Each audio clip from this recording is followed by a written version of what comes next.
Hi everyone and welcome to day three of Software Architecture Conference. What an incredible first 2 days we have had. We have covered, I think, more than 22 sessions. Today we have about 10 to 11 sessions. A few are being recorded. But yeah, welcome to the Software Architecture Conference. This is the third edition we're doing, and this is the day three. This live stream is going to go for another 8.5 to 9 hours. So put on your seatbelts, take out your popcorn, not take out your popcorns, bring your popcorns. All right, let's see. Let's quickly look at the agenda. So today we are starting our very first session with our very popular folks in this community, Rijwan and Satya. I would say the power couples, right? They're gonna talk about the .NET Aspire, and then we move to the next session that is by Love Triangle. Well, I didn't read that session actually. A love triangle in integration testing. That's by Andres. Then we have Aroh Shukla. We have been hosting him for a while now. And actually, I didn't realize Aroh has been contributing to CSharpCorner for more than a decade. I think from last 17 years. His account is 17 years old on CSharpCorner or something like that. Then we have Madhu. She's a new speaker. We encourage new speakers. So perhaps this is the very first time speaking at a virtual conference. Then we have Marek. He's talking about multi-cloud. We also had the other day a session about multi-cloud, just in case you missed it. We have Thuril. He's a C-Sharp Corner MVP. He's talking about understanding domain-driven design. Then we have Mohammed. He's talking about crafting resilient integration solutions and a lot more. Then we have sessions by Chad, Alvin, Blaze, and it goes till 4 a.m. So if you're joining from the East Coast, we start at what 8:30 a.m. and we go till 4 p.m. Almost a day, I would say, 8.5 hours. So without any further ado, let's bring our very first speakers in. They are Rijwan and Satya, and today they're talking about simplify your cloud native development with .NET Inspire. So let's bring them in.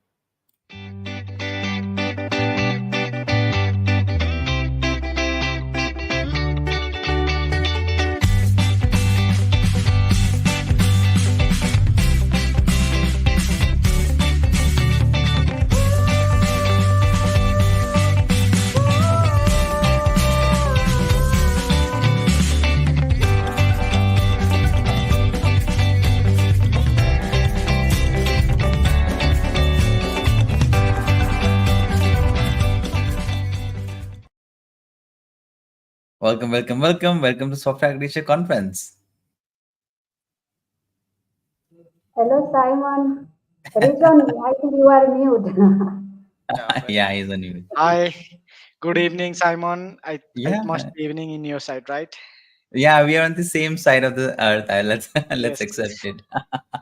And I'm so happy to see you both again. I remember very recently we hosted you at the Code Quality Conference. It Mhm, was lovely to have you there, and it's very excited to have you here too. I won't take much of your time, right? The session is for about 35 minutes. Please feel free to mhm. go ahead and share your screen. Then we can get started, and then towards the end of the session, we'll do All some right. Q&A and a lot of chit chats. So let me share my screen. And everyone's watching, please feel free to go ahead and drop your question in the comments, and we'll take them towards the end of the session.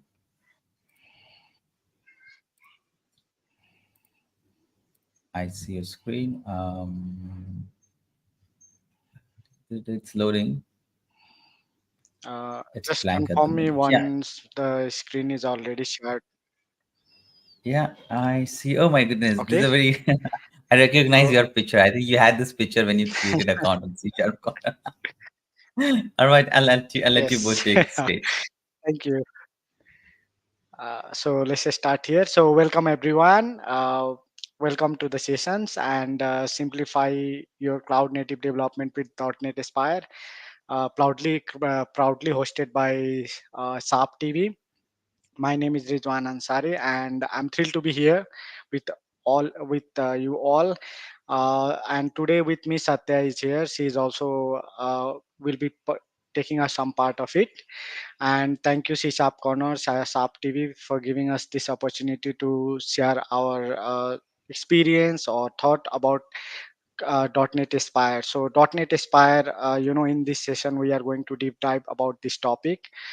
This is one of the powerful opinion stack designed to make your cloud native development smoother, efficient, more aligned with some of the best practices. whether you are just a starter or you want to start a cloud native application, or if you have already existing application, you can apply .NET Aspire on top of it. So .NET Aspire offers tools and templates that can help you to stay focused mostly on the matters that is related with the development, which means you can focus mostly on the business logic, delivering the solution rather than managing the cloud environment, infrastructures, and so on. So here is the agenda for this session. We'll be going the walkthrough for this agenda and cloud native development .NET Aspire. So first we will start with the introduction of cloud native applications. Then we will see some of the challenges that we have with the traditional approaches. Then key principles of cloud native applications. We know like cloud native applications has its own principles, some of the architectural overview, and then we will move to the .NET Aspire. .NET Aspire, which is a new template, or you can say new platform that has been offered by Microsoft .NET team for .NET applications, so where we can build a cloud native applications with the minimal effort. Like most of the time we have to spend on writing the logic, but the structure, all the infrastructure related stuff, configurations, initial setup will be there. So we will see the overview, we will see some core features, and we will do some industry standard examples and the deployment strategy. And then at last, we will open floor for question and answer, where we will have opportunity to ask some questions. So without taking further time, let's start. Over to you, Satya. You can start with cloud native.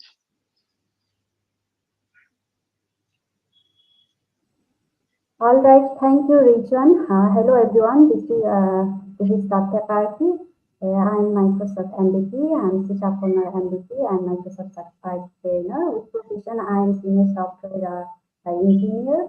I have nearly 12 years of professional experience in software development, data, especially using Microsoft technology. So now let's get started.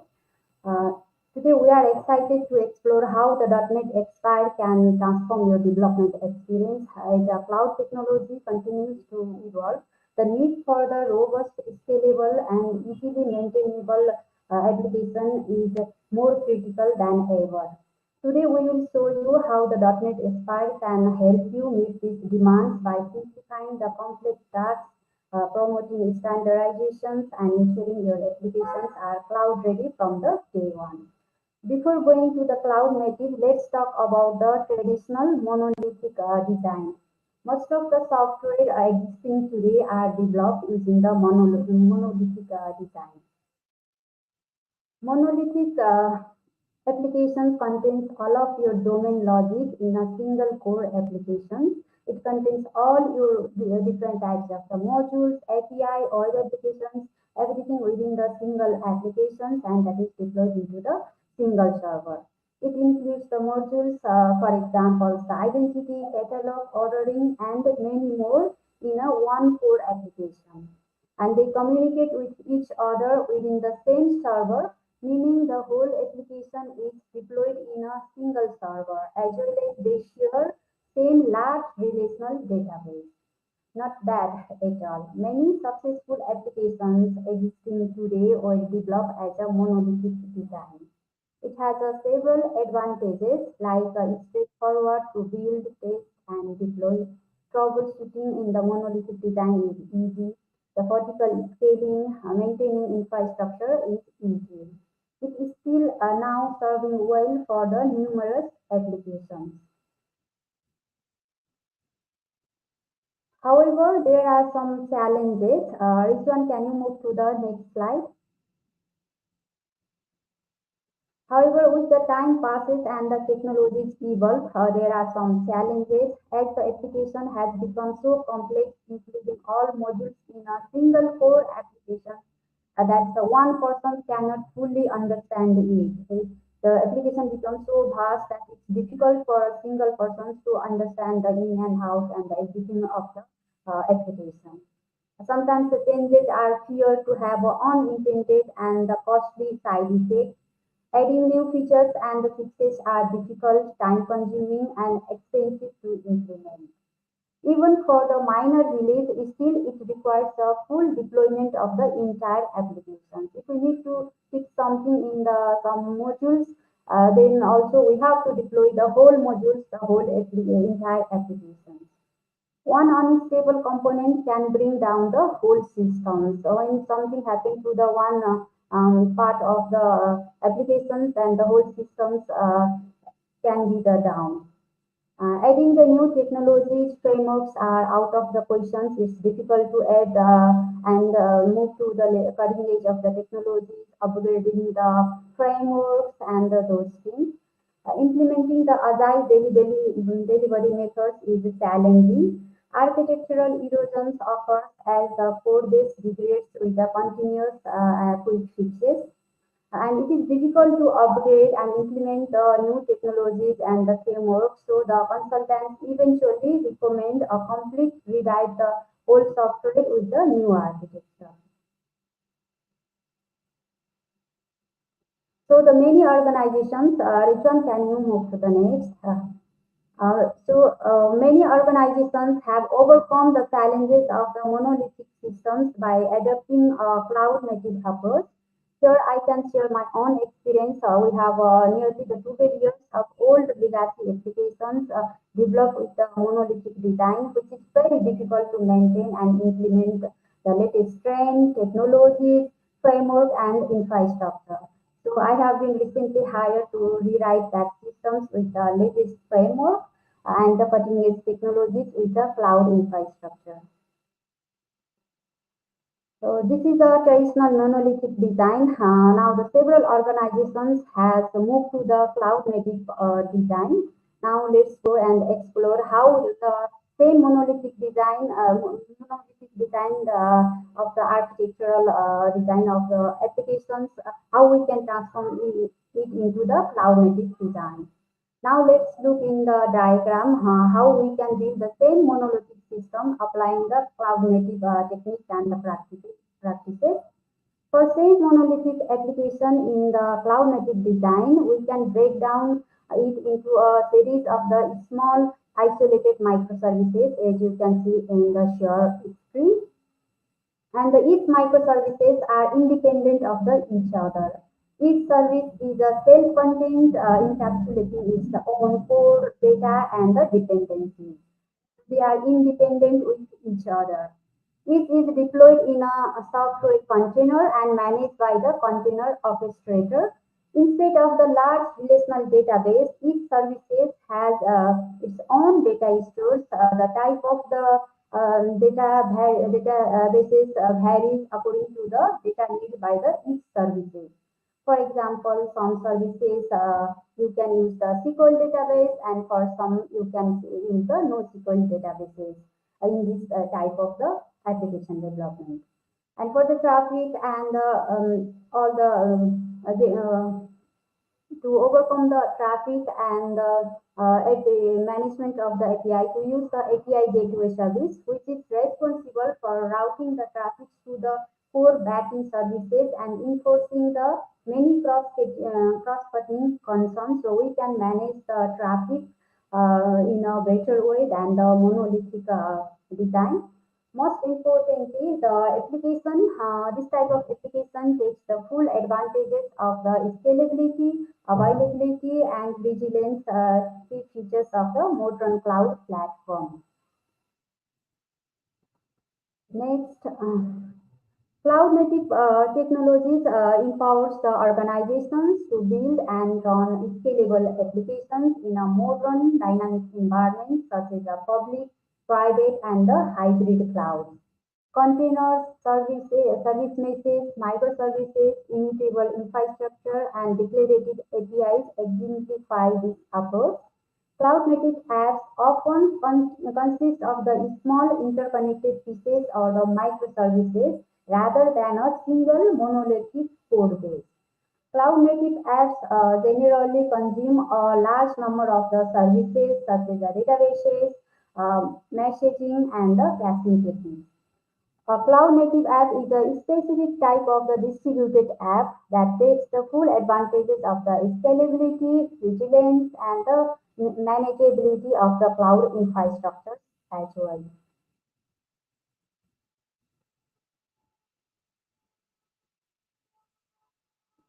Now let's go to the core features of the cloud native app. These are the core features of the cloud native app. Cloud native app utilizes the microservice architecture and containerization. It takes the full advantages of the cloud services, especially the PaaS services. Dynamic orchestration is possible in the cloud native app development. Service mesh and the API first design approach are the other features of the cloud native app.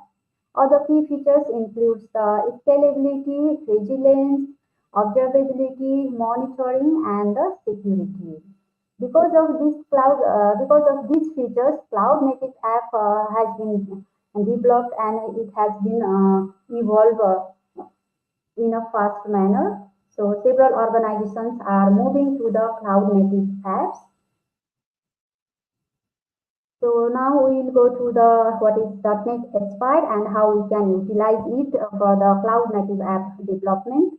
So for this, I would like to hand over to the Rijwan. Rijwan will be taking on the remaining part of the session. Rijwan, over to you. Thank you, Satya. Already Satya shared some of the core concept of cloud native applications and what challenges we are facing right now. So to achieve like any cloud native application, there are lots of work working in the background. Like it looks very fancy from the external outside, like microservices are running, cloud native applications are running. But in the background, there are lots of activities that need to do in order to make the cloud native application also the stable to make it stable. So there will be like lots of people, I mean lots of configuration related tasks, infrastructure management, service to service communication. So it is not that very easy. Although it provides several advantages, it comes with lots of effort. Now .NET Expire will give you the way to make it simplify. Like you can develop the cloud native application with initial design, and we don't need to spend a lot of time maintaining that, creating that solution overview, like managing the infrastructures and all these. Microsoft Aspire templates are production ready. It means like we can use it for distributed applications, cloud native applications for the production. So let's check .NET Expire a bit more detail. So it is focused mostly for cloud native, cloud ready stack, especially designed for building like observable, production ready, distributed applications with .NET. And .NET Aspire simplifies the cloud native development through lots of components are there, like which can be easily downloaded from the NuGet package and apply for any scenario that we need for the cloud native applications for the robust scalable application. And what's great about the .NET Expire is that it comes with ready to use project template that follows all the standard configurations, standard practice for cloud native with the best practices. This means that you can start the project right foot with all the essential tools and configurations are already in the place. The stack also offer easy tooling and setup so that you won't waste a lot of time like getting the environment ready. Instead, you can focus delivering the things on the core logic. Another highlight it is the wide range of components included in the .NET Expire. These components is designed to simplify the like popular services and platform that reduce time, spending time on integration tasks. You can work on a new project, modernize the existing applications with .NET Aspires. It is designed to fit seamlessly for all the workload, and plus it comes with the built-in dashboard. That dashboard anyway we will see later in the demo session. So that dashboard will help you to analyze the real-time insights of your application performance, any errors, or you can monitor it, optimize it. So let's now see the features that comes together. Now, why we are choosing .NET Aspire? As you see, like the complexity of cloud infrastructure, so managing various components, services, communication. Developers need to handle the service discovery, configuration, management, uh, container orchestrations, which adds a lots of complexity for developers. So they spend a lot of time on there rather than developing the solution. Scalability and resilience, this is another fact, like to ensure the applications efficient and remain resilient under the crucial workload. That's also a matter where we need to implement a pattern like circuit breaker, retry, health check, which can be time consuming and error prone. Observability, so observability means you can monitor and diagnose the issues of distributed system. So for that also, a developer needs to uh, integrate that telemetry, login, tracing. So this is also another layer of complexity. Standardization, lack of standardization across the different services component can lead inconsistency and integration issues. So this make it difficult to maintain and evolve the application over the time. Now, .NET Aspire can address these challenges. Like .NET Aspire comes with simple orchestration, but still it is following all the standard and best practices required for the cloud native application, which means it enhance the local development by providing tools for discovery, managing the environment variables, configurations, and reduce the complexity of setting those. Build in resilient and scalability, which means like it comes with features like circuit breaker, retry, health check, so that you don't we don't need to focus on those things. It also enhanced the observability with built-in telemetry, login, tracing capability. It has a standard component, uh, and then it comes with the dashboard. Let me go to next slide. So core of this .NET Aspire is orchestration, where means like primarily focusing on enhancing the local development experience by simplifying the management of cloud native apps, configuration, and interconnection. It is important to note that .NET Aspire is not intended to replace the existing robust system which is used in the production. It's not aim is to replace those existing systems, but it is a complement to that one. So which means like you can apply on top of that, you can simplify your workload, you can smooth your operations and development experience. So it comes with the service discovery and connection string management, also like service default, which we will see later in the demo part. Now .NET Aspires comes with all the necessary components. There are several components which is required for like not only for like for one particular kind of platform. You can integrate with several ones. It comes with built-in health checks, telemetry, dashboard, and deployment is quite easy with this one. And it makes production ready breeze, which means you can use either Azure, AWS, or any cloud platform. Now let's check with the sample application. So I'll open one of Visual Studio. Yeah.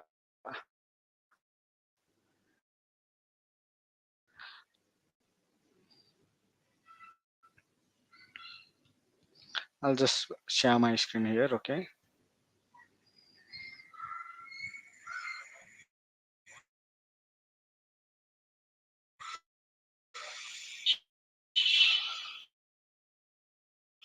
Yeah. So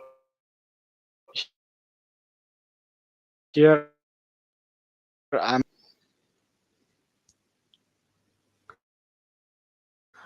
Yeah. So let me choose. Lots of Aspire templates are here, like Aspire starter application, Aspire starter application, app host, starter. Starter has already default configuration, which is not necessary to use Blazor frontend for Aspire. You can use any frontend framework, that's completely supportable. Now I'll give a sample.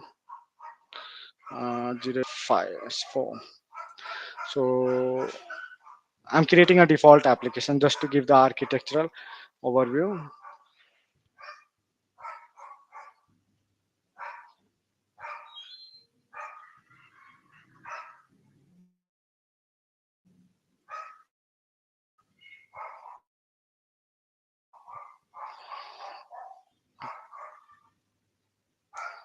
I have already some created application, those I can show.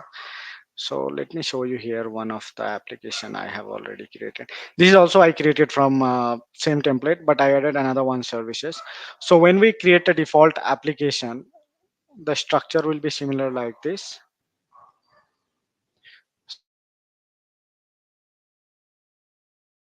So here we will have one service application, which is a web API, and then this is the host, and this is one service default which will be shared across all the application. And then we have a test is there. So .NET expects some antivirus which will start scanning those DLLs.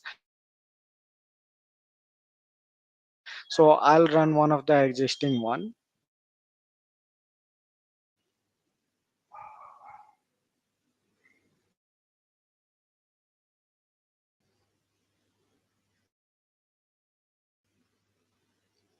So it is building the solution.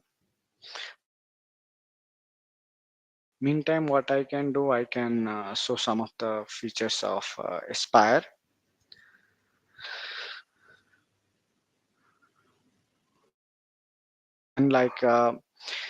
We can define our cache, and we can define our services.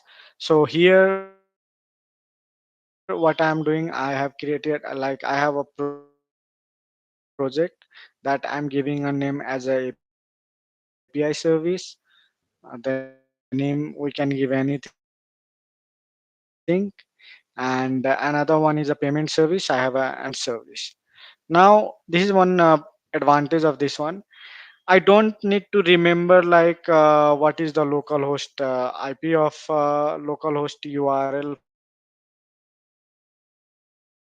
for that solution.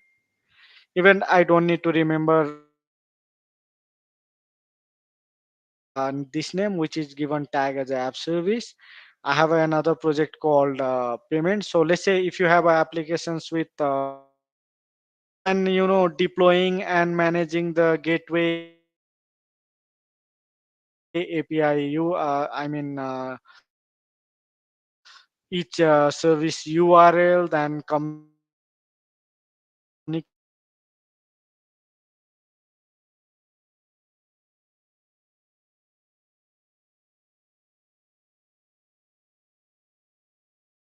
Aspire itself. Rijwan, I think you are muted. Now this is my front end. Sorry, And now it's not good.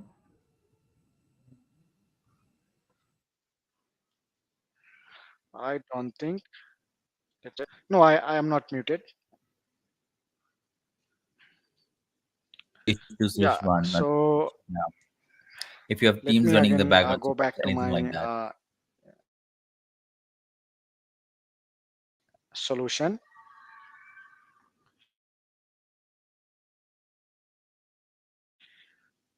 Yeah. So here application URL or anything, just I need to define my project name. This is the front end, and this is exposed externally. And I have defined some references before starting my front end. I want to make sure my application fits. So it will be having some references. So it will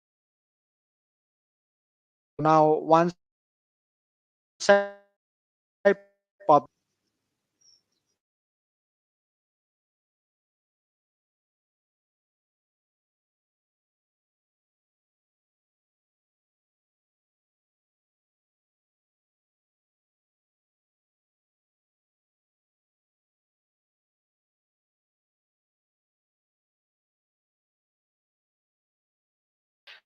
Rijwan, I think you're having, Now we can let's see say, your, for example, Rijwan, we can see your screen moving, we but add a new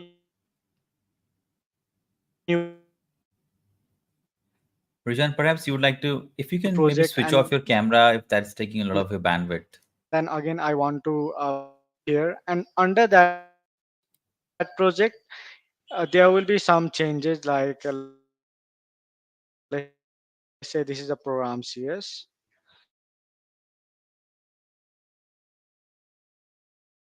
There will be one service added by default. You will be able to view that telemetry related things.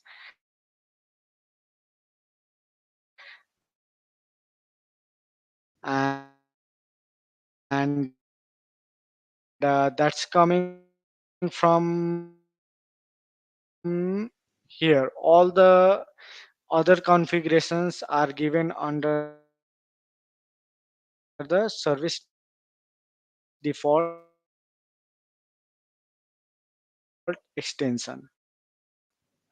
So here it has a, so let me wait for a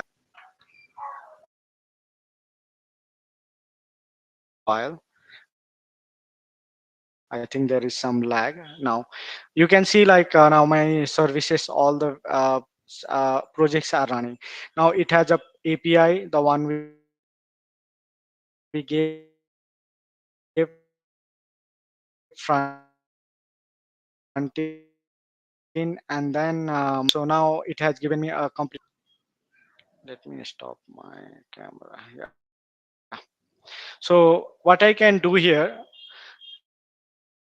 I can see the details, all the logs. Now let me give you some nice thing about this one. If I see the view the detail,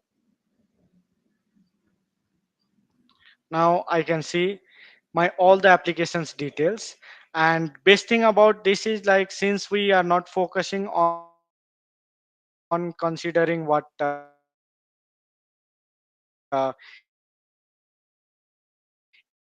is the URL of my application or services, what IP address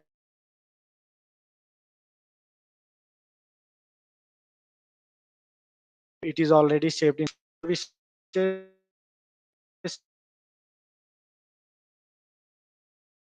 I can already configured, and those are dynamically. I mean, we not those URL or those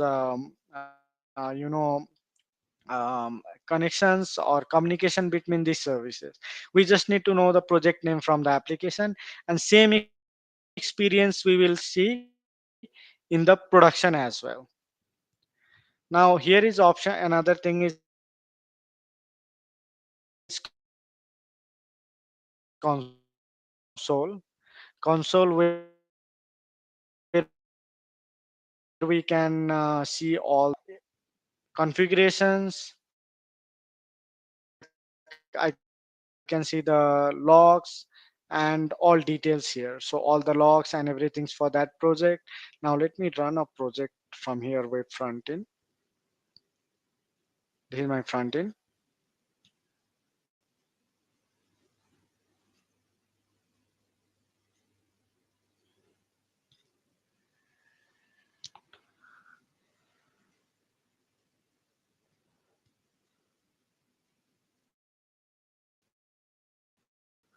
Okay.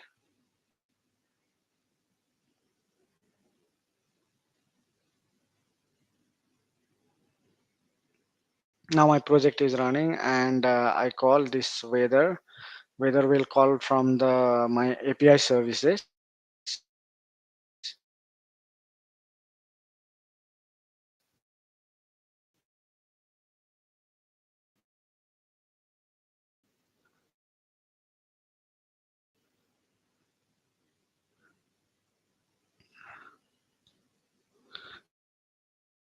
even if I choose my web front end, I'll be able to see those logs, how it are working. If there is any error, I'll be able to see those error.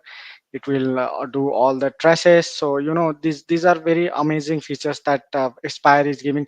And the best thing is we don't need to develop this all is already by default available in the .NET Aspire. Now if I go to my another project, so even if we have any log, any errors, I can easily see those in the traces, and even I can solve those errors. I can see the response of those API. I can even see the details. So all these things are available. I can see the matrices, and all the matrices. I just need to select my, let's say, one of the services. There are several matrices I can see from here. So this is how all this dashboard is. Now let me go back to my solution again. Now the core concept here is this Aspire comes with its own mechanism. It has built in such a way that it will understand the project, its service, its URL, and communication is very smooth. Now when we say the services, now how we will publish those things. So for publish also, let me go back to my slide again. Yeah.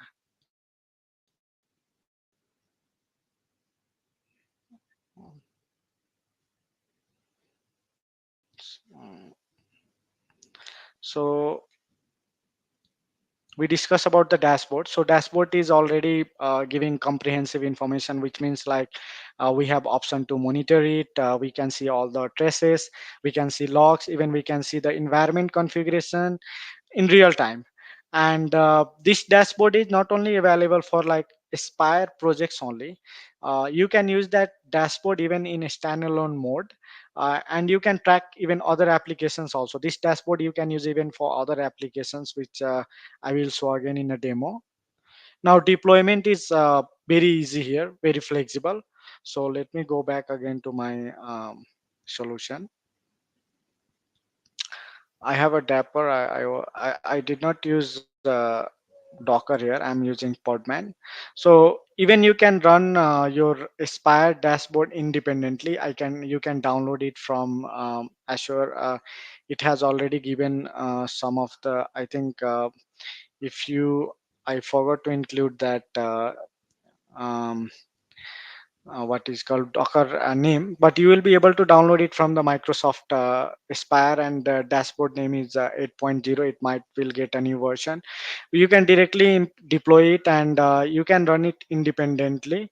And when you will run, you need to give a key. So if we run this one, I have another project which is called SAM, which is external Aspire. So this is a separate application. This is not a Aspire project. But what I have to do, I have to do some configuration here, which means I have added a service default, and this service default I have used just in order to get that configuration related with the open telemetry. Now for this application also, if I run this application, I'll be able to track this application also into my dashboard, although it is not a Aspire project. So this is how this uh, is, Aspire dashboard is configured. So this dashboard has numerous features, like we will be able to see logs and all those things even for other application. Now deployment. If we see deployment, there is many misconcept, like it can be deployed in Azure only.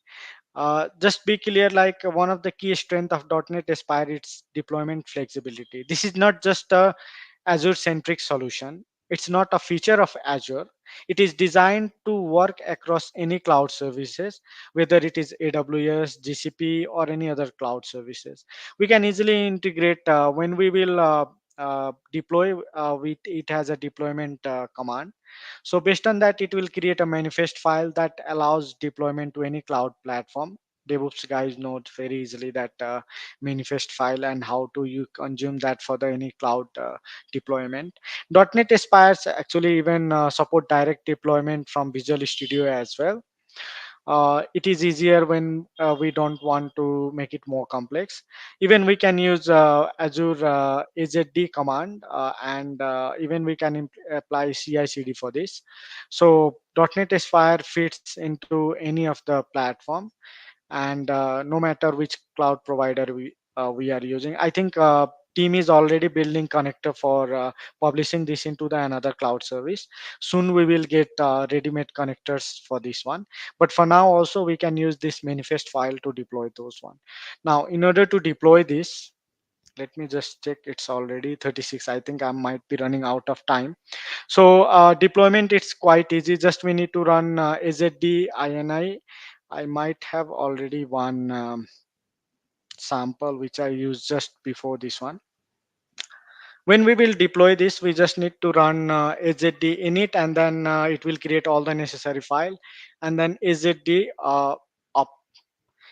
If we do up, it will create the resources and everything, and we don't need to worry about how this service will communicate with each other and so on.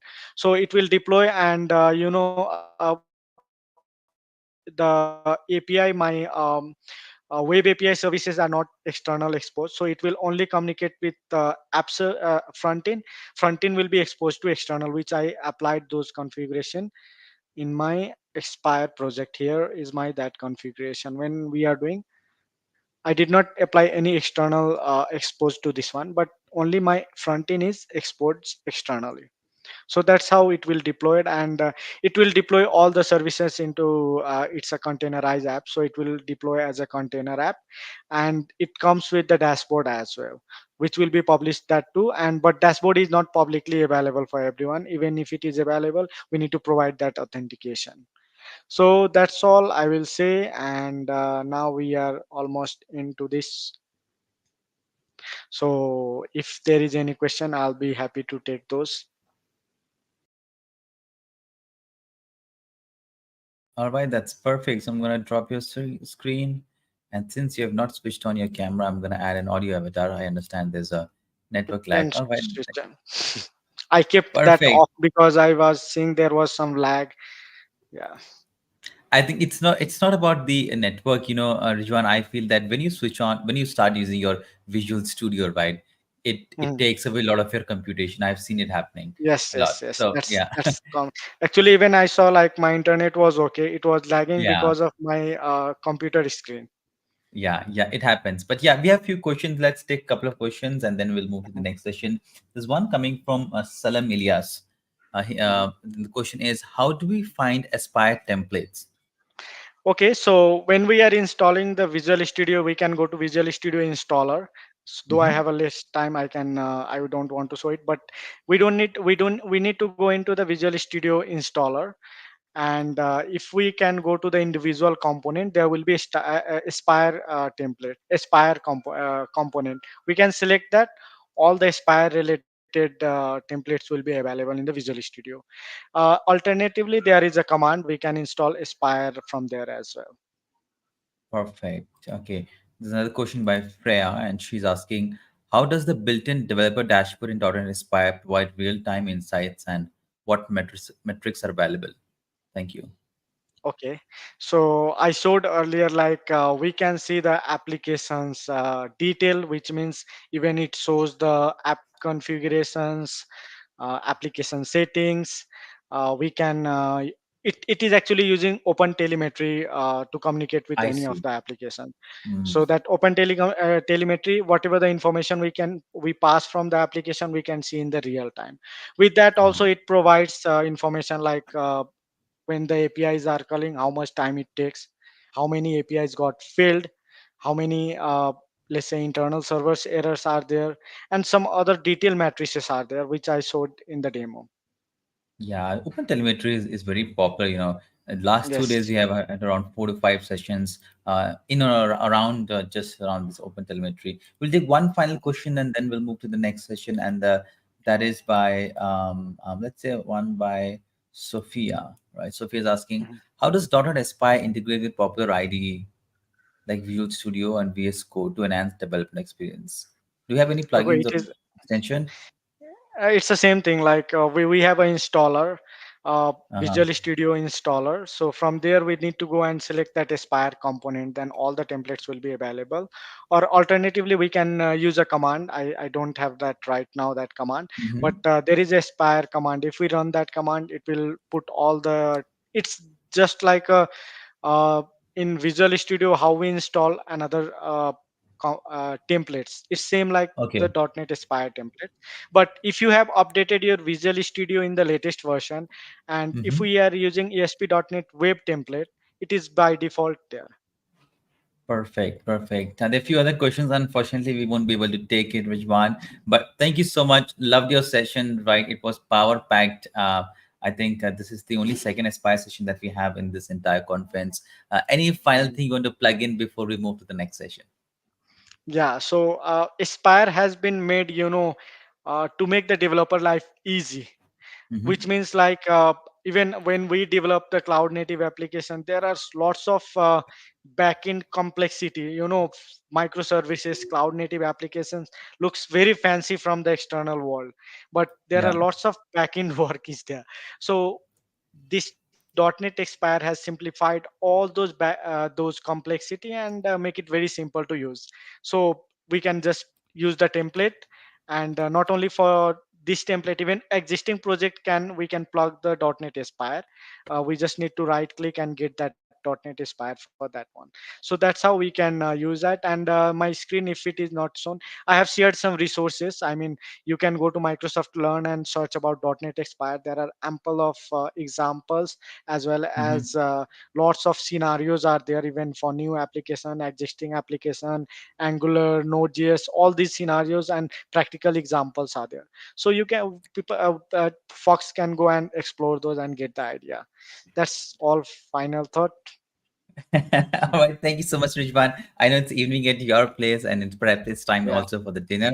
All right. I'll let you carry on with that. Thank you so much. Send our regards to Satya, and thanks for yeah, all that and you do for the community. We're best of very luck happy to for have your you. upcoming next sessions. You'll be Thank you. spending your night on doing sessions.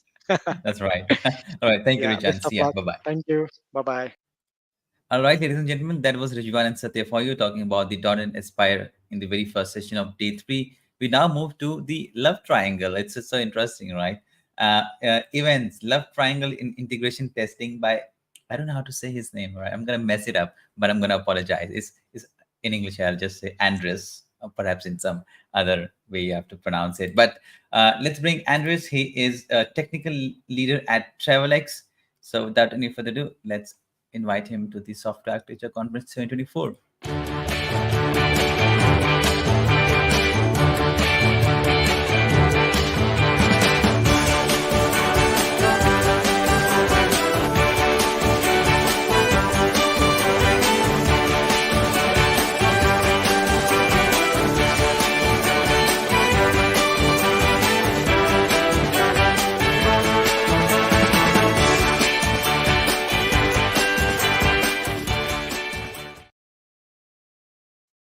Hi, Andres. Welcome to the Software Architecture Conference. Hi. For to be honest, to be the first time that you pronounce my name, it's Yeah. a good pronunciation. Uh, How do you say it actually? it's okay. It's Andres. It's Andres. yeah. There Okay. is special character in my name that not appear, but it's okay. Ah, It's like the in English we don't have this. It's like the yeah. apostrophe. The Okay, I get it. Yeah, it's yeah. something like just like in maybe in It's but Spanish or it's something okay. like that. Yeah. It's the same. Andres is more or less Andrew, Andrea, depending of the country, but more or less Yeah. it's the same. All right, Andres, I'm not going to take a lot of your time. I see you've shared your screen. I'm going to add it to the Okay, stream. Everybody else can see it. And next 35 minutes is all yours. thanks. Well, let me introduce me quickly. My name is Andres Sacco. I work as developer using different languages. Some of them appear on the presentation. There are other ones that I use it not frequently, but for example, C Sharp, Haskell, Python. Most of them not appear in the presentation, but I use it in some period of my life. I participate as technical reviewer on many editorials. They send me a manuscript, a book, or something. I give my feedback. I publish some courses and books. Some of them appear in the presentation, and I participate as a speaker on different conferences. You have my contact information on the presentation, so if you have any doubts, any question after this talk, contact me, and I will try to help you as soon as possible. So what is our problem today? Well, we work in a company which have a lot of microservices. And the main problem is like, okay, we decided to migrate to use an event-driven architecture. We say, okay, we don't want more HTTP or the most common type of communication.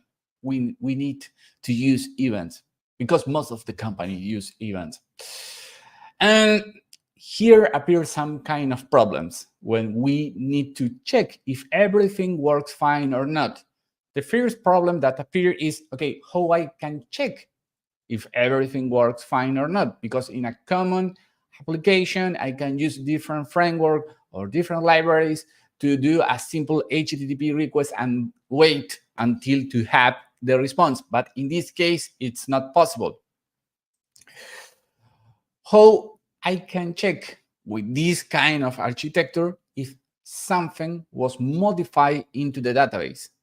Imagine that you need to create a test that do all the things.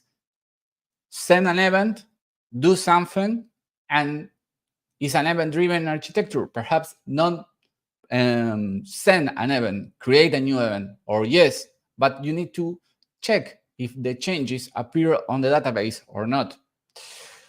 And perhaps in some cases, you publish a new event. So here you have a complex scenario. It's not the common scenario where you do a simple HTTP and wait. No, because different things could happen. And a unit test, of course, could cover some aspects. Okay, I can check if some part of my logic works. Like, okay, I want to check if the persistent layer works or not, or the layer that is responsible to receive the HTTP request or the business logic. Great. But how we can check everything together? The database, the process the event, the push the event, and in a real context. Let's see more or less the interaction between this. Application A, send an event. Application X, receive the event and do something into the database, change the application or change the status of something, and after that, push a new event. So you don't have the possibility to create a test, or yes, but it's so complex that check if application X works fine or not. Andres, I'm sorry to interrupt, but your slides are not changing. Oh, sorry.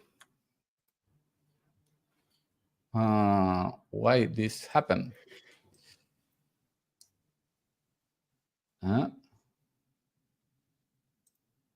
Let me do again.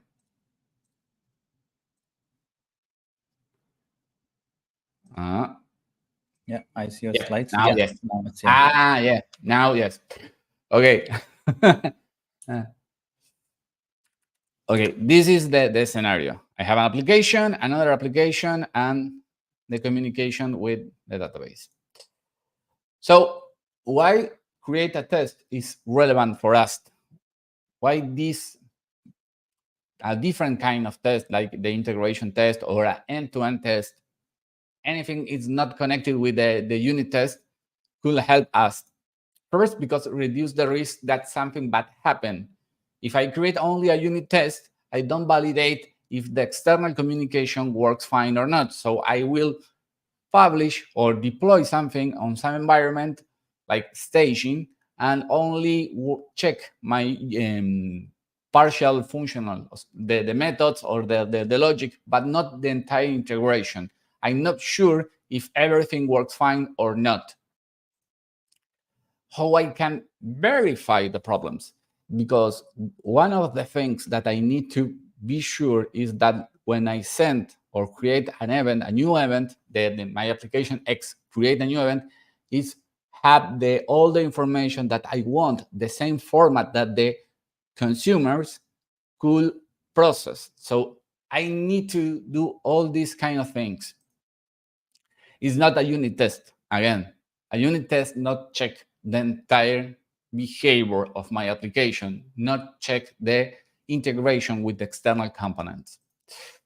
And the idea of create this kind of test is that you need to check all the scenarios, not like the happy path, the success scenario where everything works. The idea is, okay, I need to check what happens if my application receive a event with a wrong format, or an application, or my application receive an event with an error. What happened with my application? Which is the behavior of my application in that context?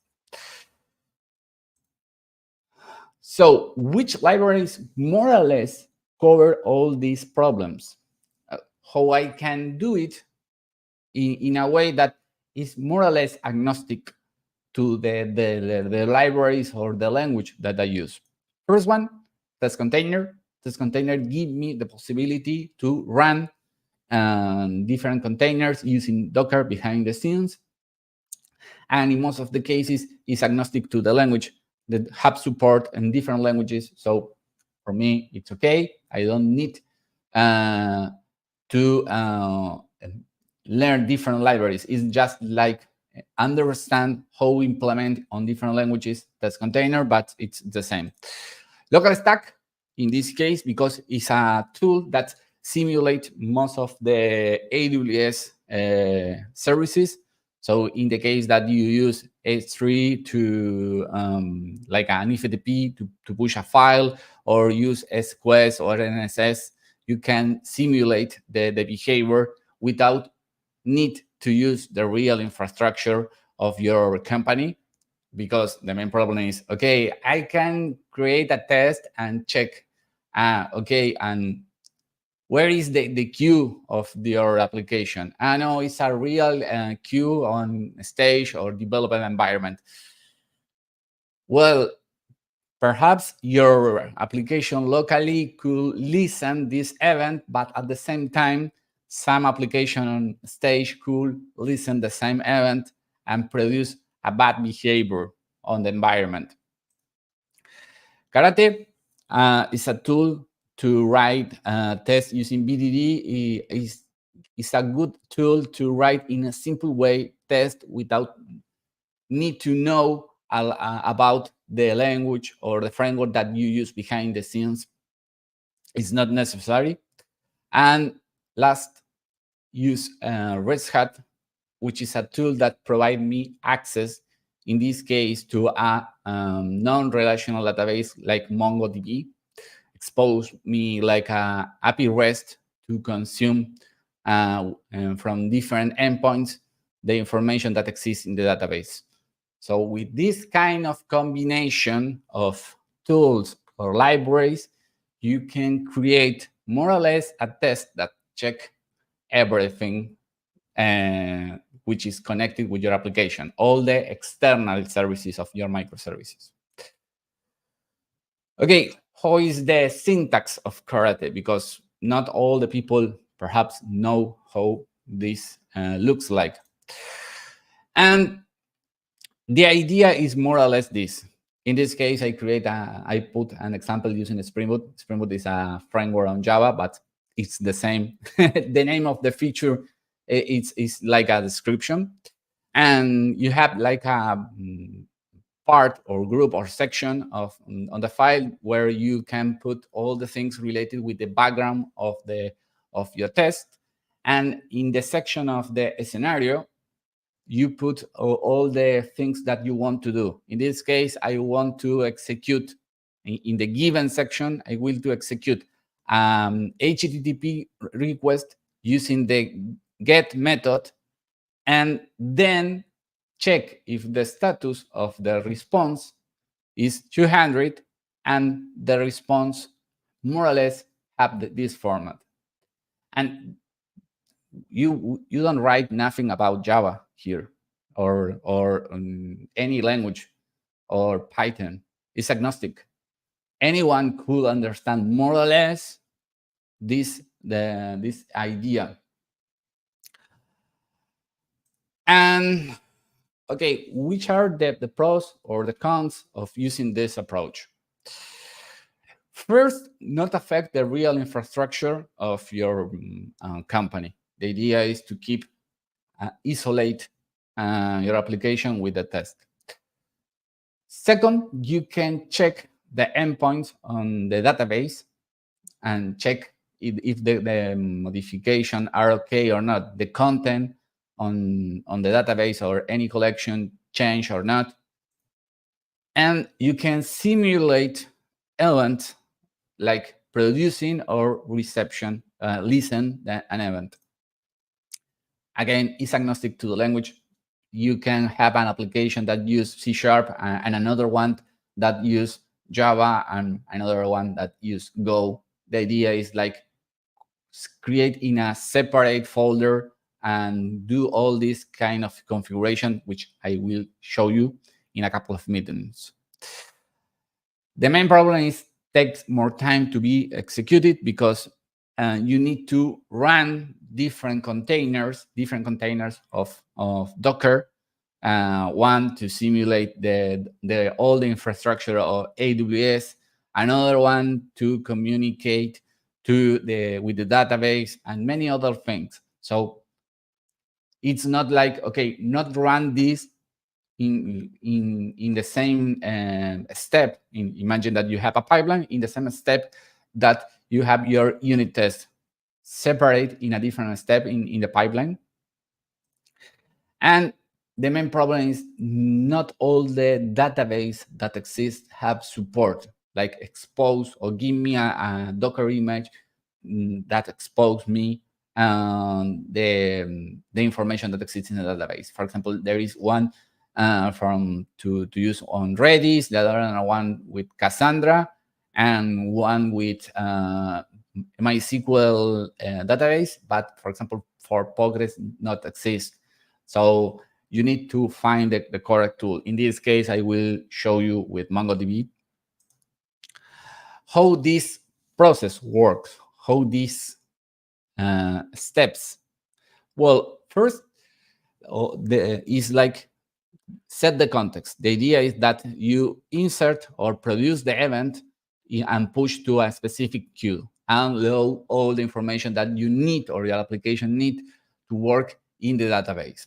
Imagine that you need to have a specific row or information about one user, and when you listen an event, you change something in the row on the database related with that user.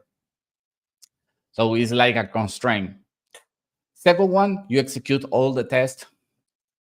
After that, you check the results. And the last part is remove any kind of possible events, because you push events and to some place. Imagine that you, in the local stack, simulate the real infrastructure or AWS.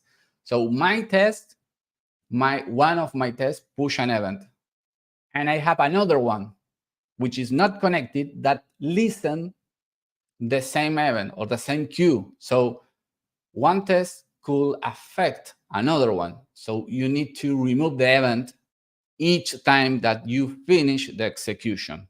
If you don't check, if you check if the event is produced, more or less it's the same. Well, here is the repository of the GitHub. Let me show you. Here are more or less the repository with the Docker file, but it's an application yet which you can run using here the Docker Compose. But let me show you some little things. First one, the Docker Compose. Here I have the configuration of the local stack. It's a simple configuration. On the repository, you have all the things. It's like Docker image and only enable some services. I put the region and many other things, and a bash file which have different functions to create a queue, a topic, or many things.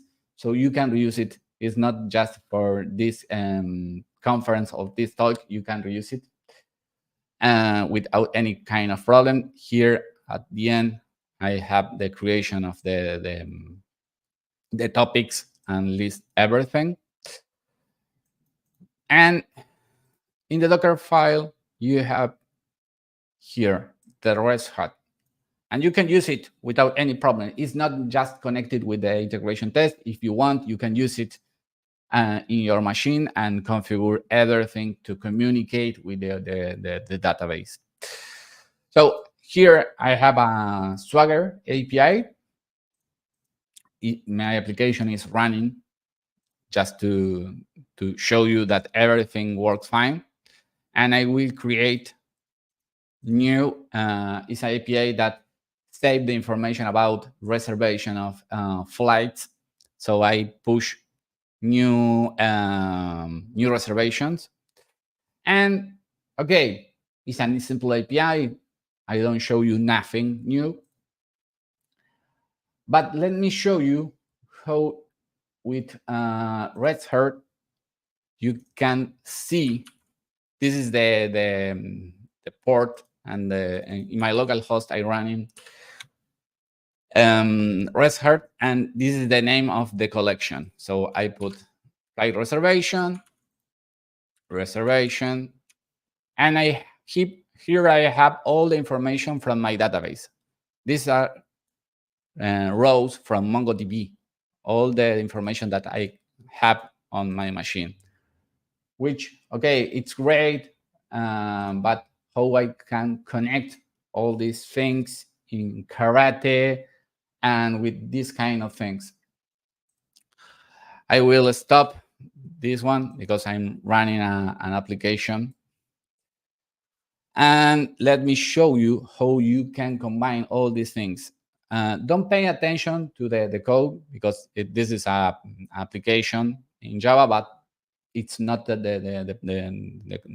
our problem. Our problem is connected with events.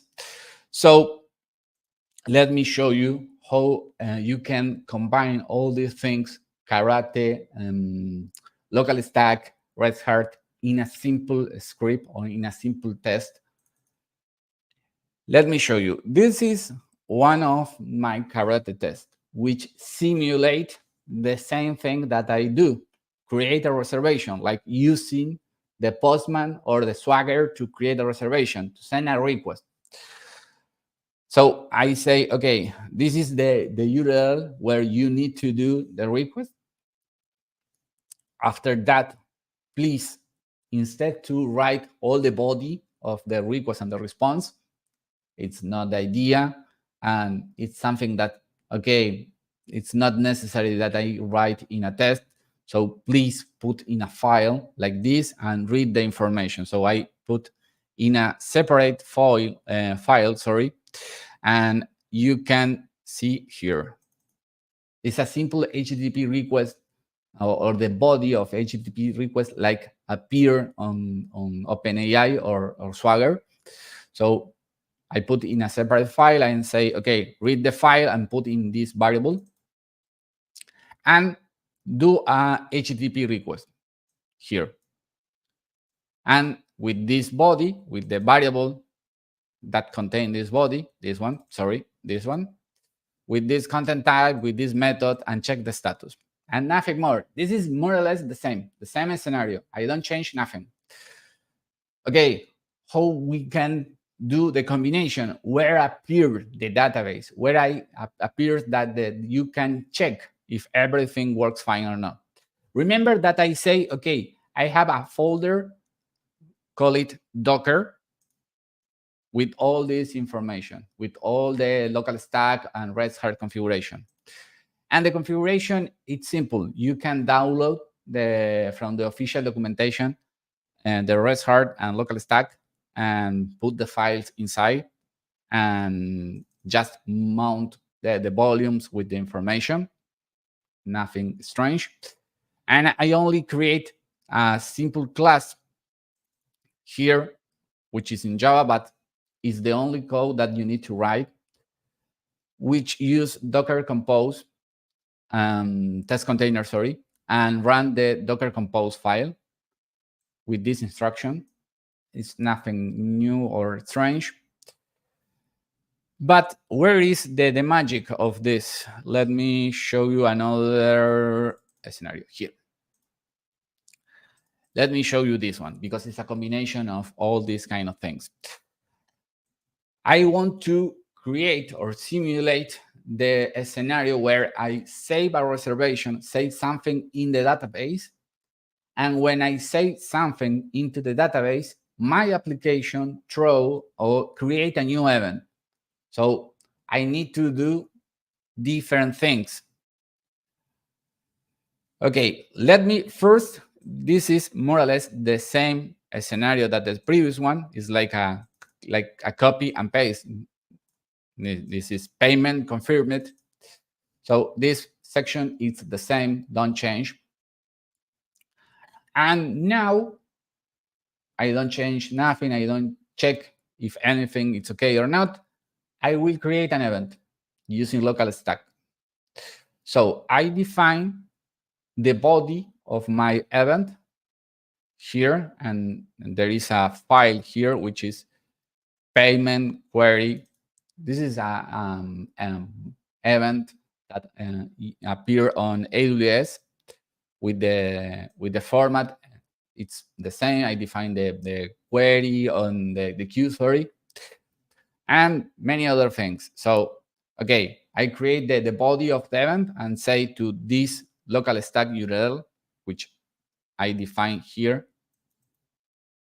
and say, okay, throw the event, send the event to the infrastructure or the stack or local stack which simulate.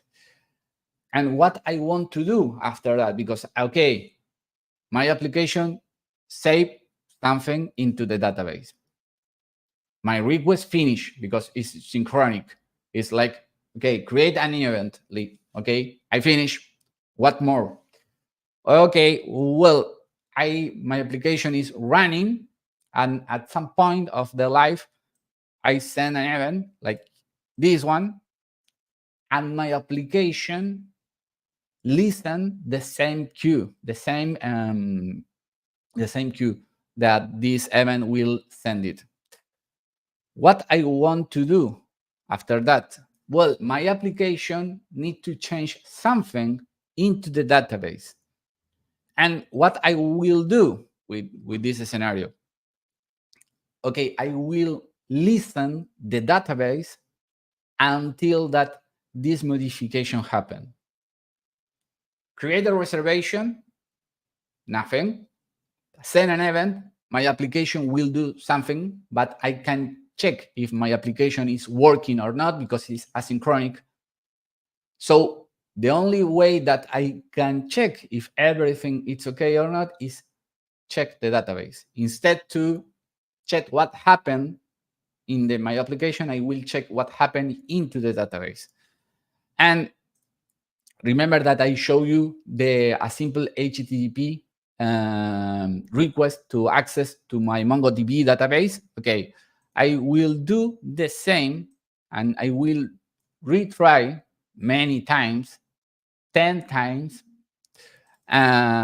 with an interval of 3 seconds each interval to check if something changed into my database. And I read the final solution or my status, that the status of the database that I want to be there.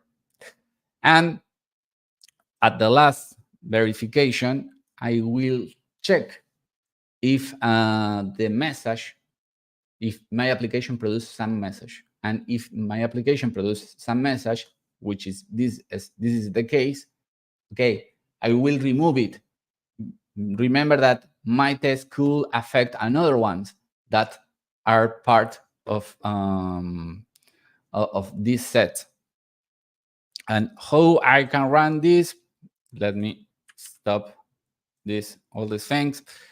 In my case, it's like with NVN test, because it's you need to run Karate or to use Karate, you need to use Java, but it's the only way to run Karate, not have support. But with this scenario, you can run test in agnostic way. It's, for me, the API, I run this with this approach with APIs that use Python or Go or any kind of language without any kind of problems. So the idea is more or less that without need to know nothing about Java, because all these things are not connected with Java, it's a simple syntax. You only need to know different tools, and Karate give you the possibility to combine all of them in a simple way. My test works and everything, it's okay.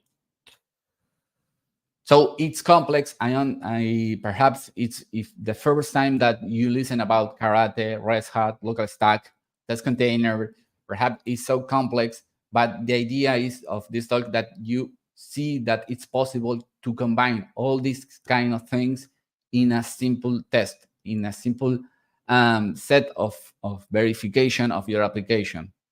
And if you write one of these tests which combine different things, you can do the same many times. You can provide this template, more or less, to any person, and any person that more or less knows something about these kind of things could create their own test. I don't know, a business analyst or a developer or a technical leader like me. So let me finish my presentation. Best practices about this. First, check everything, because you have an asynchronic event, so you need to check if the events and the database suffer some kind of modifications. It's not like, okay, I will only check if the event will produce for my application or not. The idea is that you check if the modification appearing to the database, because you don't have the possibility to say if something bad happened on my application, I will receive a bad request. No, perhaps in most of the application that listen event, this is not possible. So check the database and remove all events. After that, you create a new scenario, and this scenario produce event, or the application produce event. Try to remove it in the case that could affect other tests. Right, simple. Like as I show you, my Karate test don't say nothing about Java or any language. Is agnostic. Anyone could understand. Is using simple words, and try to externalize all the things, all the bodies of the request or the query message, or the request or the body, sorry, of the message that you want to send. It's a way that anyone could understand the idea of the test. And use container. Try to create a Docker Compose file which simulate all the real infrastructure and connect with test container, which have support on different languages. So if you replace Karate for another framework, you reuse any of these things in any language. In fact, I use this approach to change from one framework to another, or rewrite my one entire microservices without any kind of problem. So this is the main goal of the talk. Additional resources, there are some books which provide you more information about different things, like what is BDD, because I think if you don't work with the BDD, perhaps you say, what is this? And there is another one which is testing web APIs, which provide information, not just how to create a test, is like thinking on different things about a test, like, okay, what happened with the database, what happened with events, what happened with an end-to-end test, how I can check my entire infrastructure, or how I can run the test in a pipeline without affecting other microservices.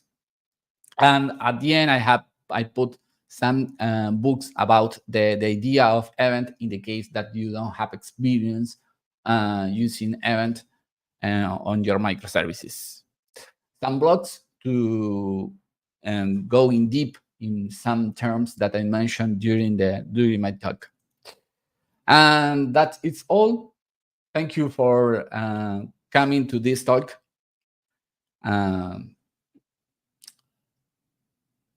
So Simon, you are here. Well, I'm here. That was a very lovely presentation. I loved it listening from behind the scenes. So we have a few questions from the comments from the audience. Let's take that right for it. Let's see if we can take a question. There's one I see definitely from Rhea. She's asking, how do you simulate and test different event scenarios to ensure comprehensive coverage? Okay. The main difference in you need to think in with two approach. Think the first one is if you want to check the coverage of your application for these kind of things, there is unit test. It's not the idea of this integration. And in the case of integration, like I show you, and the idea is that you think in the different flows of your application. For example, in my case, or in the case of this demo, I have an endpoint to create the reservation, create something. And this row or this entity that I create have different status. One status when I do the post, and another one when receive an event, different events on my application. So these are different scenarios. If you want, you can create different tests for each simulation or each step. Like, okay, I create and nothing more. I create and send an event and see what happened behind the scenes in my database. This is a common way to do it. And I show you the entire flow, like, okay, push, create a reservation, send an event, check the database, check if the event is like, and you can do in an incremental way, or you can do all together. In this case, because the flow is simple, I prefer to create an entire test that check all the things together. But could be complex depending of the scenario of your application. Yeah. Okay, that makes sense. I think we have one more minute to take another question, and that is coming from Sophia. Thanks for the question, Fair. Actually, she's asking, what are the main challenges in creating integration tests for applications using event-driven systems? The main problem when you use an event-driven architecture is, I can simulate this, because you have two different problems with this kind of architecture. The first one is like, okay, I have an endpoint and I can do an HTTP request, and at some point during the execution, this application throw an event. Okay, perhaps it's simple. I only check if the response is okay, is 200, and I know that all works. Perhaps the application never send the event, but for me, it's okay.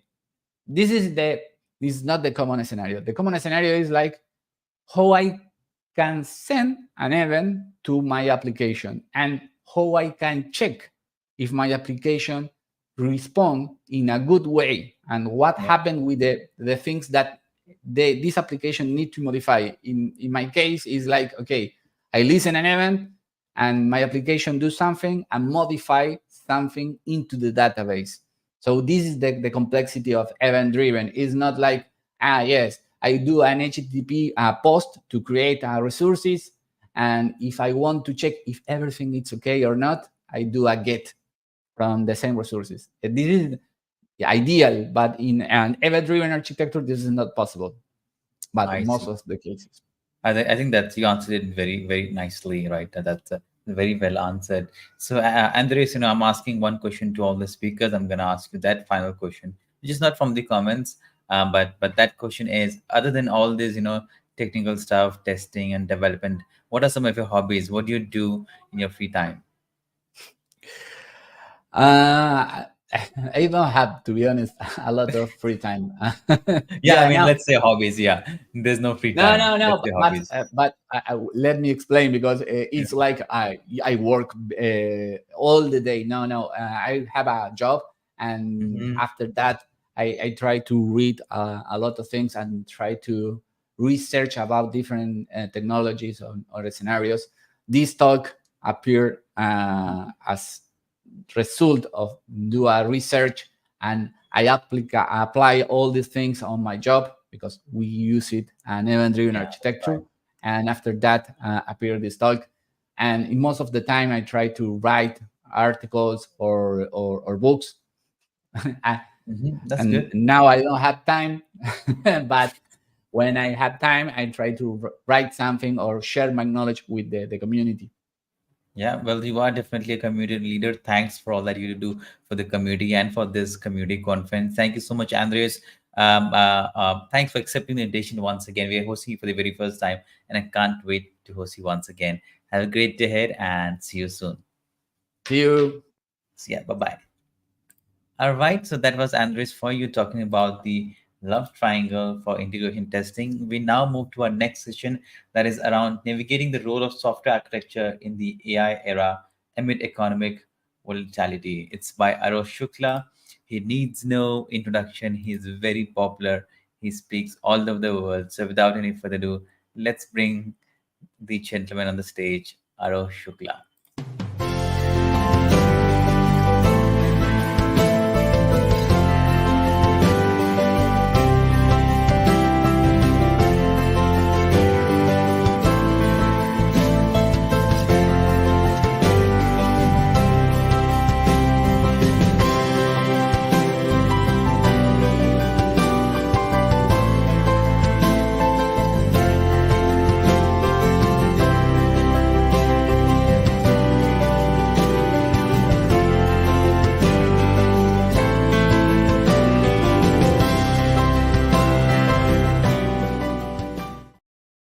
So, my friend, how are you doing today? Fine, fine, absolutely fine. Great to see you. And you are traveling all the places. I'm so happy that you are respect and also are doing great. Yeah, Yeah, that's pretty great. happy Yeah. to see you. Yeah, likewise, likewise. It's been a while we have connected. And I was actually going through the CSharpCorner website, and where did that go? And I found that your account on CSharpCorner was made back in 2007. Can you Yeah, believe yeah, that? yeah. Yeah, and the thing is, I'm quite so interested about the new technologies and all that. And I open the account and then I try to contribute. But my work got to really engage with Mm. so many activities. So I still contributed, but now because of so many new things that's happening with the shared my sessions, you get how we can get started with new stuff, right? So that is we can talk like we have to have technical stuff, but so we talk about something more human this time around, Yeah, I which think attracts a lot of people. yeah, Aru, your voice is breaking out for some reason. Is this, I don't know if it's, yeah, yeah. Now your voice is completely gone because you're muted. It's Oh, it's again gone. Again, you're muted.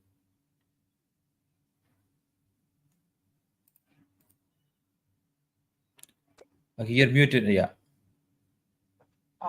Can you hear me now? I It's will check it's with it's this. it's very low, but what I'm gonna do, I'm gonna try to increase your mic volume. Check now. Try to speak. Let's check. Oh, now we cannot hear you at all. Okay, no problem. Take your time. No rush. It happens. Technical problem is always there. Um,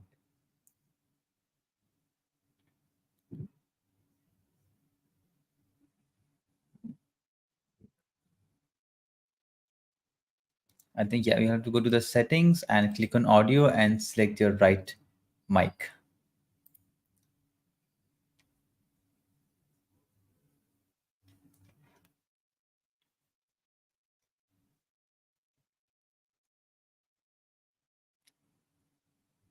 Now we cannot hear you. Oh, that's a bummer. So do you see on the bottom of the screen, you'll find a settings gear, right icon. You click on it, it will open up a window. Select audio, and then from the drop down of mic, select the right mic.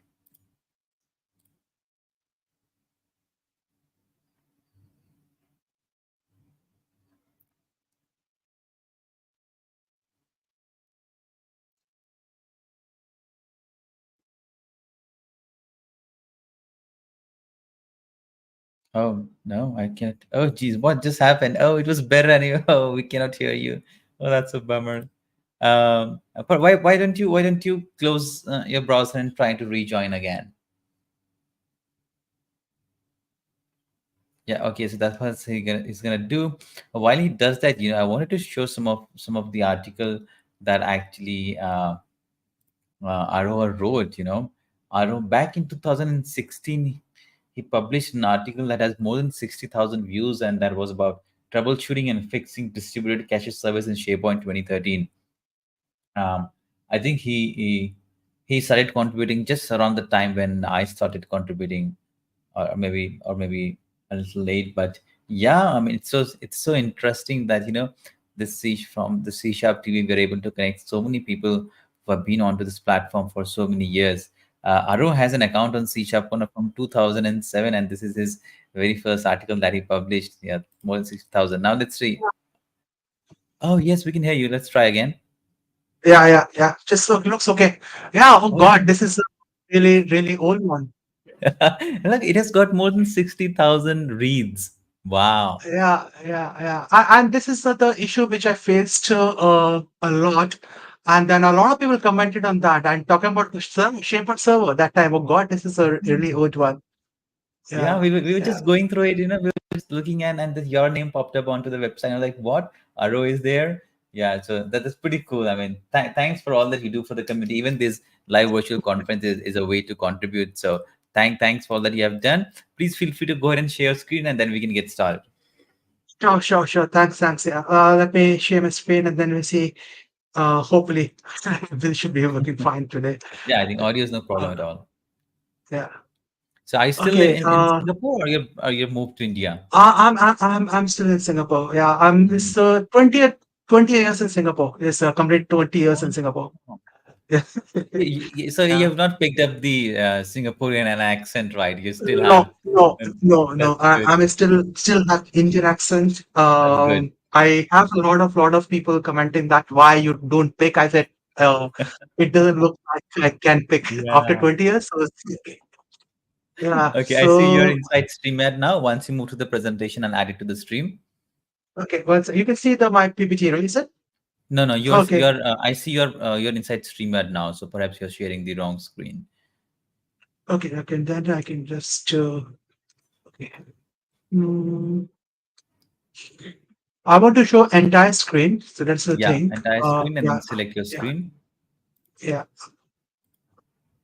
Okay, It's and loading. then Yeah, you're again inside the StreamYard. Oh yeah, I see it. Yeah, there you go. yeah, I think there is a some delay. Okay, never mind. Yeah, I see you're in the presentation. Okay, Yeah, slideshow mode. Perfect. Everybody else can see your screen, and next 35 minutes, gentlemen, is all yours.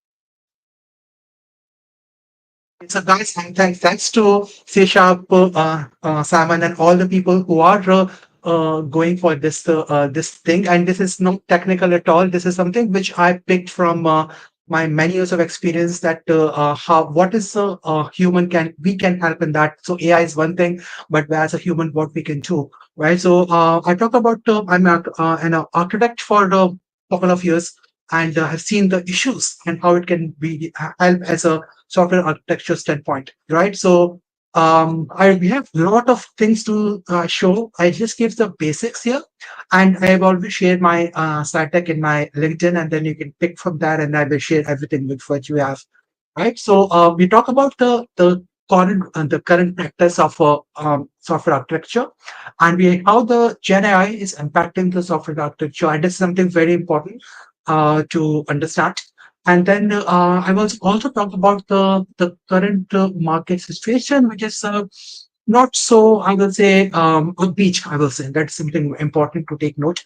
And what jobs are impacted and the layoff trends, right? I know it's a negative thing, but I will give you some positive things as well, which will help you growing in your career, right? So something which and I was a part of layoff also. So it's like you can feel from the person who has laid off, right?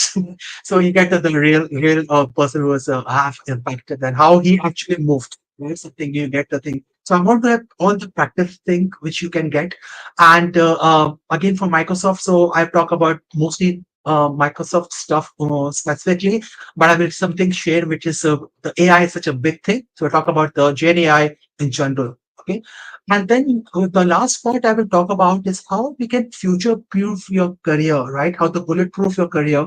This is so important in these days that I mean, to talk to students, I talk to middle-aged people, very experienced people. I will say, everyone is saying that there is a AI, and you want to just tell this AI is not the only thing, right? So I tell you about what happening, then how the companies do, how the companies' mindsets are different. Okay, so that is something about myself. I'm Microsoft alumni, and then I just joined Microsoft, and then I came back. Right, I'm working in a not in Microsoft. I'm working in a manufacturing industry. Right now, software architecture is what is software architecture? I give you the basics because this is I know this is generic, but how is so important for you going from as a basic software developer to solution architect. How your role will be if you just become solution architect, right? So first and first, you have to be functional and technical expert, right? If you are just technical, you get jobs like a technical consultant, you get a senior technical person, right? But you not may grow to the function. Function means business point of view. So you have to be both working on the functional side, the business side, and also technical side. And you will be the person who actually giving solution to the people, right? If you don't know, you have to give a resource matter. And the most important thing should be a people server. I've seen many issues. Even I didn't know they reach out, they ask some people, whether it's MVPs or some expert people, and then I give the solution to the people. So that is important about what the solution architect does, right? And again, give the owner of the solution, right? And it can be a technical skill, could be a software skill, whatever it is, right? And again, this is a platform. A platform could be any system for that matter. It could be your cloud platform, it could be your Azure, could be your on-premises application, which are rare right now. But again, it could be anything, right? So if you are skills into Microsoft, any other thing, you should be a part of that. You should be upgrading yourself and telling the users and your management what is possible with these products, right? That is something which I want to call out here. Now, something which is very important that I mentioned that your person should be just not technical, he has to be functional. So it's important that you have to collaborate, coordinate, and communicate. Again, these three are so important, and you always have seen very bad feedback as a children architect. So understand that not all the things will be on your way, right? So you have to understand that some many people will give you very positive feedback. Some people said, "Oh, this is not so good," right? So you have to take something and then always complete working on the purpose of it, right? Communication is something important because your bandwidth will be very limited. So you have to delegate work to people who are expert, right? So you can give the things and all. So you are a project manager or an architect, you have to understand what your role is. Are you architect, your project manager, or what skills are? So this is a very generic thing I'm talking about. Okay. Now, let's go to the next thing that as a social architect, how is impacting your web software architecture landscape. That is super important, right? Now, if you see that in the, I mean, again, I like this 6 things. So you can do automation. Example, you can have a GitHub, right? It can do a lot of amazingly saving of your time, right? And you think about software designing, you go to the Azure AI and find the amazing design tools which can help. And you can have multiple things. I mean, you can give on and on about what things. But if you are not learning, again, in general, even with the software architecture, or you be a technical person, you might not grow. But that is important, right? Again, I'm talking about human part here as well. But I give you a thing. I was just our consultant. I was just a system admin 10 years back, right? And I found that this growth, I won't have any growth. And in many years, I grew to the sort of an architect role, right? And it took me 5 years to go to that level. So if you're depends on what you want to go, how much you want to grow in your life. So from going to the software architecture or going from to the software development, it depends on what your passion is. That is something you can go for, right? If you are very good about solving technical skills, not functional, go for that, right? So that's why I'm going to my point is, right? Now, don't take this thing. This is some negative feedback, but I'm telling you that I was laid off. I could not think straight. But this is something important to tell. You have to understand market is not so good at this point of time. There are a lot of things happening, right? So this again is not the latest facts. Just give you something which is important. And again, as a US, if US impacts, most of the countries get impacted as well, right? India is different, I will say, but again, in general. So this employment rate is increased, and we have COVID, and also a lot of issues happened in 2022, and then the things Fed in the US gave a lot of money, right, to the organizations. So the employment rate decreased, right? That is very good, right? However, like also you said, a lot of people, again, this is US data, that around 2.7 million people got job after the Fed put the interest rate lower. So you see a lot of people get a job, right? That is something that is phenomenal. However, they added a lot of jobs, but people feeling companies and people are not very upbeat about the jobs. Think about companies. The companies doesn't want to hire more people, right? Because they don't know what the market will be, right? So this is something which we have to understand. This is 2024, right? Something which is pretty new, right? And I'm just when I was looking for a job, I could not find any job. I know I'm based in Singapore. It's very difficult to find a good job. And as a matter of fact, I was looking, I was a very good package from Microsoft, and I have to go down. I think I was okay to become software architect. I become software developer, right? Because I don't know the job market. Not so good, right? Literally, I got job. It is makes sense for me, and it is same thing which I was doing in Microsoft, and settle a bigger role. It happens, but it's not all the people get same kind of opportunities, right? Because job is not so good right now at this point of market, right? And we have more things coming into the picture. So people are not getting right jobs at this point of time. Also, India is special. I know there's some things I won't talk about, but things are different here. But even India is impacted, right? So something want to talk about. Right now, both jobs are you can see here, and it's being given to you. One thing which is very important is about the jobs which are admin, coding, customer service, teachers, legal, finance, and human resources.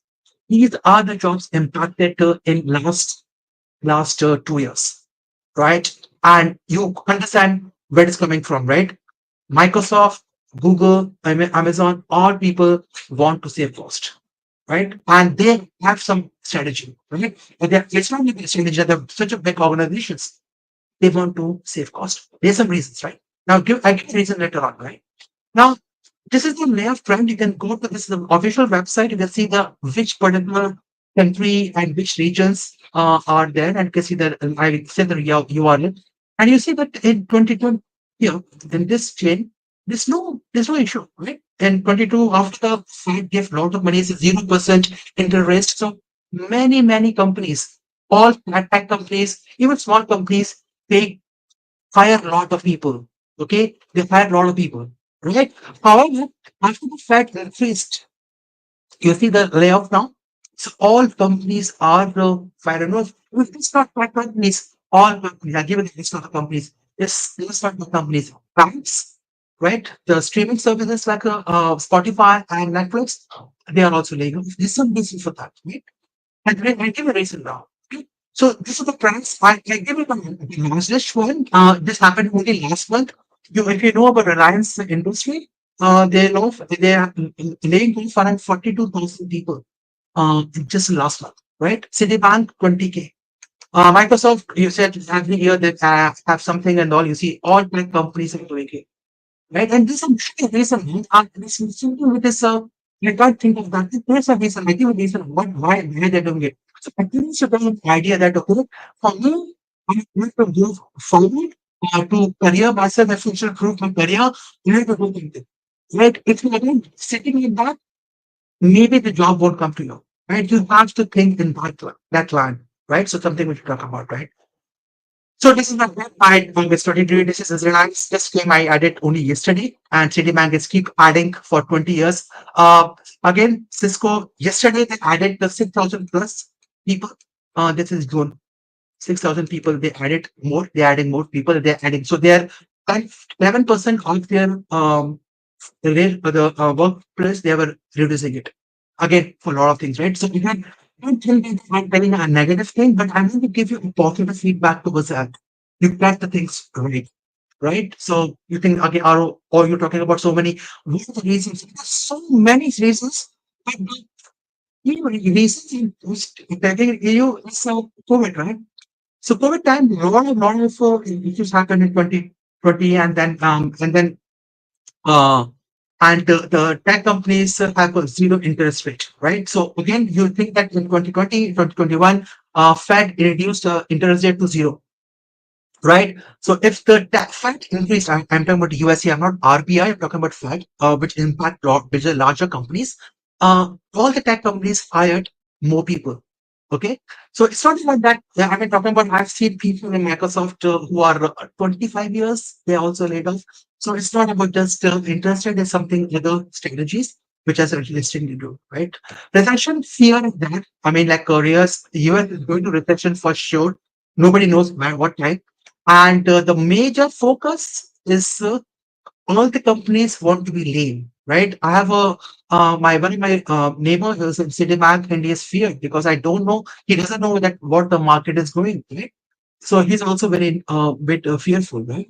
So to understand that Microsoft and all the tech companies they want to be lean, right? So if they example, Microsoft has around 2,000, sorry, 200,000 people, sorry, 2,100 users. Now they from to 70,000 lesser, right? They want to lead down. Same to Google, same to AWS, right? And the main focus was on AI. It is idea. So software architecture, why do people have to go layoff? It's because they want to have automation can help with this, right? So if you see that if the companies are make a leaning, which is the reason that they have to cut people, and you know the reason, right? I've seen the some screenshot about that with you. So the main reason is about tech companies are lowering for the lean. It's always increased to many percentage is because the US economy is not so good. So government has to put some kind of checks, right? Balance. Okay, now in next 50 minutes, I'll talk about how we can make a positive thing. Right? Or talk about the word negative. I want to talk also so many things negative, negative. Can we talk about positive? So next 15 minutes, I will talk positive things, how we can do it. Right? So first thing first, I just want to say about the Gen AI. Gen AI is such an amazing stuff, and it was again, if you know about or still knew about ChatGPT. ChatGPT is an amazing tool which helped many organizations, right? So Microsoft invested a lot, and they want to see and then invested something on its Copilot. How I think you have heard about Copilot. I'm not giving too much details here, and I'm talking about running a journal, right? So Copilot and other stuff is making Microsoft lean the team, right? You know, because now Copilot can do so many other stuff, so they want to lean the team. It's not Microsoft, all other tech companies I'm talking about, right? So there's something which you talk about. The focus is about Gen AI, right? So I'm talking about something very specifically. Now, if you want to, again, like, from Microsoft standpoint, I just want to show that if you want to create an app, right? Previously, we had to write lot of code. However, after we go for the ChatGPT and we use the Power Apps and anything, we can make an app within few minutes, right? Example, think about creating an app for a sales lead, right? It may take 1 or 2 hours, or you're getting data from some SAP system, example, right? So it keeps take time. However, if you're using the Copilot, you can make application within few seconds, again, few minutes, and then you can do some testing and all. So it depends on how stringent your organization has about Copilot, right? This is something which you want to talk about, right? So again, if you have many other applications, think about Power Pages. I'm not talking about the Microsoft products, but in general, these tools help to improve and accelerate your development, right? I use ChatGPT um, I think in a day at least 50, 60 times, right? This is my usage, right? And I have to upgrade to ChatGPT Plus because my usage is so huge that I have to go upgrade to my ChatGPT and also Copilot. Copilot is free for me, it's okay, but I don't have ChatGPT stuff testing on it. So I have to upgrade. You don't have quota in ChatGPT, so I have to upgrade so I can have more testing I can do. So again, this is something which is we have to understand, right? And a lot of people told me that are we jobs to be lost or not? The answer is yes or no. But yes is because you are not improving, right? And no is because you can if AI can help you, you can upgrade yourself. Think about mobile phones, right? Before mobile phones, we don't have idea stuff apps only, right? Yeah, mobile phone, one of the jobs with the free of that, jobs to be lost because of the mobile app revolution. There are jobs of this. But because of new openings about web designers, Android, iOS developers, Android web developers, many other things. So because of new roles. Now, something similar will happen here. So if you again, I'm not to be things, I just want to hear, if you don't want to improve, the answer is yes, you won't improve and you won't get a proper jobs role. But if you are passionate about something, you'll get a job. Right? That's going to tell you, be afraid and keep learning. That's something very important. Okay. Now we can won't talk about the co-pilot story and all. This is something very generic, and maybe some other features you have seen so far. But I'm not talking about that details. I'm talking about what things can help in terms of Gen AI, right? So that's what I'm talking about. Now, if you think about Microsoft's suite, they have so many tools we are having, right? We have ChatGPT. I mean, these are the not updated slides, but you get the idea that we have a ChatGPT chat, we have Copilot, Teams, all things. That's very few days I get okay. Copilot was something. Even I was renovated what right? I think also you can have Copilot. There's a great what when was doing. Making life easy. It is a thing, right? If you're not upgrading yourself about how it works, you will be left behind, right? Form kind of thing. So you have to think about that context, right? Now, it is another thing, right? Now, take my words here that this AI revolution will be there, just not like our mobile, it will be at least for 10 to 15 years, right? And if you're not able to decode, you can never press it. I tried to have a system and when I was and a lot of things, it was not easy for me after a couple of years because all people are going to cloud, right? I had to upgrade myself, right? I did a lot of things. I learned a lot of things and then I become a architect, right? It takes time, it takes some time for to upgrade. So it's not just one day you can become architect or become a software developer. It is a ton of years of experience, and then you can contribute to your organization, right? Now, before I go to that, I give 5 steps here to future-proof your skills, right? With AI, right? Now, I do lot of readings, lot of videos I watch. So I just tell you something which I will share in my PPT later. That if you want to get started with Gen AI and you're beginner, right? Again, if you're a beginner, started with these free courses, right? These are amazingly good courses. Microsoft, AWS, Google, they're so good, right? And the people they come are very expert people, so they teach you very well, right?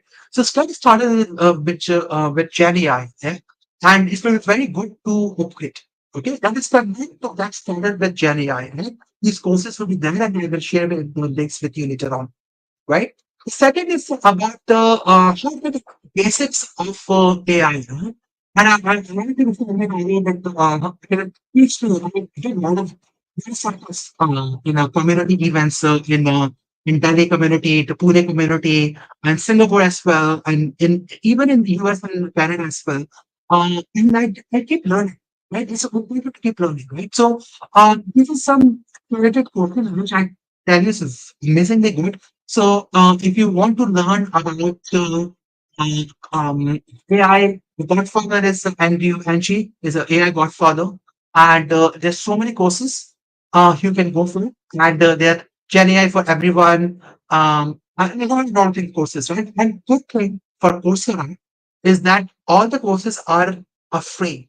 Okay, only thing which you have to pay is for your you want to share with the certificate in LinkedIn. In the LinkedIn, you want to share, then only you have to pay. Otherwise, these courses are absolutely free. Okay. Again, Baba would YouTube. Okay. Anything bad thing, good thing with YouTube. YouTube is very good, and I'm not. Which I noticed in my many years of experience that YouTube is good. It's really, what I call it as labs, right? I got the lab, right? Example, most of my labs. There's some test, right? Here, YouTube does not provide that services, right? So I go for course, I go for long paid courses. So I'm sharing that one also. I'll share later on. But these are a very amazingly good courses. Right? So first step is was to get the free courses. Go to the basic of AI. Basics of AI is so important, right? If you don't know what basics, you can't grow. That's a very important, right? So that is a step two. Step three, yes, absolutely. Yeah. Again, there the you want to learn AI, and you need to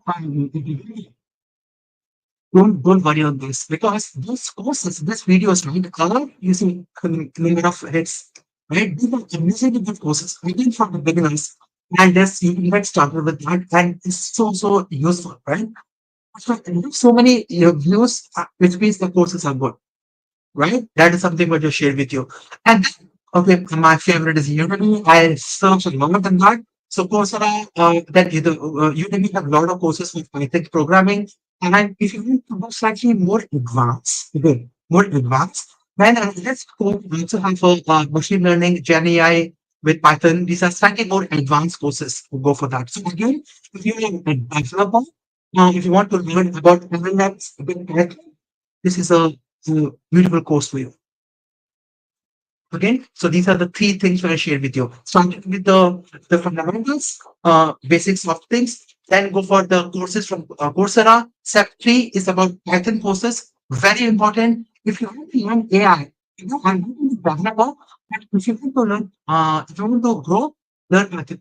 Because in next couple of years, the more primary roles for Python, whether it's Google, Microsoft, Amazon and all, they are really big. So you have to practice roles. You have to share with your interviewer that you have the skills in Python, right? It depends on what a role. If something you have assigned, still need some experience with that. At least you can tell to that with this particular things, you can use that particular model with a specific use case, right? So these basics are really very basic thing I'm talking about.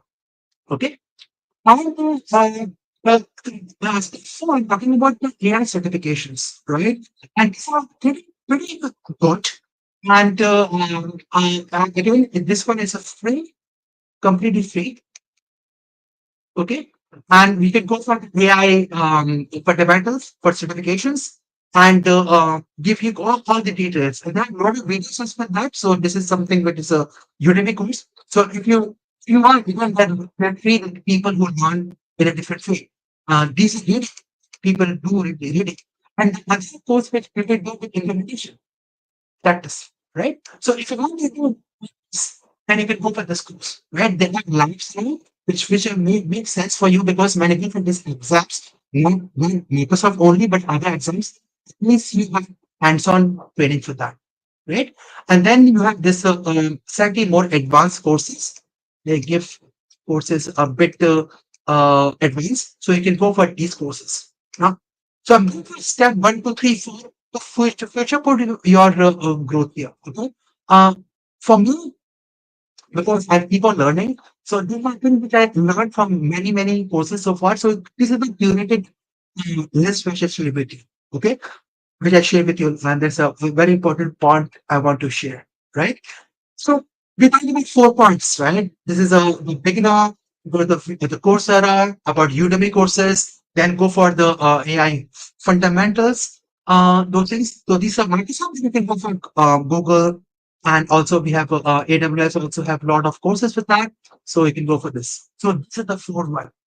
Okay. So Aroh, what about with the human touch, right? I know you keep talking about human touch, and this is the most important slide. Is your health. Okay. And one thing which I did telling you, this is something that whether you are a CEO or whether you are a software developer, if your mental and physical well-being is not good, you can't do anything, right? This is a thing which I did practically. It happened to me. So I will tell you that the AI Copilot is just a phase. Something new will come. Right? And if you're ignoring the family, I'm talking about not people who are bachelors, not about that. All people. We're talking all people who have father and mother and have a family, have 2 kids as well. So most important thing in life again is your health. All right? Important. Take care of your health. If you can't take care of your health, you can't do anything. Yeah, I'm we've been here for some people, but I've been through that. Like I wasn't, I really can't get this thing, but I was in hospital for a couple of months, and I can see the pain. Right, I think that okay, why I because I didn't sleep well, so I have to be everything got God just for because of sleep. I have had RCUs and lot of tests I did. So I would tell you that's so important because my friend, maybe the ignorant I thought that families are the most important people, right? So I think health, second relationships. Okay, this relationship is just not family. Right? It's about your friends, right? The community. I'm talking to Simon. This is my connection with Simon. My connection with all the people who I'm in touch with. Whether it's Australia, whether it's Singapore, whether it's people who are international. I just have a relationship with them who ask me for feedback. I ask them to reply to me. So when you have this the overall relationship scope, you find that okay, health and relationship need to complete. Okay, again, health and relationship need to complete. And the last thing which I will keep telling you is passion, right? Um, if you like example, I was actually like a different choreographer. I worked in it in Singapore. It's a Zumba instructor and other places, Bollywood dancers and all, right? It's my passion. But it's not a restricting that I won't play right now, but it's my passion to do something. Because I didn't do that the choreography thing, you do cycling, I joined gym. So your passion is something you're always in. It's just not for work. Most important thing, if you want to be a same person, right? Not insane, a same person, always pick a hobby so that you can give back to the society, right? So these 3 things we have shared with you is so important. Health, relationships, and passion will make you a human there. Okay. Again, this is what I have for you. I spoke a lot about the negative stuff about jobs and all. But if you have a just a very strong mindset that you everything I can do, then you can do everything. And believe in God. right? I tell you, trust in God. He knows everything, and he will get you what is the best thing for you, right? So that's about what I have right now. But I know that this a very I would say it's a something which is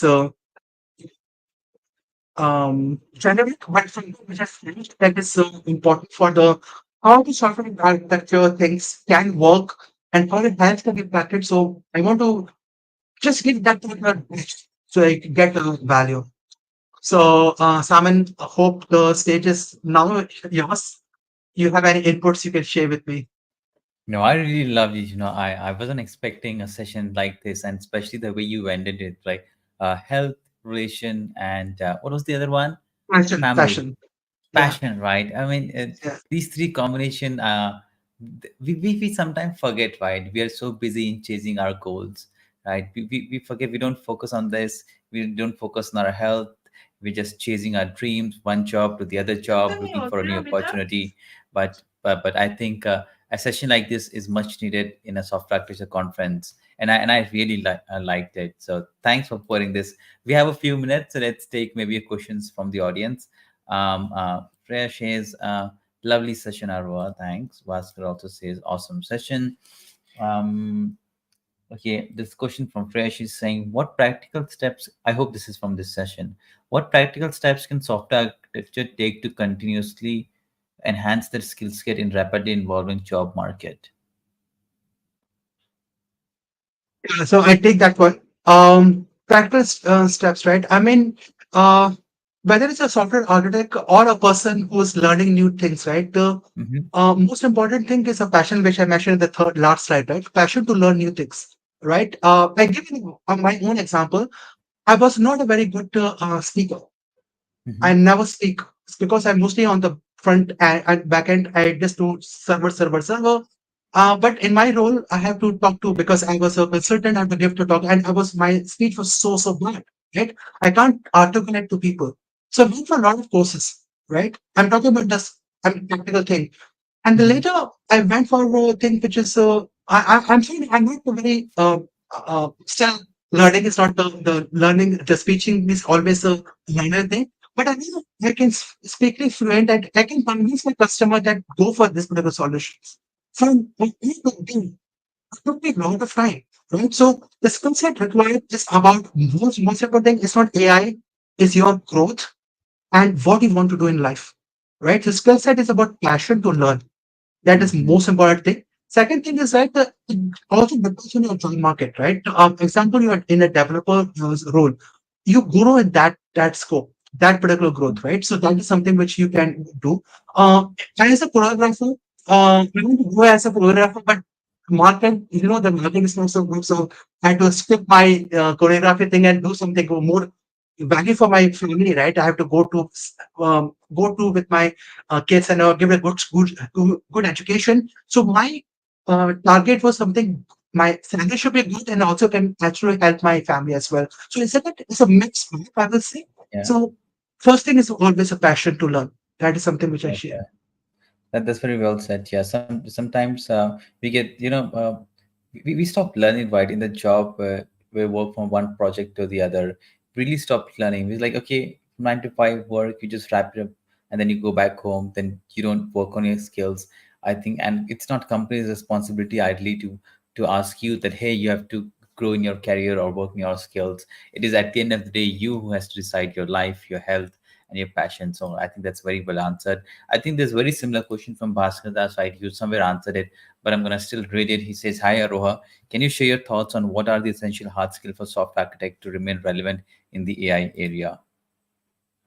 Yeah. So I will say the hard skills. I will clear is about the Python is the basics, right? The Python is the Hmm. basics, and if you go into the developer role, I tell you right now, I didn't apply, but so many job role for Python, sorry, prompt engineering roles, which I know about LLMs and Python codes, and the salary packages goes to half a million to Wow. million. Yeah, and that role I'm talking about. Software development is still very important part, right? So have friends who are earning that way. It's not about earning, it's about what you're looking for, right? One thing is the hard skill, right? About that thing.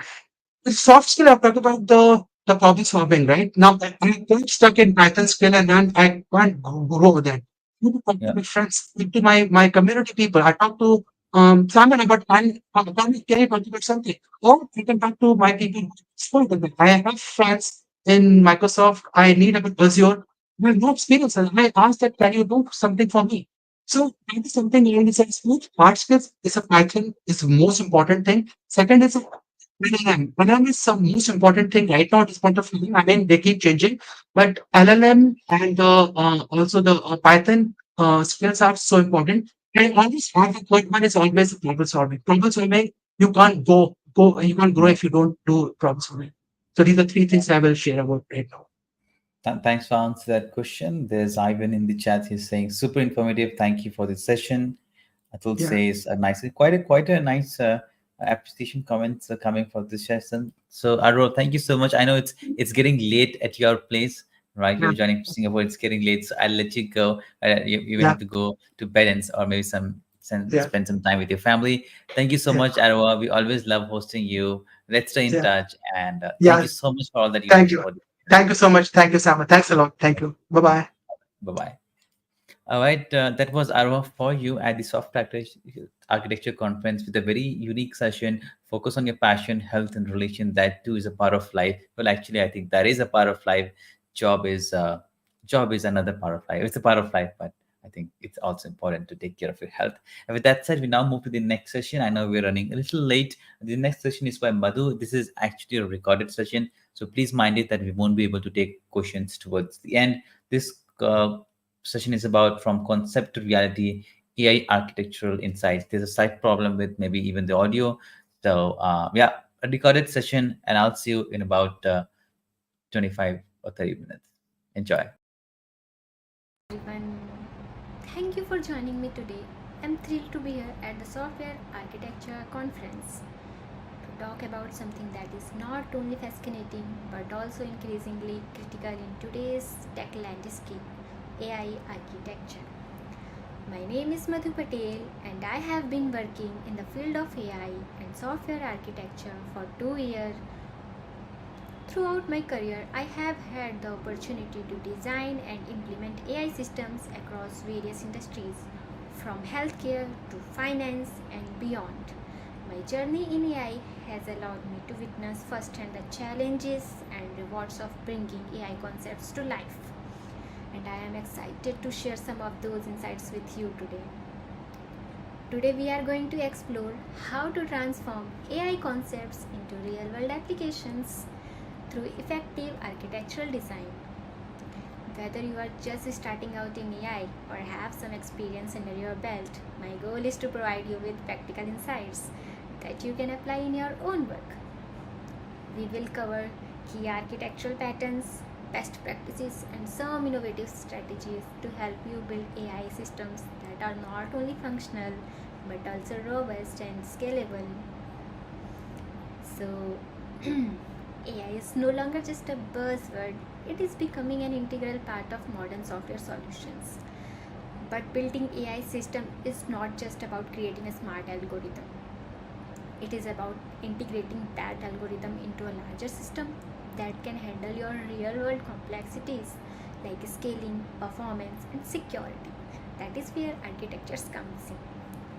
So, think of AI architecture as the blueprint for your AI solution. Just as you wouldn't build a house without a solid architectural plan, you shouldn't deploy AI without a well thought out architecture. This ensures that all the pieces like data pipelines, models, APIs work together and can adapt to future demands. Let's talk about scalability. What is scalability? So in AI, scalability is crucial because your system needs to handle large volumes of data and potentially serve millions of users. So a well-architected AI system can scale horizontally and allowing you to add more computing power as needed without re-engineering the entire solution. Another crucial factor is performance.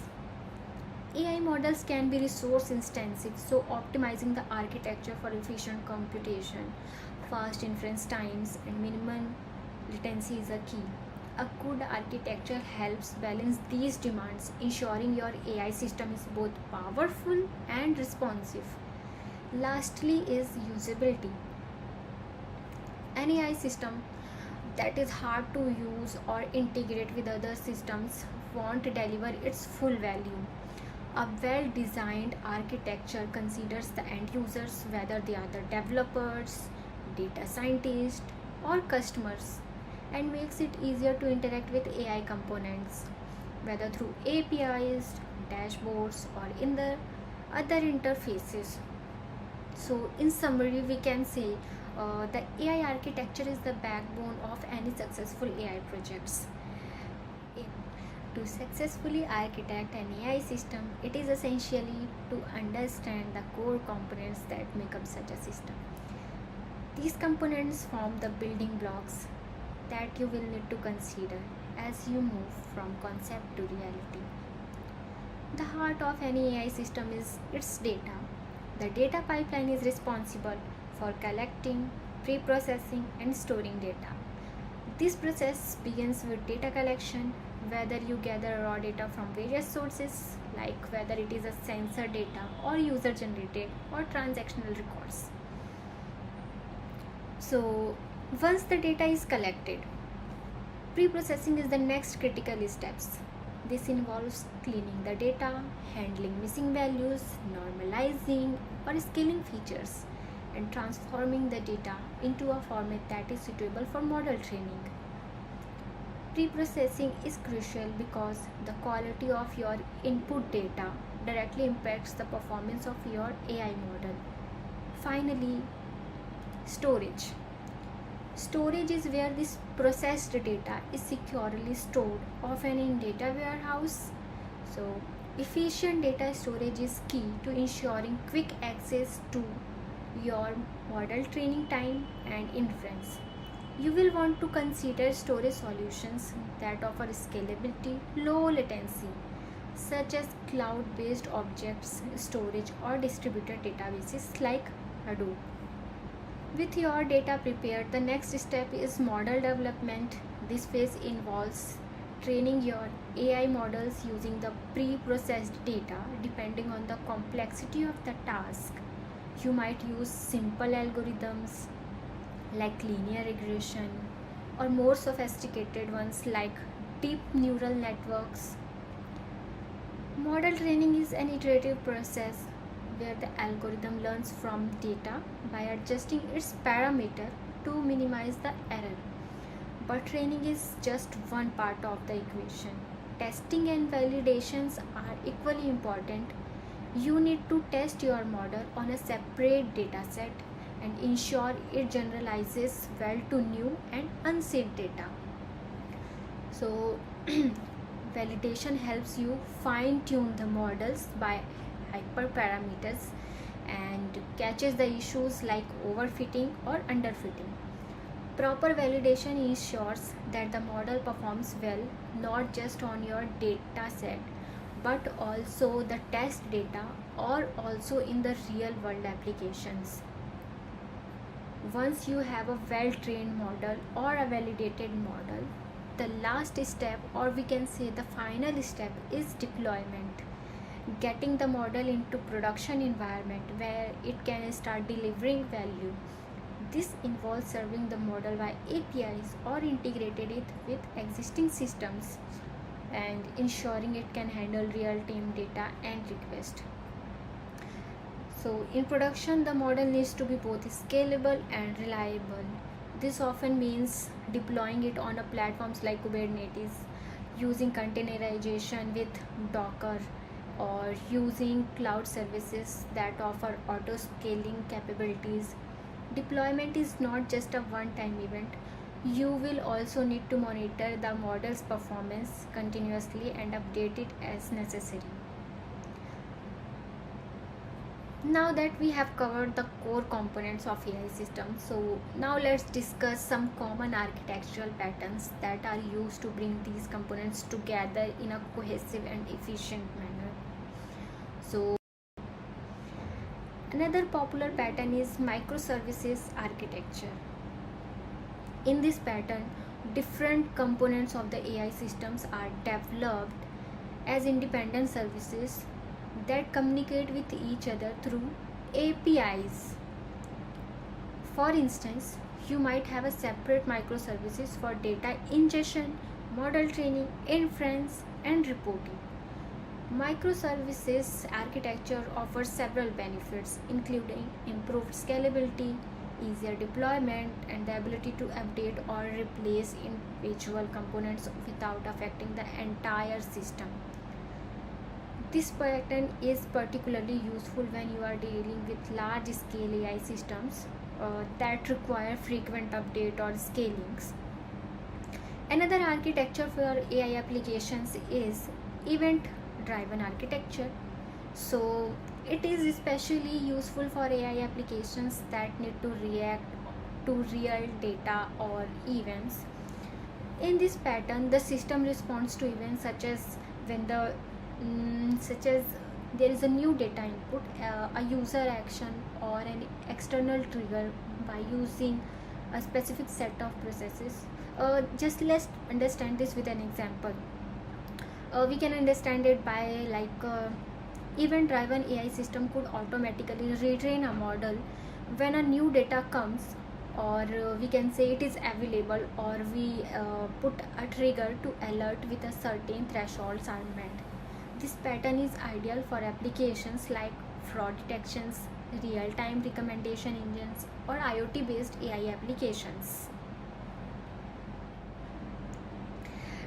We have covered the foundational components and architectural patterns. Let's understand the principles that guide the design of robust AI-based systems.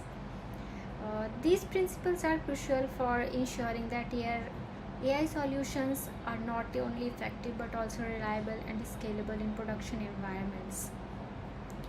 So the first key of design principle is modularity. By the term modularity, it means breaking down the system into distinct or self-contained components where each is responsible for a specific function, such as data preprocessing, model training, or inference. This separation of concerns allows each model to be developed, tested, and maintained independently. For example, if you need to update your data preprocessing pipeline, or you wanted to swap out an old model for a new one, so modularity ensures that these changes can be made without affecting the rest of the system. This not only simplifies development but also makes your AI system more adaptable to future requirements or changes in technology. So scalability is another critical principle, especially as AI system needs often to handle vast amount of data or serve a large number of users. Designing for scalability means you are ensuring that your system can grow both in terms of data volume and user demand without a complete architecture overall. So to achieve this, consider strategies like horizontal scaling. So what is horizontal scaling? Horizontal means it is a where you would add more machines or instances to handle increased load. You should also think about data partitioning or distributed CI/CD. What does it? So it basically automates the process of testing, validating, deploying AI models, and it ensures that the new AI or updated models are integrated or smoothly into the production environment. For example, you might set up a CI pipeline that automatically retrains or test a model whenever the new data is available or there is some changes in the requirement that is made to the model code. If the model passes all tests, so it can be automatically deployed to production, reducing the time from deployment to development and minimizing human error. By integrating CI/CD into your AI workflow, you can maintain a steady pace of innovation while ensuring that every update is truly vetted before it goes live. If there is any problem, so you can understand the root of the problems, and you can ensure that your AI system continues to meet its performance goals over time and time. So overall, this we can say scalability and resilience while also adapting some best practices like version control or continuously monitoring. These are the some strategies that will help you to build your AI systems that will not only effective but also reliable and adaptable in the long run. So now that we have covered the principle and best practices for designing robust AI systems, let's discuss the AI system development lifecycle.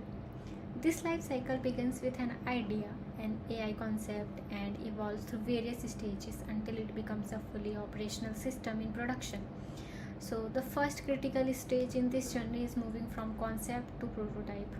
So every AI project begins with a business problem, or you can say you are having any kind of opportunity. So the challenge is translating that business problem into an AI solution. So for this, you should have a deep understanding of both the domain as well as the potential of the AI technologies. So for example, there is a retail company which are facing high customer churn issue, and the business problem here is about customer retention. So translate this problem into AI solution, you must consider developing a predictive model that will identify the customer at risk of leaving and also triggers targeted retention strategies. So for these steps, you should have a close collaboration with stakeholders to get the clearly problem and set some expectations, or you can also outline the success criteria. And it is very crucial to ensure that the problem is a well scoped and the AI is indeed the right tool for the job. And once the problem is defined, the next step is creating a prototype. So the prototype is for creating it for demonstrating that the feasibility of AI solution to the problem, and it will involve some experimenting with different algorithms, and there will be some feature sets or data sources just to evaluate what works best for this problem.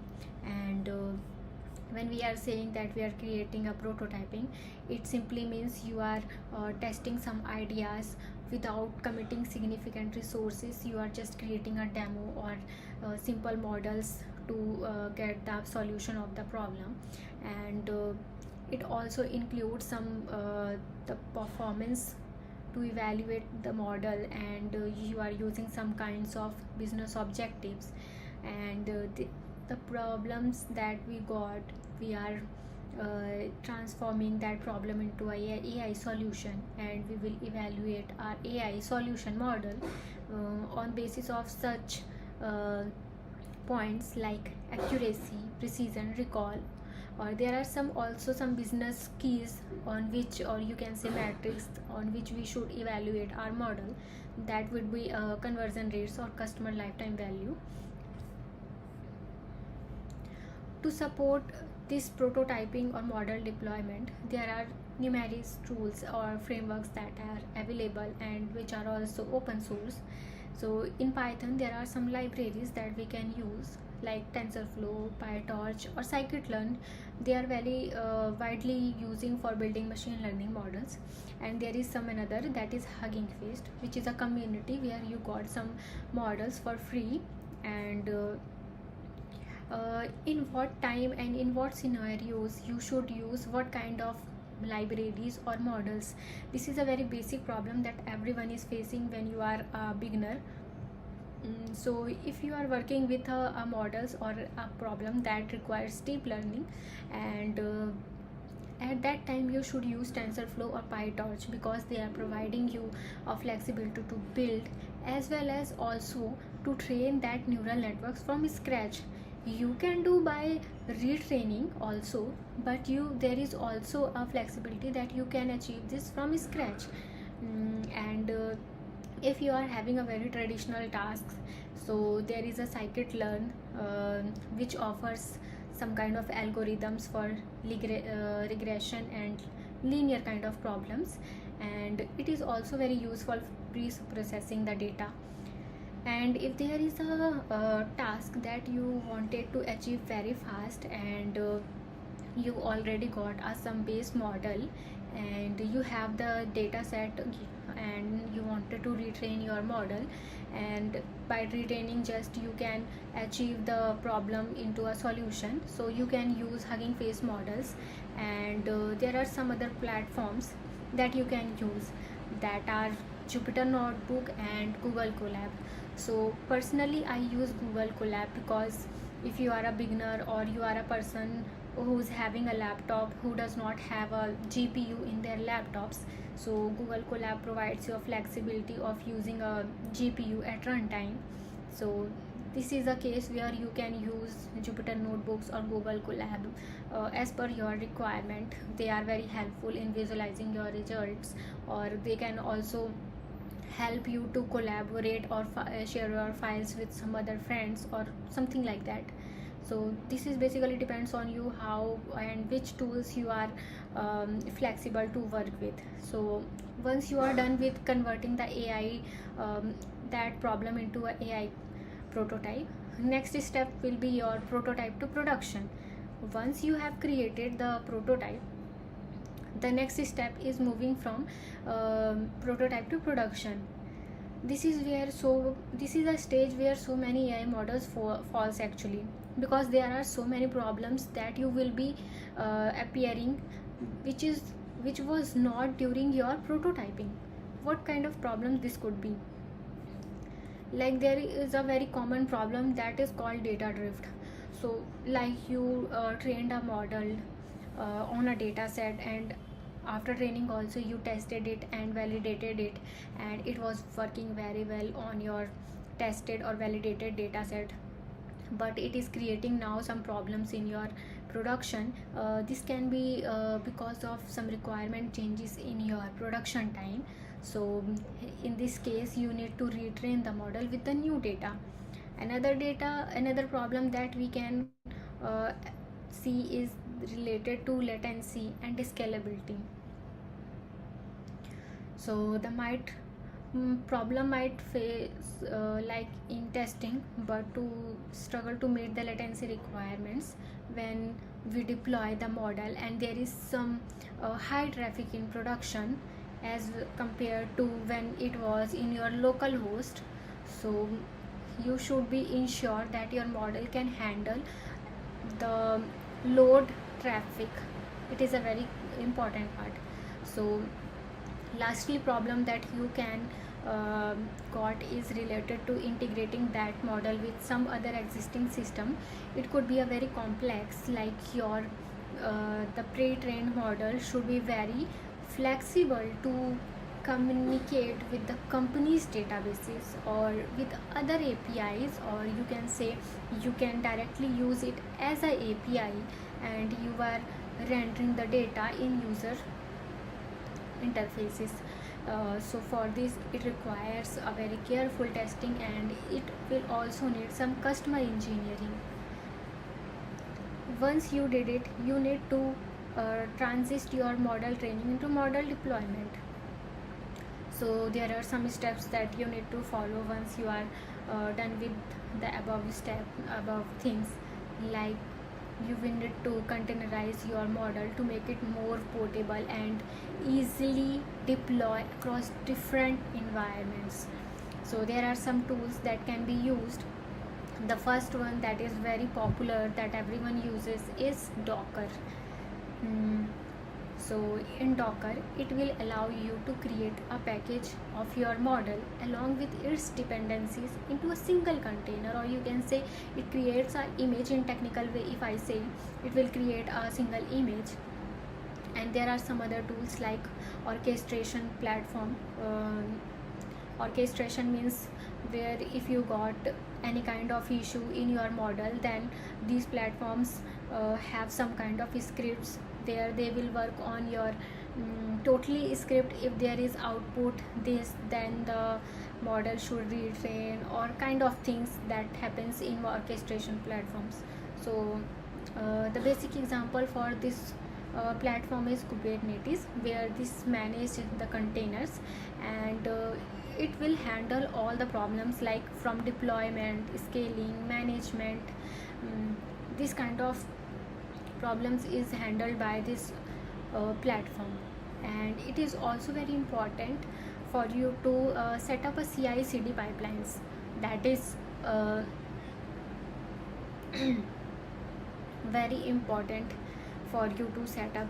Means with the help of these pipelines, you can automate your process of retraining, testing, redeploying models whenever the new data comes available, or you can say there is some changes in the requirement side. This automation helps you to reduce the time, and it will also reduce your effort, which needs every time to update your model, or it will also ensures the consistency across different deployments.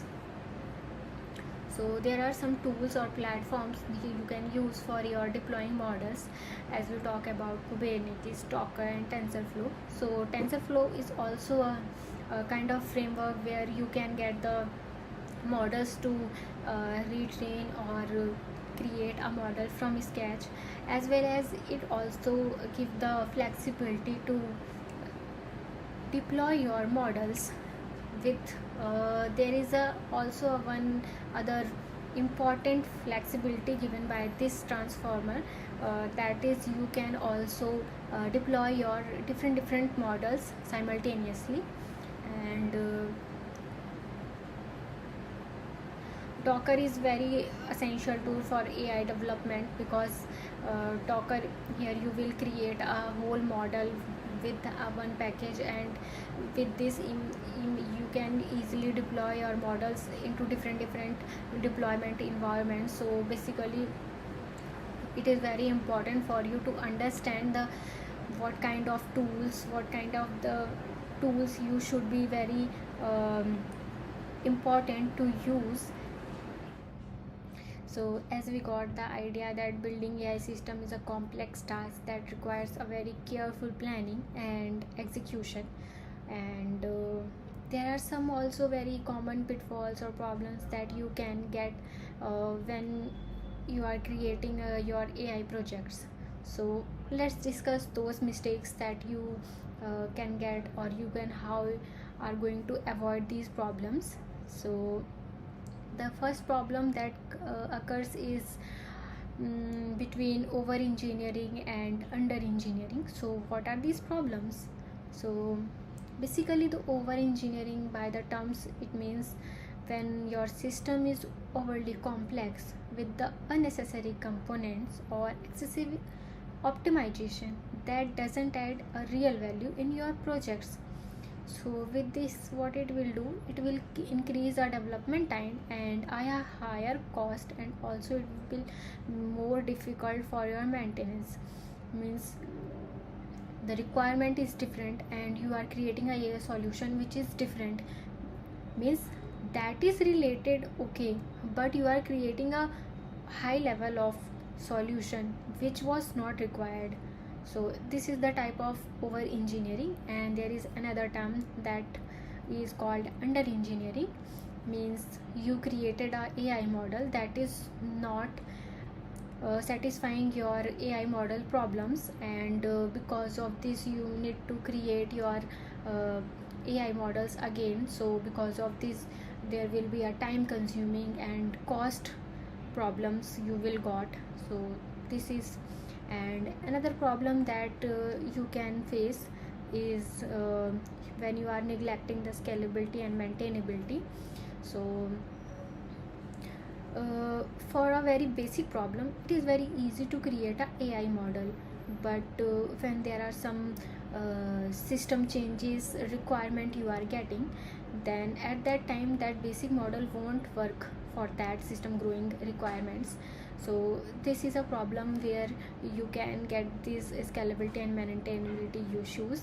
So because of this, it will be difficult for you to update the system, fix bugs, or this will also create a new problem, so you won't be able to add new features or kind of things. And there is another problem that is called when you are ignoring data governance or security concerns of your AI project. So when you are mishandling data, that can lead to a significant risk. If your data breaches or there is some kind of violations or loss of trust you can got if you are not handling the data very careful. So you need to be very careful about these things, your security. If your AI system is having the data of users, then you need to be very careful how you are going to store that data, so no one can breach your data. Thank you for your attention, and I'm very happy to be the part of Software Architecture Conference. Thank you. Hello everyone, join us for Beaker, one of India's largest Web3 and AI conference, which is taking place in Delhi on the 17th to 18th October 2024. This conference is designed by developers for developers. But why India? We chose India for its vibrant tech scene and its path to becoming a global economy leader by 2027. Bgrip offer a unique platform for professionals to connect, learn, and grow in the field of Web3 and AI. Be a part of this landmark event and seize the opportunity to contribute to India's tech journey. Hoping to see you all in this conference. Visit bgrip.live for more.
Hi everyone, and welcome back to Software Architecture Conference. That was the previous session. It was recorded once. We couldn't take a question for that, but the next session that we have is the live one.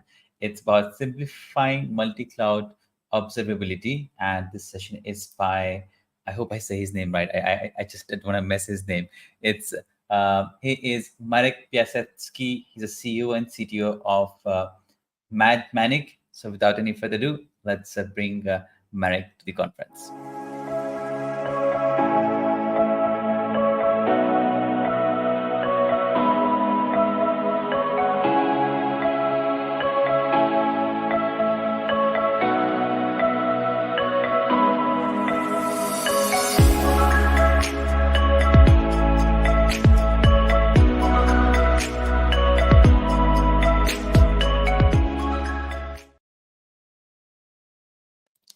Hi, Marek. How are you doing today? I'm great, man. Let's just adjust the title of the presentation, which Oh, did I miss something? Did I miss something with the session title? Yes. I think it's important for everyone. This presentation is about yet another framework. Oh, I do remember. Yeah, that was one of your session. I'm sorry about it. Did we send you also the banners with the wrong session titles? I don't think so. I've seen at least once. I've seen it perfectly fine. But yeah, I remember this session is about yet another framework. I'll let you take on the stage, and while you do it, I'll update the website and everywhere. Sorry about that. I see No you have shared your worries. screen. Once you move to your presentation, I'll add it because I know you're inside the StreamYard now. Yeah. Oh, I love your slides already. Okay. All right, I've added your screen to the stream. Everybody else can see it, and next 35 minutes is all yours. Okay. Okay, guys. Hello. I just created a framework in year and a half of working just by myself without investment and just focusing on it full time. And then I would like to present the results. The approach is to level up, don't repeat yourself approach and convention over configuration. And those approaches really changed how we are making web applications since Rails introduction, and then many other technologies were inspired by Rails. So it was huge impact for everyone. And I was thinking this is still not enough, and we can make another iteration on top of those conventions. And if you would like to know more about me, I have a nice website which is exactly for this purpose, mad.maniac.pro. And then I will skip it because we have only 35 minutes and we should discuss more or less a framework, which is quite a wide subject. So the presentation will be like to make space in your heads for another framework, just to convince you that there is still lots of room for improvement. Then present some parts of the framework, and I will try also to tell some stories and motivate you to participate in the project. So, by the way, I have some issues with presenting it on Ruby conferences. So far, I was invited to Africa and I made a presentation there.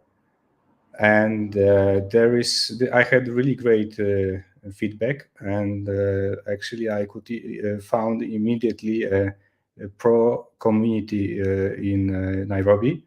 So on the blog of the conference, I read that the presentation I opened the conference with, 2 days conference, was the favorite of the author. So it was 2 days conference, lots of presentations, and really nice names, including the most important names of the Ruby and Rails world. And it was really well received. 2 days I had lots of feedback, and excited developers wanted to use it. So I will start my presentation with the game from my childhood, one of my favorite. And while I was playing it, I always wanted to play with the big guys instead of one of the 3 main characters. And when I was already not interested in games, I don't know where, but I read it's enough to just change the file name from big guy next file extension into the dwarf, and then we will be playing with a big guy. And as a programmist, I was just mind blown how well it was designed, that the file was an object and you can just rename the file, and then everything works. And then I realized whatever object you see in the game, you can just rename it, and it will be reactively playing the game. Even items, they will react as much as possible for whatever item it is, just by renaming the files. And in 18th9, I guess they had some framework for making games, as they were probably making lots of them. but I really appreciate it. And from the nowadays perspective, I really see that we went far into different direction where everything needs to be configured. But let's move on, and let's see the slide with trade-offs, which means we believe that we should sacrifice something to achieve something else. And sometimes it is like this. But in Ruby, I've seen for many years articles about delegation, and maybe it will be not familiar to you how it is implemented in Ruby, but there is a Ruby method which is called method missing, and it is called at the end of searching for all the names of the method which you try to use. And if it will not hit any of them, then at the end you just call method missing, and then you just handle the methods which were not found. And that's how delegate all is implemented. You just delegate methods to another objects, and if you delegate all of them, so it hits method missing, and then it tries again on another object to call this method. So that's how delegation works. But then you have articles which say, okay, but if you hard code it, it will be much faster, and some people believe that metaprogramming is just slow, and this is one of examples. But in real world, you can just connect two approaches. When you hit first time the method missing, you just then metaprogrammingly you hard code the method, so it works since the first hit. It works exactly the same way as it would work with hard coding everything by hand. So you still have a nice DSL and the same speed of executing the code, but it's a bit one iteration more of thinking about the problem, which I never seen happen. Then one thing which I have lesson which I remember from my childhood. I think I learned a lot when I was a kid. The best time ever. And as you see, there is a game, Broken Telephone game, which I remember from my kindergarten. And I can tell you that there is a message for developers. Like as much as you will repeat the message at the end, it will be malformed. Even if you try to not malform it on the way, it is a huge change that the input will be, after a few unnecessary passages, it will be different than the output. And that's a good lesson for actually most of the kids, at least in Poland, where I was in the kindergarten. Then I'd like to tell you a story just to rest a bit from the technological things. I have my friend Andrew, which is quite famous in Ruby world. He is evangelist of the domain-driven development, and I was showing him my frameworks, asking him for opinions, and then he replied me with his voice messages, and I was thinking that it would be funny to reply him with a presentation. So let's present also for him right now. What Race introduced is model view controller for web frameworks. What it exactly means is it is router which points to controller, which uses models to collect data for views, and then when we send it to frontend to even operate more with assets, so-called in Ruby framework, in Rails framework, which will be just JavaScript styles and images. These are assets. So this is like post-processing of what we did already on client side. But I would like you to notice MVC part, which was invented much earlier. Maybe it meant a bit something different. It's hard to say. I think in 70s in Xerox lab. And what is important to notice about it, and it is nowadays it was copied by many different frameworks from many different technologies, the MVC pattern. So it is lesson for everyone that MVC was invented when authors were thinking in a world of personal computers, mostly without a network. So everything was executed locally, and whatever you wanted to execute, you had the rights to execute it. So application was much simpler than what we do with MVC pattern, and everything which is more complicated is not handled by the framework. So we have understanding it, we can say that the controller has a dual nature, and one part of it are just Coroot methods, which are quite generic.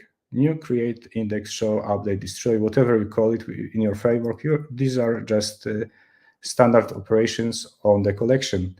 And then you have your custom methods, which are not generic. And some people will just not call it a controller, they start calling it a service. This is just a custom logic. But originally in Rails, it is just named a controller, all of this. So for example, by putting more method into one controller, more services into one controller, it becomes unclear because one method can require some additional libraries which you include. And then you have multiple services in one controller, and all of them have different dependencies. So after all, when you open the file, you don't know where you can find which part of logic. And this problem doesn't exist when you have just one service for one method, and whatever we need for that is really clearly visible what the service is using. Another thing is just making by hand, semi-manually, those generic Coroot methods. And they need lots of functionality, which I never seen in my life, all implemented properly. And every project tries to solve it on its own. Some things they will solve well, and some things they will not solve at all. So it is really well to recognize that collection is a separate thing and implement it properly for everyone. One thing which I noticed already more than 10 years ago is like we don't need a router, because I remember times when we were not using router. Let's say from the example from the game, which is not internet example, but files were enough abstraction. And at the beginning, when I was called a webmaster at the late 90s, I was using just FTP, and I was posting index HTML files in a proper place, in a proper directory, and it was creating beautiful links for your website when you design it properly. And the same way when I was starting with PHP many years ago, let's say more than 20 years ago, it was the same. I was just putting index.php in a proper place, and I didn't need router.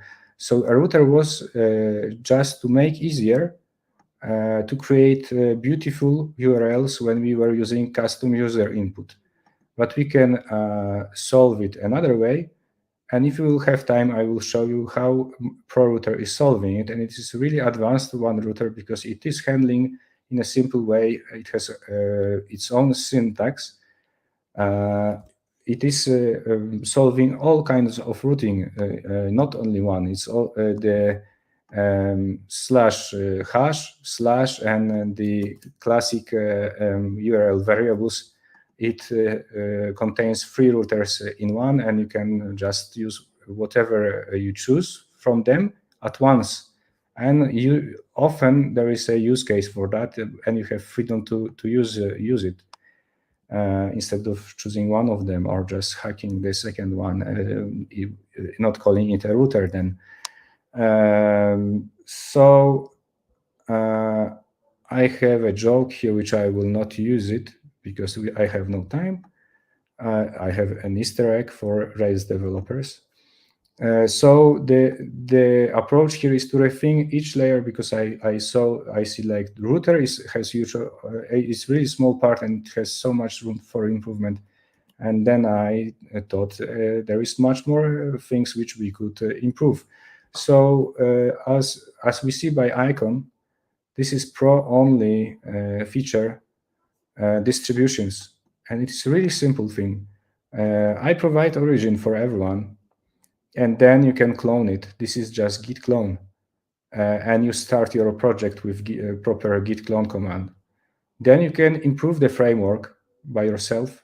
And as you will see later, framework is really condensed. It's not like you will need to be omnibus and know so much things, because it's really not much code to read.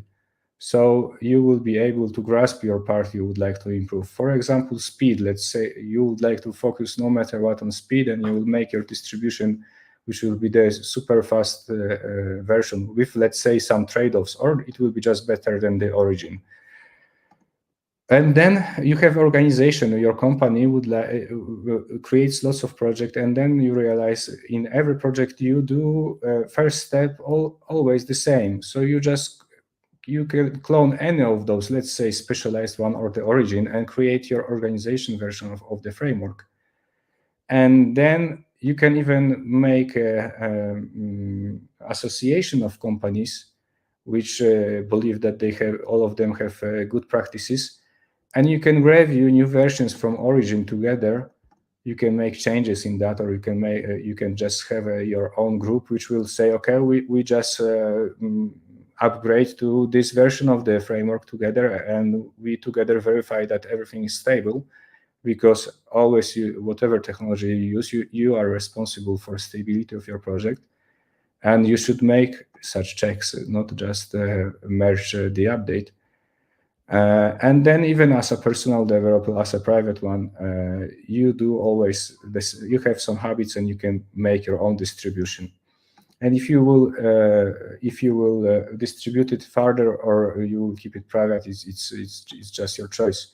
So another icon says this is recursive idea, and most of ideas in Pro are recursive, which means you can combine them together in whatever configuration you like Lego blocks. And I don't need to even forecast how you will use it. It's just recursive compatible. You can combine all of these approaches the way you will figure it out. So we have another approach, recursive structure in Pro. There is a flat structure like Rails and many things when you just sort things by model, controller, views, and you put it in a flat one directory. And here is recursive approach, which probably some other technologies are using, maybe not in such extent.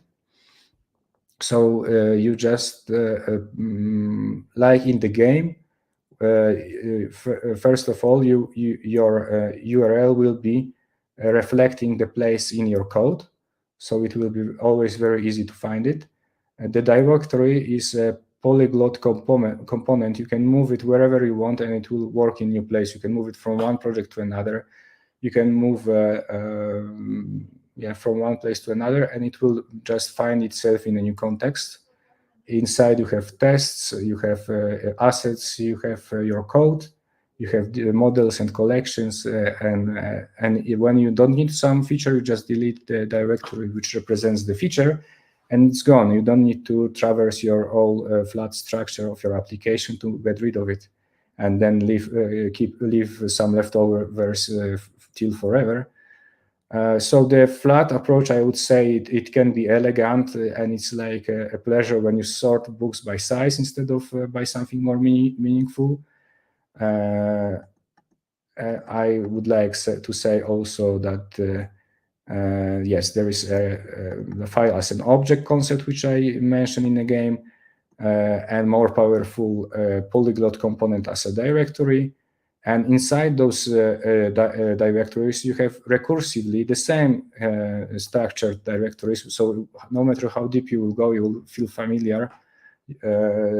And on the top level of your structure, you will define the subdomain of your project and even your project. So how this application works, I have the directory maniac.pro, which represents my project. And inside first level of directories, I have slides, and Pro recognize that we will have slides subdomain here, and it works.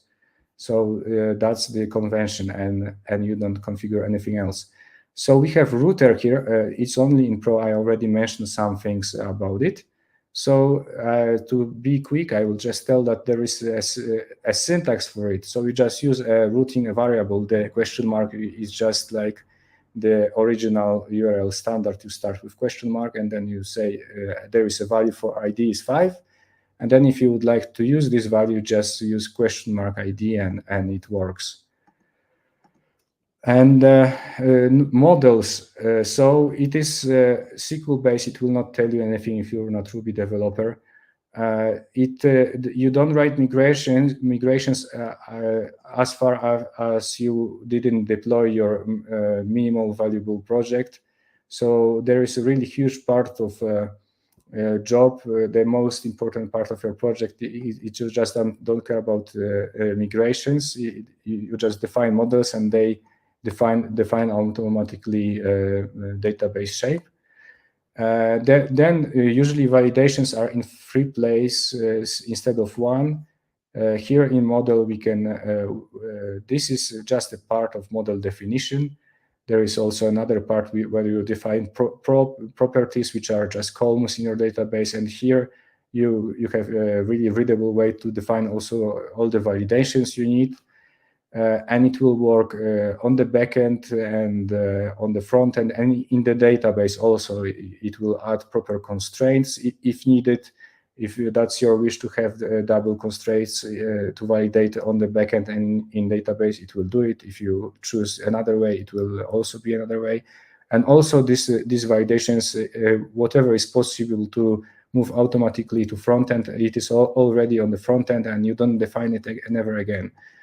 Also, there is in model, you can define custom types. This is the custom type, which has totally the same syntax as model. I said there is a prop method, which creates the columns and all details about columns, what type of it is, and so on. So you have a special domain specific language, which allows you to extend your database, whatever the SQL database so far possible is on beneath. You can extend it unlimitedly with a nice language, which no other framework has such feature. And whatever you do, you have fallback to really proven technology. It's not like I force you to use only the convention syntax. You can always fall back to what you know. If you don't know how to make it with syntax, or you find out that this syntax doesn't allow for something because I didn't thought about something, you always have fallback to make it the traditional way. And then you have simplified relations. As you see, only one method is enough to define all kinds of relations. And I will not explain it now because there is not much time. And then I would like to show that the type allows you easily to extend. It's reusable between projects and models, and you can extend your database capabilities. Let's say here we define what is a timestamp. So when created at when there is no value, we say time now, and there is a value time now. And where updated at, we always update with time now. So it is few lines of code, and if you will go to SQL's implementation of it, it's like 109 lines of code. And if you will go to Ray's implementation of this part, it will be like 177 lines of code, and everything in Pro is like this. It is really short implementation, and it allows you to write also shortly code. So when I was saying that MVC is not enough, let's see what we can achieve just by implementing a collection abstraction. So we just define a scope of the collection. So every CRUD method is aligned to this scope. All of CRUD actions can be written well between the projects. It is really a generic thing. We don't need to re-implement it in every project and in every call also. For collection, we can have DSL for custom actions, which I will not tell about right now. Data batching, it is also really easy to solve once per forever. Pagination and streaming, implemented efficiently. So you always, on every collection, you just by default you take just a part of it, and then whenever the client wants, can just ask for more, for next and previous values. Caching, also the thing which is just once for all. You don't need to touch it, but you touch it because your framework doesn't provide it. Query optimization. So many times I saw inefficient queries which can be generally improved, and collection does it. Managing indexes. The collection DSL gives you enough information to give algorithms enough information to try to optimize your database. Data permissions. This is the thing which I really saw in my life. So terrible solutions which are so expensive in calculations before giving an answer if you can touch this piece of data or not. And it is solved properly in Pro, and it is also efficiently calculated with no overhead. Real-time data, also another thing which I see people connecting cables by hand in most of technologies. It is solved here properly. Also, when you define your collection, it is live by default, and then automatically from collection there is a generated JavaScript object which will be on frontend, and it is designed for handling the API beneath. You don't touch API calls. You don't think what is the address of this API endpoint, because the collection knows where it is, and you just use methods like load and next and preview and so on, and add maybe something to collection and delete something from this collection. And you don't need to think about making API or consuming API. And still inside it is implemented much better than you ever saw in practice, making JSONs often. It is so huge subject. I will skip it to fit in the time. And then also it is possible, like in a first version of Rails, they proposed a scaffold which automatically was creating interface on top of the model. So the one thing is different here. We don't have the model, we have the collection, and collection really precisely defines what you can do with permissions, what actions you can call on this method with Coroot, and basically it generates accurately the interface. If you don't care about the look of the interface, it will generate it automatically, so you'll never touch the front end to generate, for example, some piece of internal panel administration. So we have nice solutions like this in Django, but it is not till it doesn't have collection, so it can't be as good as it is, because it will still require some custom tweaking, and here there is no need for additional work. So we have service, which is comparable to controller. When we should think about service, it will be the controller we know from other technologies, more or less. One service, one endpoint. It is a foundation element. So I use it internally, and you using collections and items, which is special case of collection, may never need to touch it. But it is always there, so you can use it, and it's really simple to use. As you see, it's just a block of service, and inside you have perform method, which does whatever you want, based on params you passed from the client. So let's say raise can reply only once, and then it's over of your controller work. Here you can answer your client as many times you want, so you can give some piece of information quickly, the answer, and other pieces you can calculate and stream it as long as you process it. You can broadcast for every client from this service. You can you have permissions integrated the same as in collection. Everything is a background job. So background job in Rails is a thing which you calculate in a separate queue out of the main server to not block it. So everything here is non-blocking.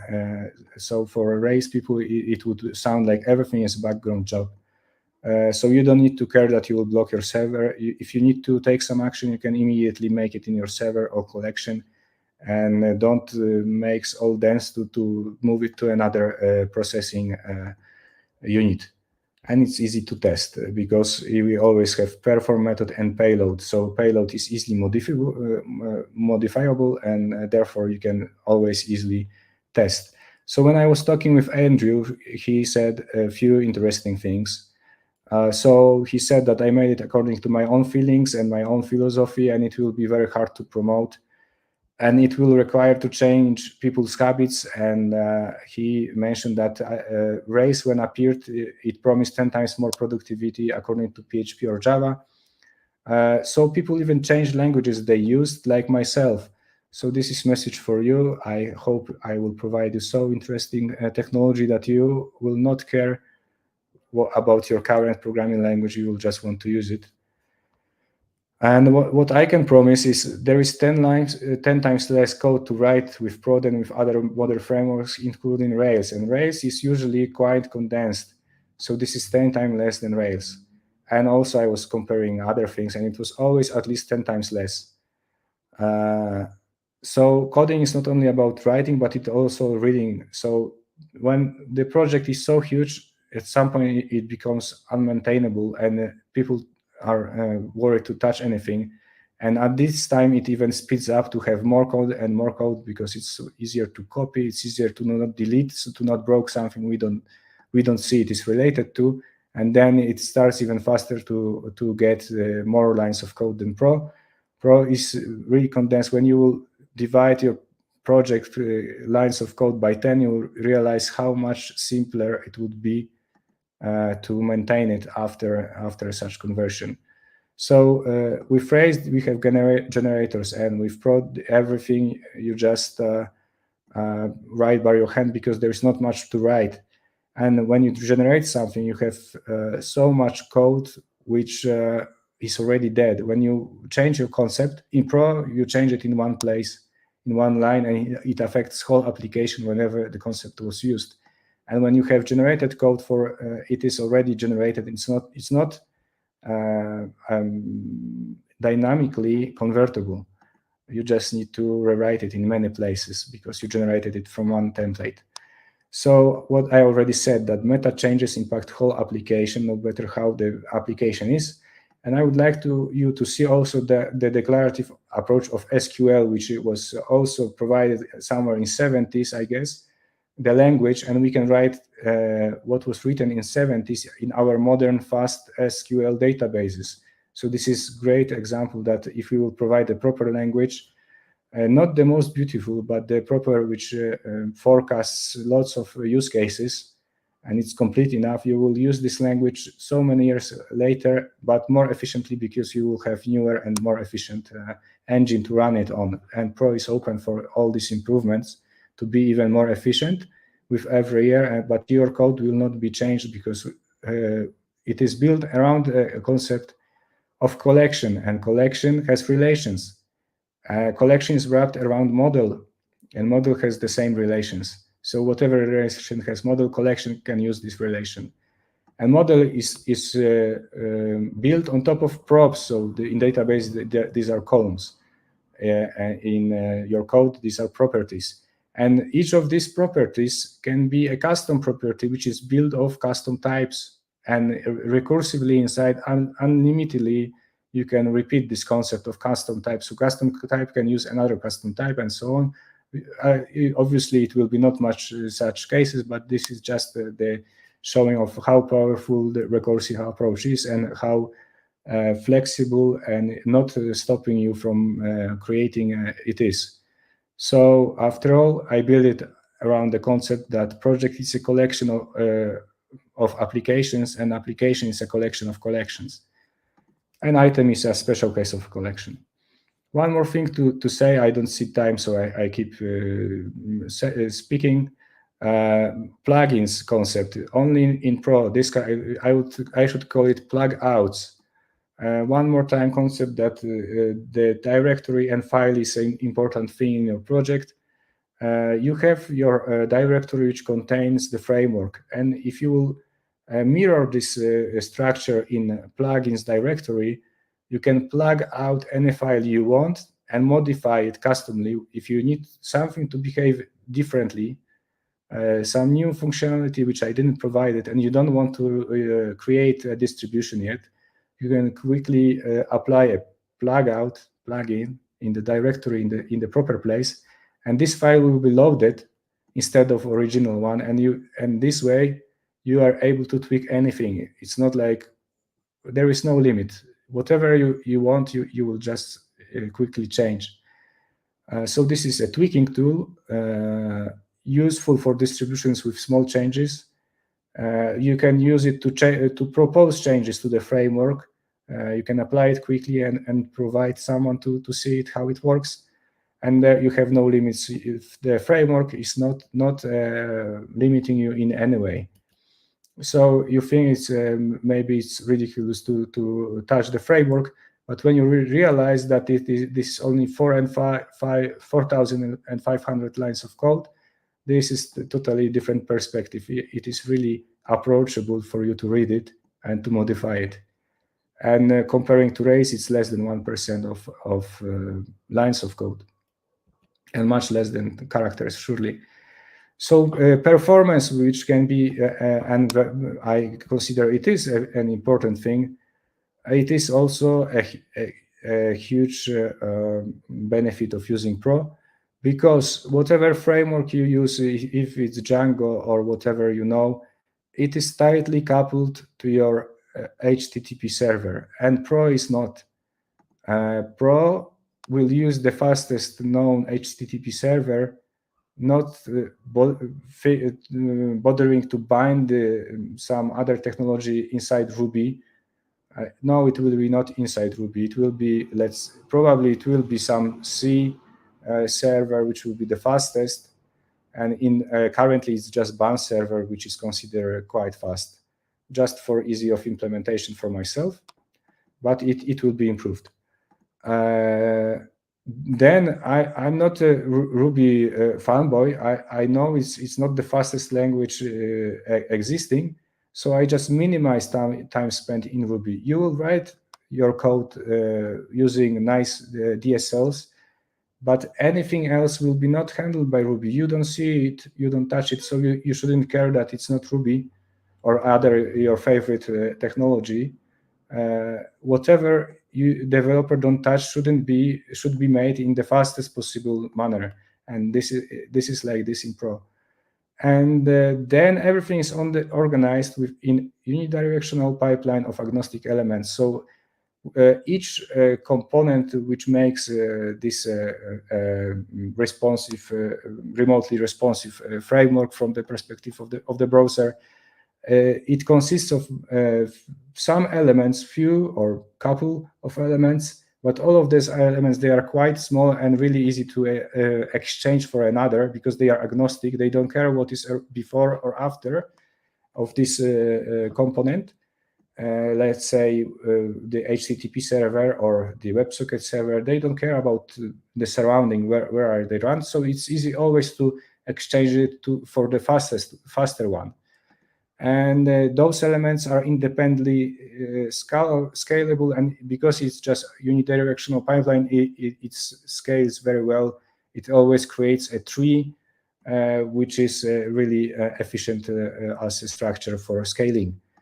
So even if it's a high-level language, it really aims for the top performance. And yeah, I still don't know what's the time, so I keep speaking, or maybe I should check the time. It's about time we wrap. What time it is? A couple of minutes. We've already covered about 40 minutes, so perhaps you can try to wrap it up. 5 minutes, right?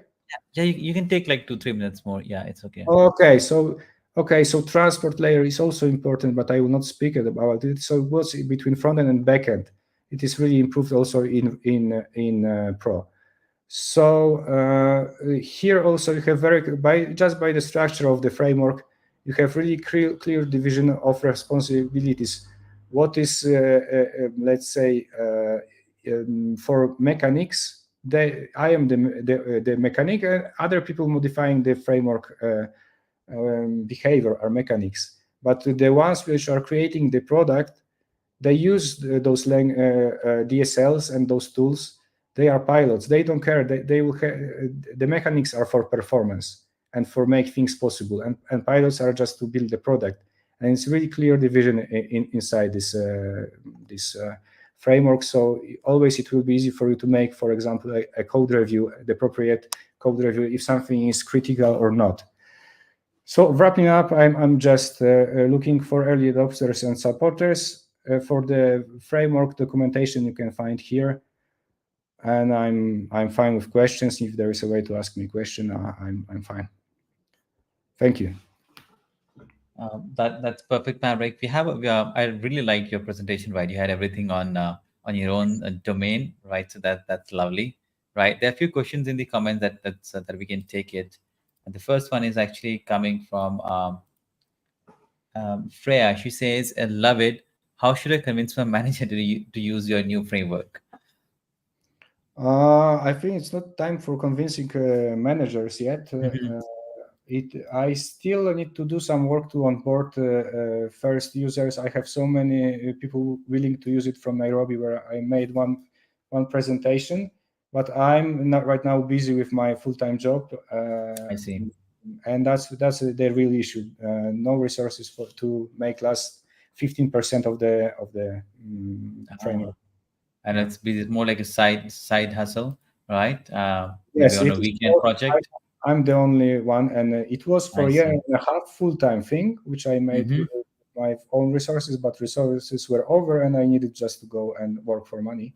So that's the status that I still need support and time. And as soon as I will handle some savings, let's say a few more months, I will, if I will need, I will again focus full-time on this project. Yeah. Okay, let's take one more question, then we'll move to the next session. That is by Bhaskar is asking, how does your framework handle serverless architecture compared to existing solution? Can you please elaborate? So it is on a stage when it doesn't consider some vendors providing you the DevOps for you, but also it is forecasted that it will handle as a framework, not as a software as a service, lots of infrastructure things. So it will be feel like serverless, and considering the maybe microservices thing is just the difference of runtime. If you execute everything in one reactor loop, or you will think to scale independently one service or one collection, it will not change the shape of your code. You just say this thing should have a separate runtime, and it will be scaled independently from other part of the application. Perfect. Thanks, Marcel. That question, Alok says, thank you for this. I think that was a great session. Marek, I know it's not easy to work on a project while you have a full-time job. So yeah. I really congratulate you for even, starting it and reaching up to here. Thank you so much. We can't wait for you to, launch this framework. And once you do it, we would love to have you back, have a dedicated live show, 30 minutes or maybe an hour, where you give a demo, share it with the community members. And that would be really nice. So we'll stay in touch. Any final thing you want to plug in before we move to the next session? No, have a nice conference. Thank you very much for hosting. Yeah. Thanks for accepting the invitation. Have a nice day. See ya. Bye-bye. Ciao. All right, ladies and gentlemen, that was a new framework for you. I hope you all check it out when it is out live, and you could also reach out to Marek. You have all the social handles. We're tagging him on Twitter and LinkedIn. With that said, I know we're already 5 minutes into our next session, and our next speaker is Ture Suleimani. He's no new to the CSharpCorner community. He's very popular, write articles. He is a chief software engineering consultant and a CSharpCorner MVP, a pure community rock star. So without any further ado, let's bring the rock star to the conference.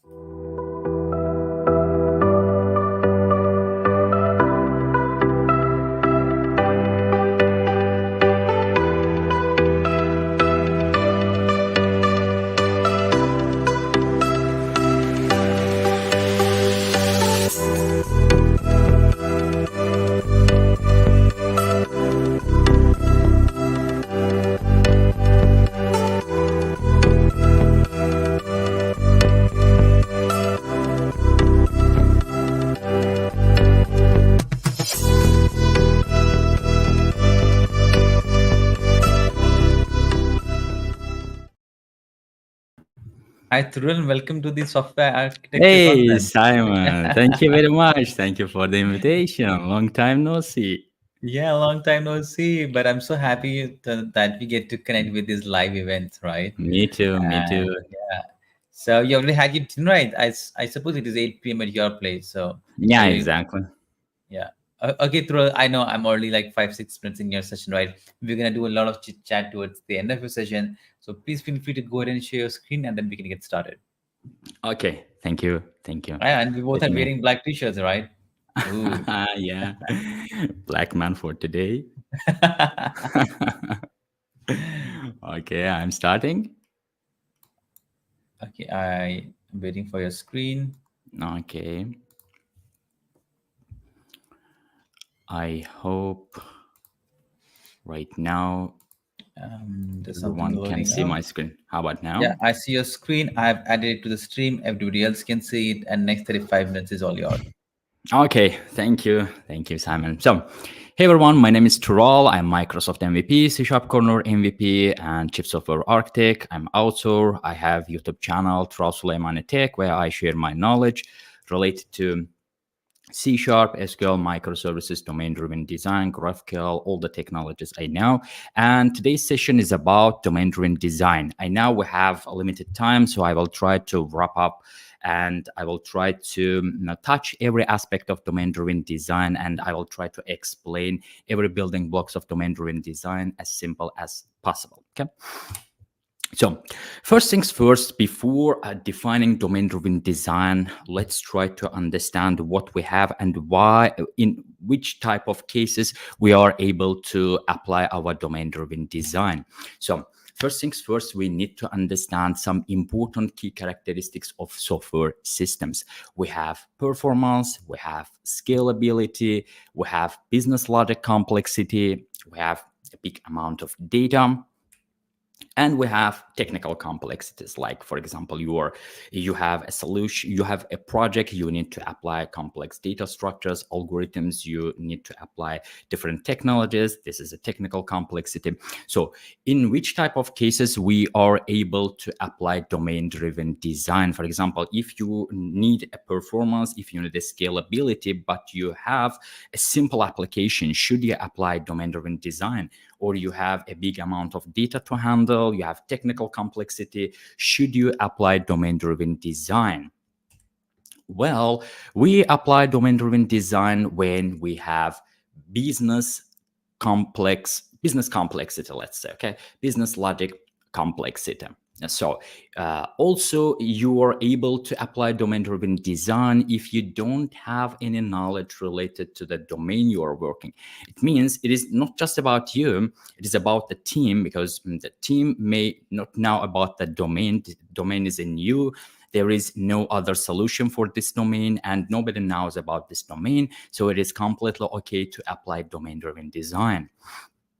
And also, if you have an MVP of your application, but you know that in the future there will be a lot of changes, it means you are able to apply domain-driven design. But when not to apply domain-driven design, if you have simple domain, like the Coroot-based application, or also if you have 20, maybe 30, 40 use cases, just defined static use cases. There is no changes maybe in the future or small changes. Domain is really simple. There is no need to apply domain-driven design. This is where we are applying domain-driven design, and under these conditions, we should not apply domain-driven design. And I want to touch on the fact that domain-driven design is not a design pattern. We should understand this before moving forward, because in many articles, in many posts, I realized that they are sharing some information related to DDD and they are defining it as a design pattern. DDD is not a design pattern. DDD is not architectural pattern. DDD is not architectural style.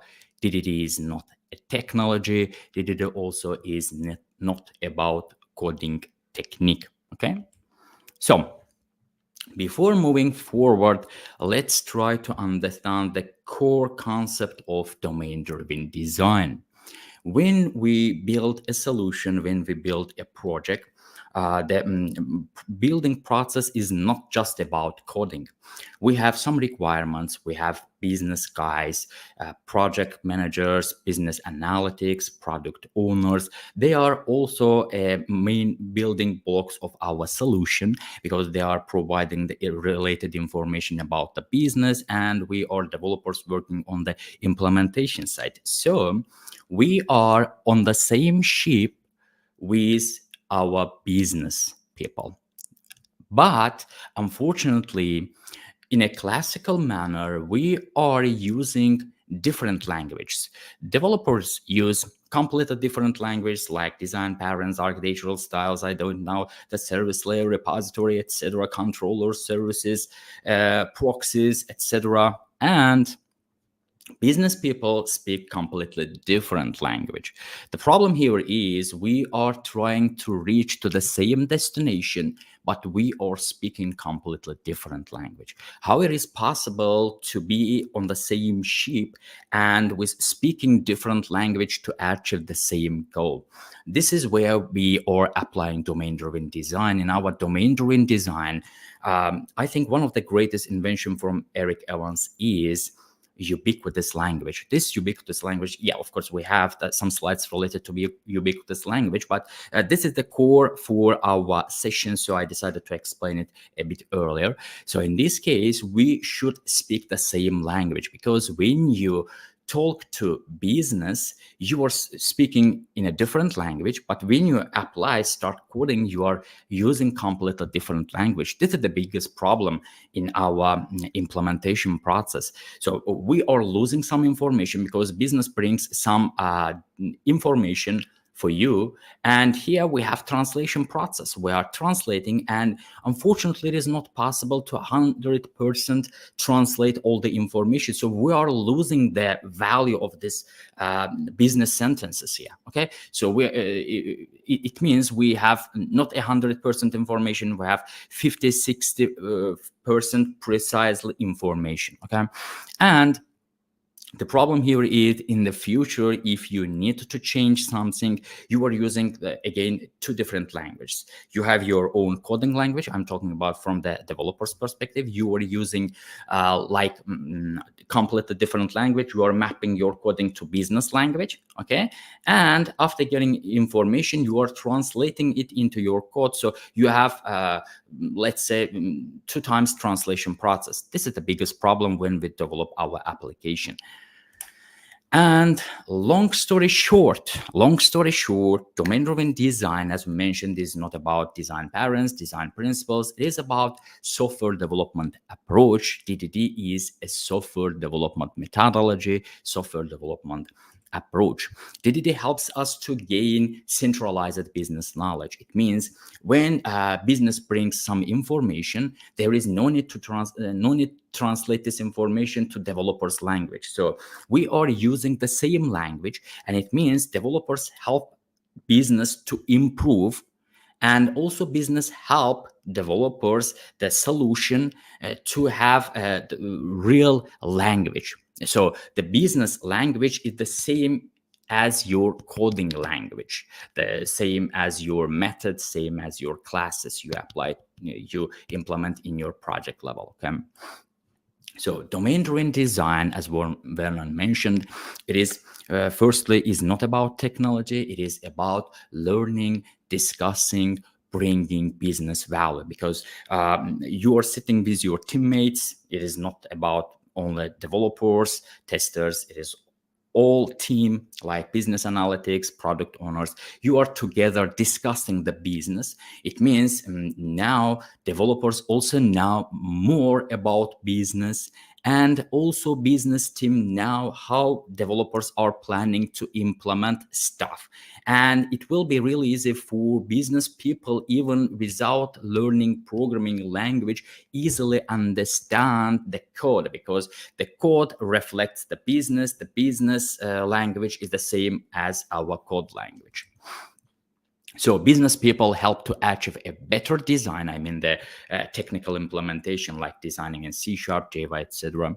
And also developers with asking proper and precise questions help to understand business well. So you are asking relevant questions to business. Of course, business also doesn't know all related the problem domain, and you are helping business people to learn more. If they learn more, it means they will reflect their knowledge to your project. So you are working together, you are using the same language, you are on the same ship and trying to achieve the same goal together.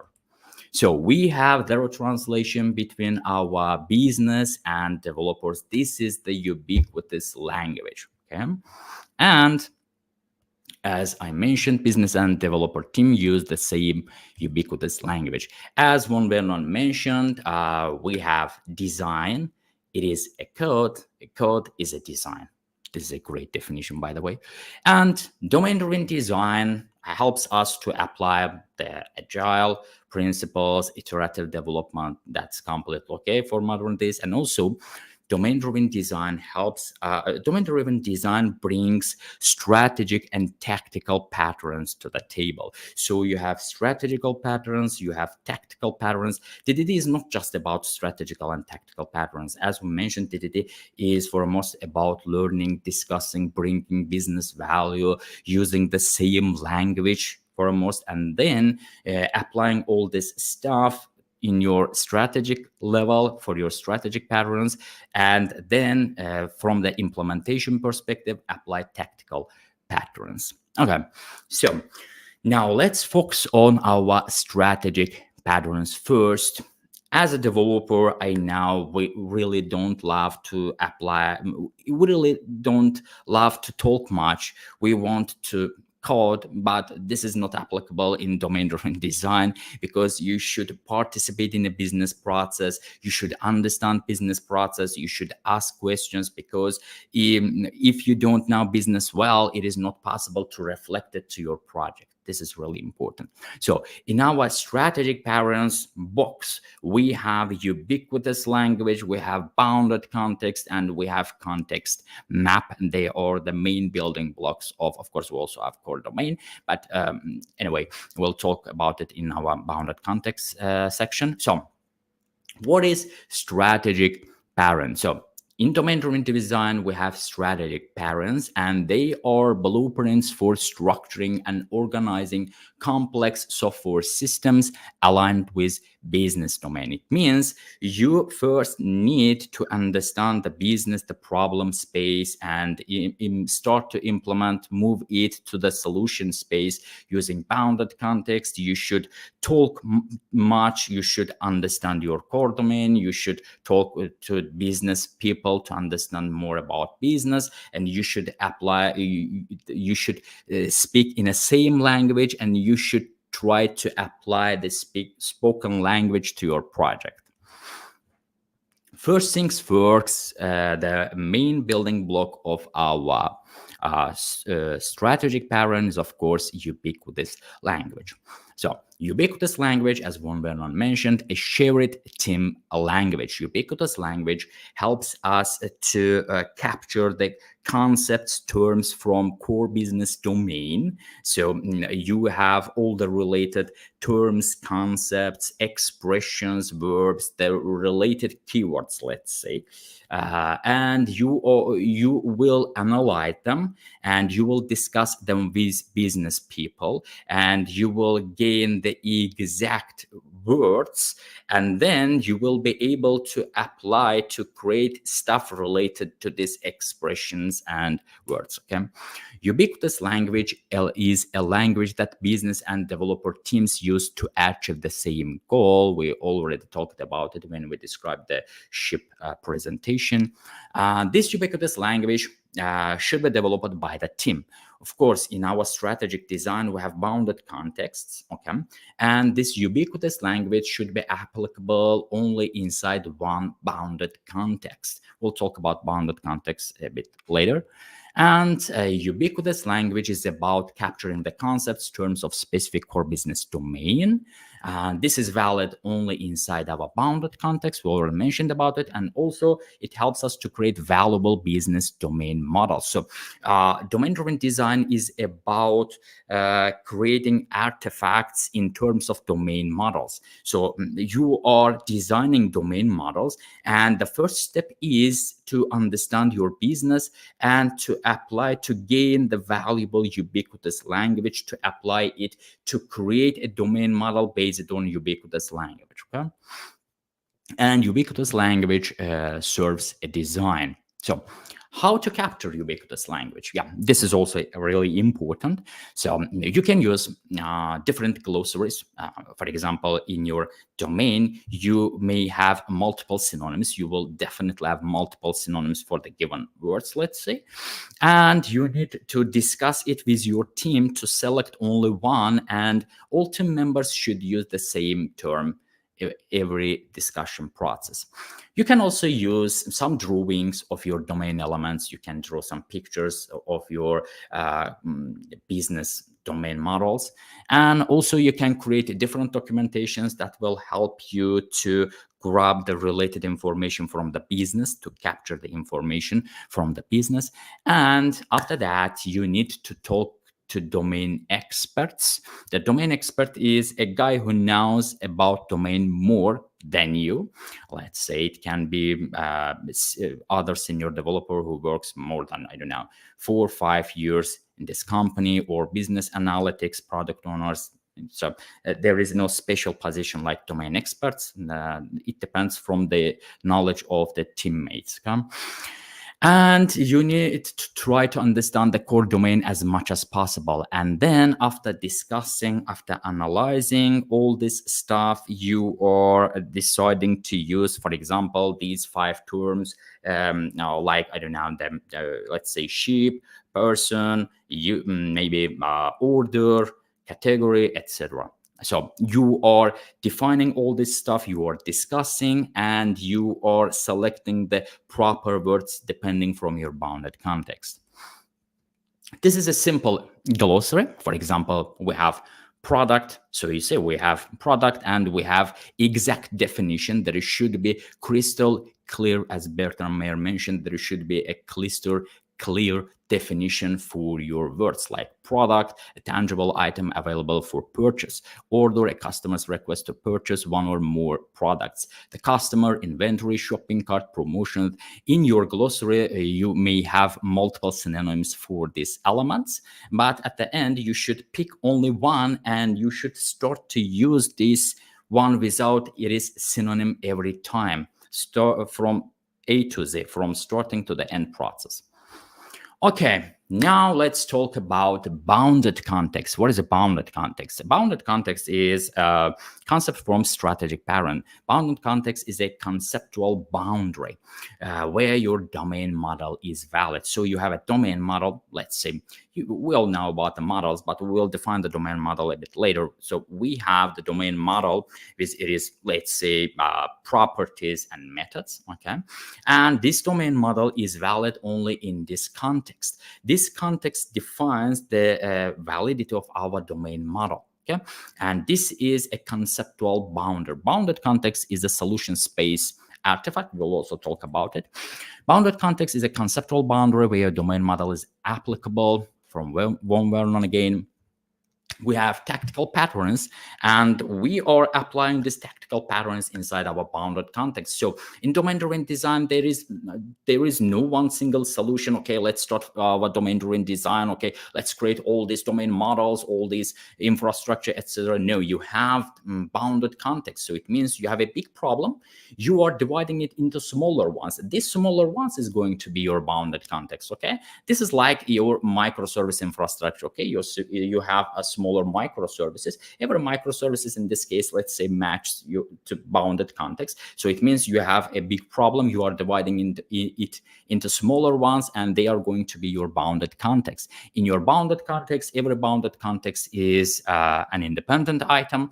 So you can apply different programming language, you can apply different technology, you can apply different architecture, and different team working on this bounded context, like in a microservice development process. Okay, so that's why domain-driven design design also matches with microservice development. So we can host bounded context using different architecture. You can use hexagonal architecture, event-driven, service-oriented. I don't know, REST, for example, you have for bounded context, you may apply a layered architecture for one, the clean architecture for one, I don't know, the service-oriented for one, event-driven for one. So that's completely okay. You don't strict to one architecture. This is the really a good side of a bounded context. Also, the ubiquitous language also valid inside our bounded context. It means we have one-to-one relation between bounded context and ubiquitous language. You cannot use the same ubiquitous language for multiple bounded contexts. For example, if you define the ubiquitous language, it is only valid in one bounded context. For the different bounded contexts, you may use the same terms, but they are meaning completely different. For example, in one context, we have account. In another context, we have account, but they are completely different domain models because they are isolated with bounded context. So bounded context is a solution space element. We have problem space, we have solution space. If you have read different books related to domain-driven design, you realize that most of them are talking about problem space, solution space. In our problem space, we have subdomains. In our solution space, we have bounded context, because in subdomain, we are trying to grab more information about business. We are trying to understand. We are trying to learn the complexity. We are not applying anything, any architecture in our problem space, but in our solution space, we are starting to apply all these architectural styles, all these architectural patterns, technologies, etc. So bounded context is related to solution space. It is not a problem space element. Okay, the problem space element is subdomain.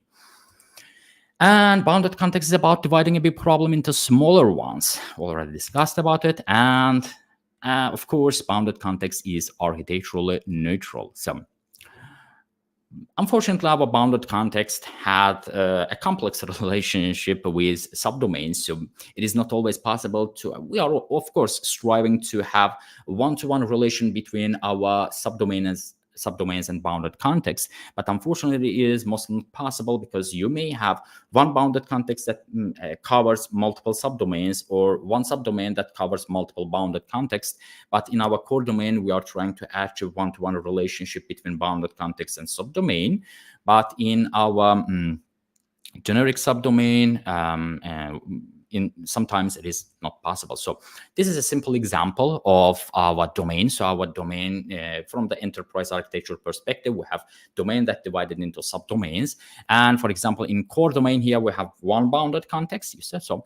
But in our another subdomain, we have two bounded contexts. Yeah, and also the given bounded context that match to even three different subdomains. So it is depending from your domain complexity, from your domain, of course. And let's talk about context maps. So we have bounded contexts, okay? And what to do in this case? So you have different bounded context. It means, let's compare it like this. So you have, imagine like you have multiple microservices, and one microservice doesn't mean a lot if it is not interacting with other microservices. So in domain-driven design perspective, when you have a bounded context that doesn't interact with others, doesn't much value. So they should interact with each other. So context map helps us to have communication between our bounded contexts. It is really having relationship between bounded contexts. So context map is a strategic pattern, tactical patterns applied inside our given bounded context. We already talked about it. This bounded context, we already talked that this is hosted in, you can use different architectures like event-driven architecture, service architecture to apply your bounded contexts. To design your bounded context, it is completely architectural neutral. And in our context map, we have different integrational and communication relationship between our bounded context. Let's talk about it. So we have organizational and integrational patterns, like we have partnership, we have shared kernel, we have customer-supplier relationship, we have conformist, anti-corruption, open host service, published language, separate ways, and big wall of mud. Unfortunately, we don't have enough time to talk much about all of them, but I will try to cover at least 2 or 3 of them. So we have partnership relationship. So it means you have 2 bounded contexts. They should fail together. They should succeed together. Okay, they are really dependent with each other. We have shared kernel. In most cases, shared kernel is a part of our domain. So we are having the generic codes like the related to entities, like related to our business, about value object, about domain services, domain events. We are not moving the infrastructure elements to our shared kernel. So shared kernel is about our business, the common usage for all our bounded contexts. We have a customer supplier relationship. Customer supplier means you have a producer and you have a consumer. And for example, we have big ball of mud. You can apply big ball of mud if you have already implemented application and you want to somehow isolate it to apply domain-driven design concept, and you can wrap all this stuff into a big ball of mud and to see it as a separate bounded context. Okay. So this is a simple example. So you see let's say we have 3 bounded contexts and we have open host service here. This is organizational and integrational communication mechanism, and we are applying published language. This is also one part of organizational integration parents here, published language. So you see we have open host service, we have published language. So we are able to write a wrapper over our open host service to have separate versions of our context map. In this case, let's say, so we have published language version 1 for this bounded context and published language version 2 for this bounded context. Great. So this is about our strategical parents. Unfortunately, it is not possible for you to bypass this strategic step to move directly to tactical ones, because if you don't have enough understanding, if you don't know what to code, what can you code? So in simple terms. So what about tactical parents? We have a lot of tactical parents, like we have value objects, entities, we have aggregates, we have modules, we have repositories, domain services, application services, factories. They are part of our tactical patterns, and we'll try one by one cover all of them, let's say. So tactical patterns are the specific building blocks and design techniques used to implement a domain model within a bounded context. So you see, we are going to talk about in a given bounded context. So without a bounded context, you cannot apply these tactical patterns. You should first specify your bounded context.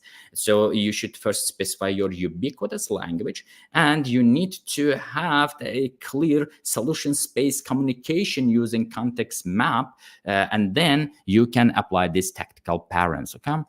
The first tactical parent is going to be our entity. This is not entity. So we all know from the C# entity framework, we have entities. This is not the same entity. So this is a bit different. The entity is identified by its ID. In our entity is a class. I will show you a simple example here. Entity is a simple class that is not anemic model. What is anemic model? It means your class only consists from properties in terms of, let's say, C# Java fields, properties, and the related business operations, related logic methods handled by the upper layer.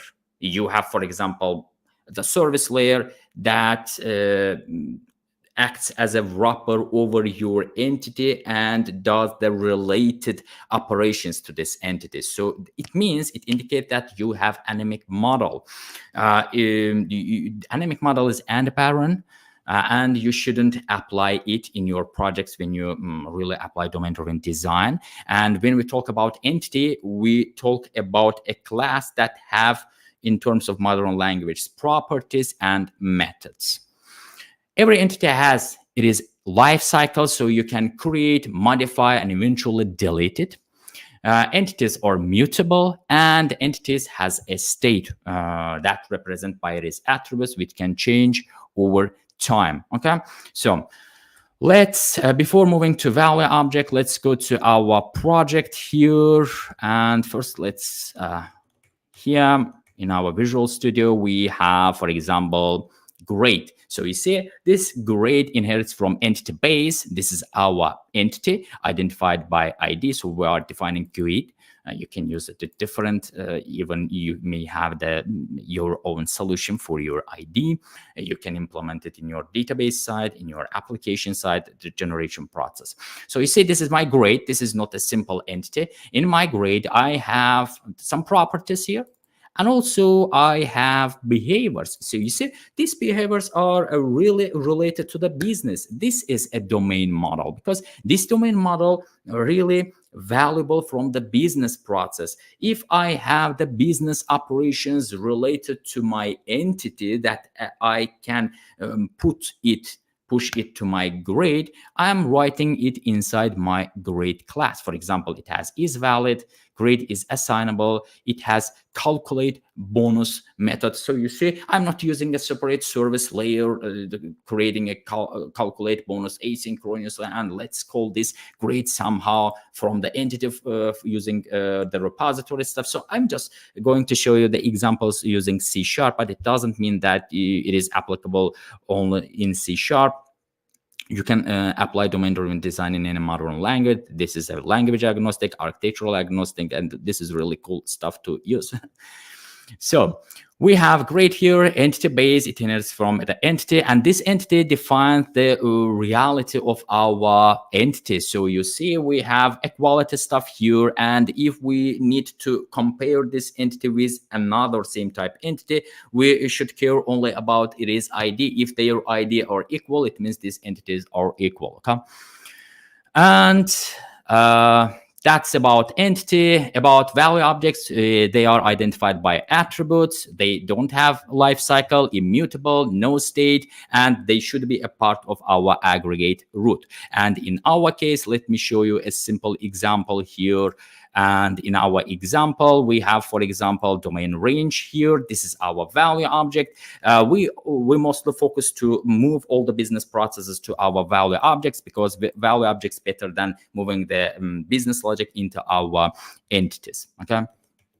So we have the short amount of time, so I will try to cover everything as simple as possible again. So we have aggregates. They are the single unit for data changes. They are associated objects treated as a single unit. Aggregates are designed to encapsulate a group of related objects, and it has a root entity, and entity can be part of an aggregate. One aggregate can contain multiple entities and value objects, because your repository should interact with your entity. The entity is, let's say, a type of, the aggregate is a type of entity, but in a repository layer, in the highest layer, we are interacting with our aggregates. Okay, and you all know about the repositories. We have repository. We are providing a methods to retrieve, add, update, delete stuff, and it encapsulates underlying data storage.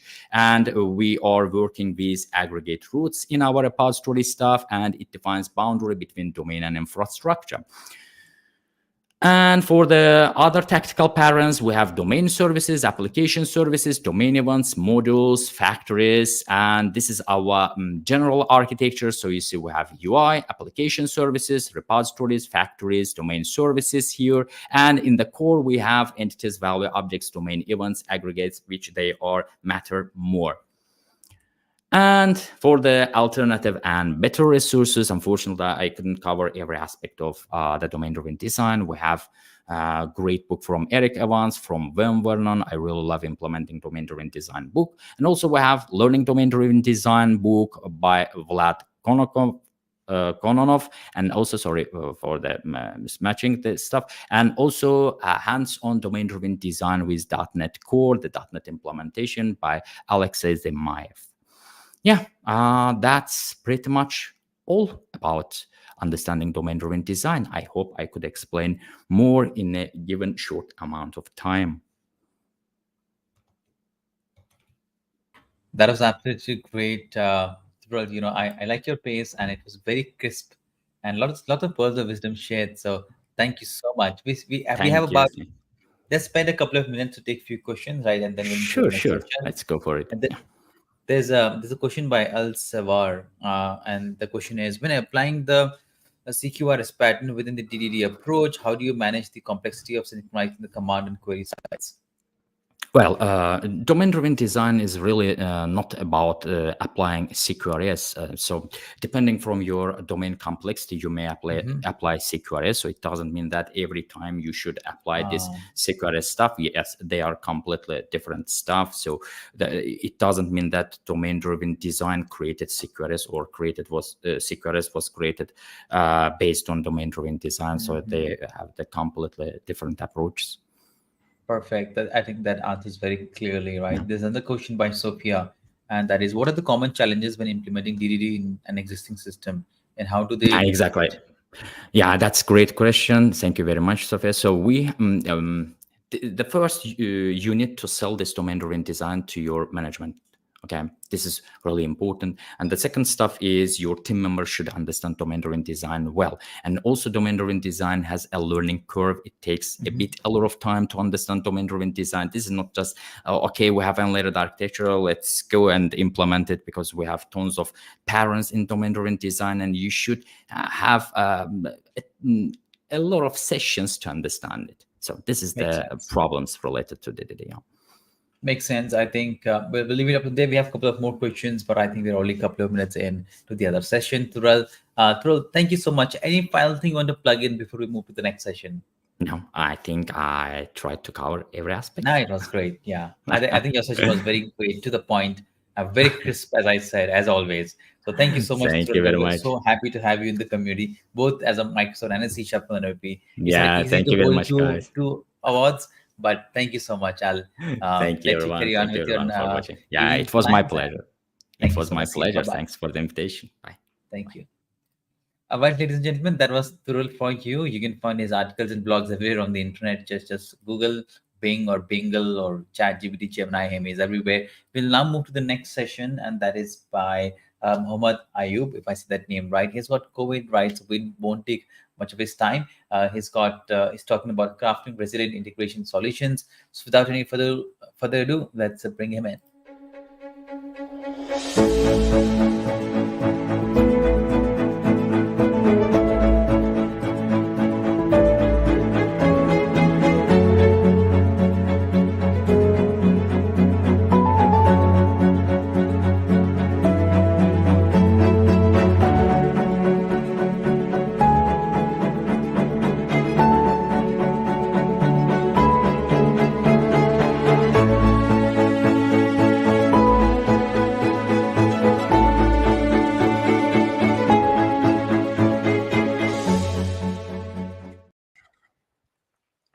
Hi, Ayub. How are you feeling now?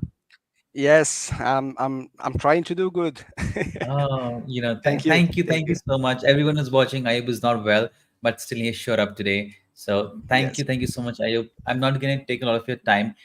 Complete your session at the pace that you want, and then I'll see you towards the end. I've added your screen to the stream. Everybody else can see it, and it's all you now. So okay, so I will start, I think. So my name is Ayub Alwan. I'm CTO Academy at Servio Group, and today we will talk about how to craft resilient integration solution. And really, why I choose to talk about this subject is because it becomes my daily work, and I always wanted to share my experience and my knowledge with others in the community. And it will be my first time that I will give this talk, so I'm so sorry if there is something missing or something like that. And thank you. So we will start now. So before starting our talk about integration solutions, we should establish some context. So the first question to ask is, what brought us to here? Why we are talking about this subject? The answer is not simple, but because it depends on problems that perhaps modern developers have not faced.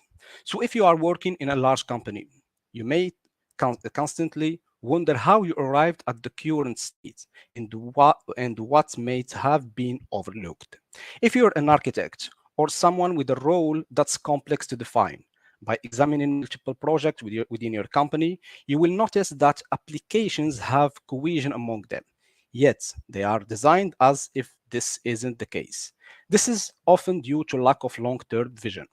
If these applications need to share information with each other, we are faced with a difficult technical and management process. So, because each app belongs to a different department and may be developed using different programming languages and tools, here I'm trying to highlight the importance of service-oriented architecture. So perhaps members of the hierarchy are hesitating to collaborate and discuss their apps, but they need to, because they should offer a good service to the user at the minimum cost. Otherwise, another company will do. So when we are talking about sharing information between apps, we are talking about services. We are not referring to someone who will write an information on a sheet of paper and send it to a member of another team, who will then manually input it into their app. That method, it's not inefficient. It's not efficient, okay? That's not what we are considering. We are trying to find a modern way to transfer messages that need to be secure, reliable, monitorable, manageable, and finally, loosely coupled. It means that we should integrate our applications into a system so that they can communicate and share messages. But do you think that we started with a perfect solution? Of course not. So let's take a deep dive into history. We will start with P2P integration. After that, we will talk about central EIE, broker, and we'll finish with enterprise service bus. So point-to-point integration was the first method employed to achieve integration between apps. Before explaining how it works, here is a figure that illustrates how point-to-point architecture functions. The point-to-point integration approach connects two apps with a direct relationship. Imagine we want to establish a communication between house 2 and house 1 and house 2. Using a P2P connection, we would have a direct line between the two. It means that if the line goes down, we will lose the connection between the two houses. Therefore, we cannot confidently say that we have a reliable system. If we wanted to add a house 3, we would need to add additional lines between houses, 1 and 3 and 2 and 3. This means that our houses are tightly coupled. It's also insecure because we have a direct relationship, which becomes a single point of attack for spying on our data. Moreover, it's not monitorable, okay? Because we can't easily keep track of our communication due to the lack of a central monitoring system.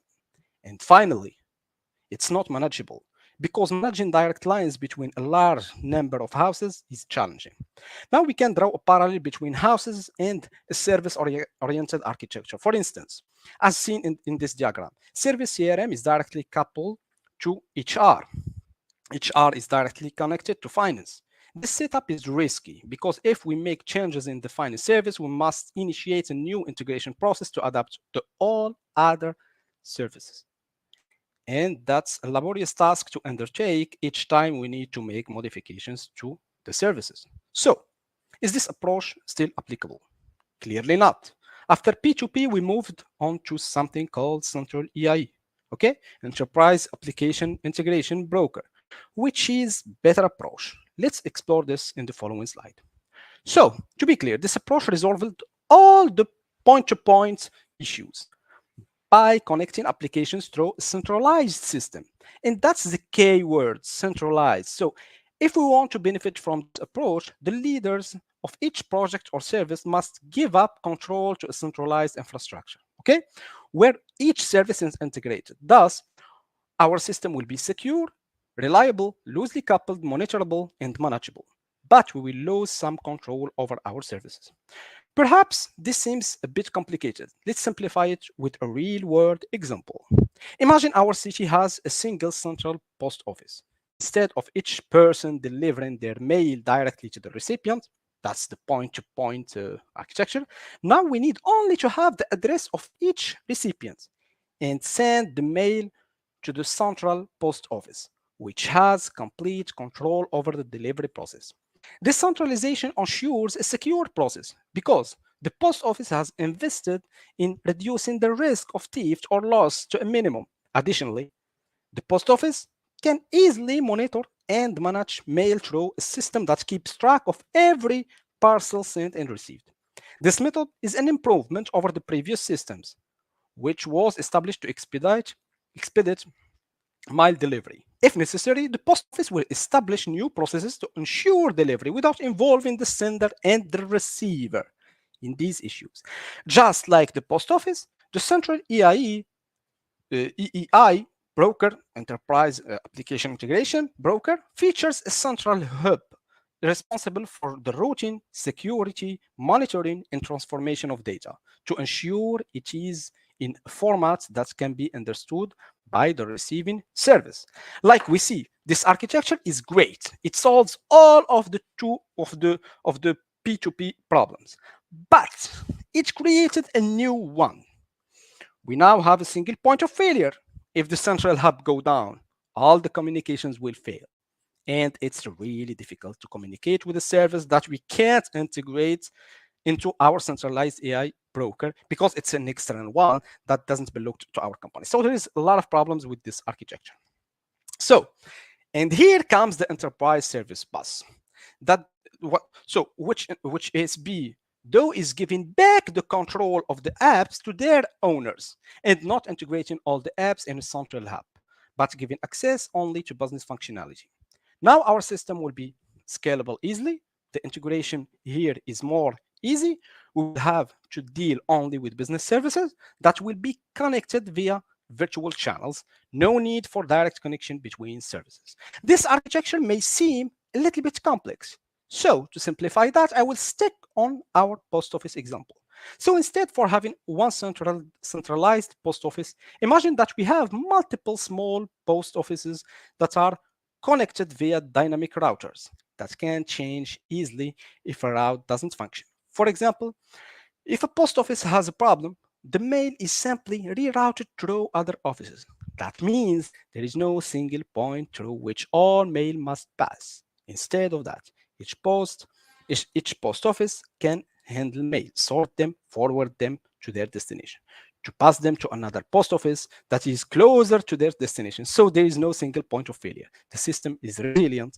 It can scale easily all of that because it's decentralized. So to implement these types of architecture, really to have resilient and integration solution, we should use some patterns. Okay, so here in this talk, I will try to highlight some known because I can't have time to highlight all the patterns that we have in enterprise integration solution. So I will try to highlight some ones.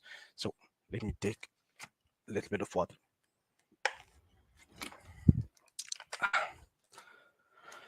So I will start with the aggregator pattern.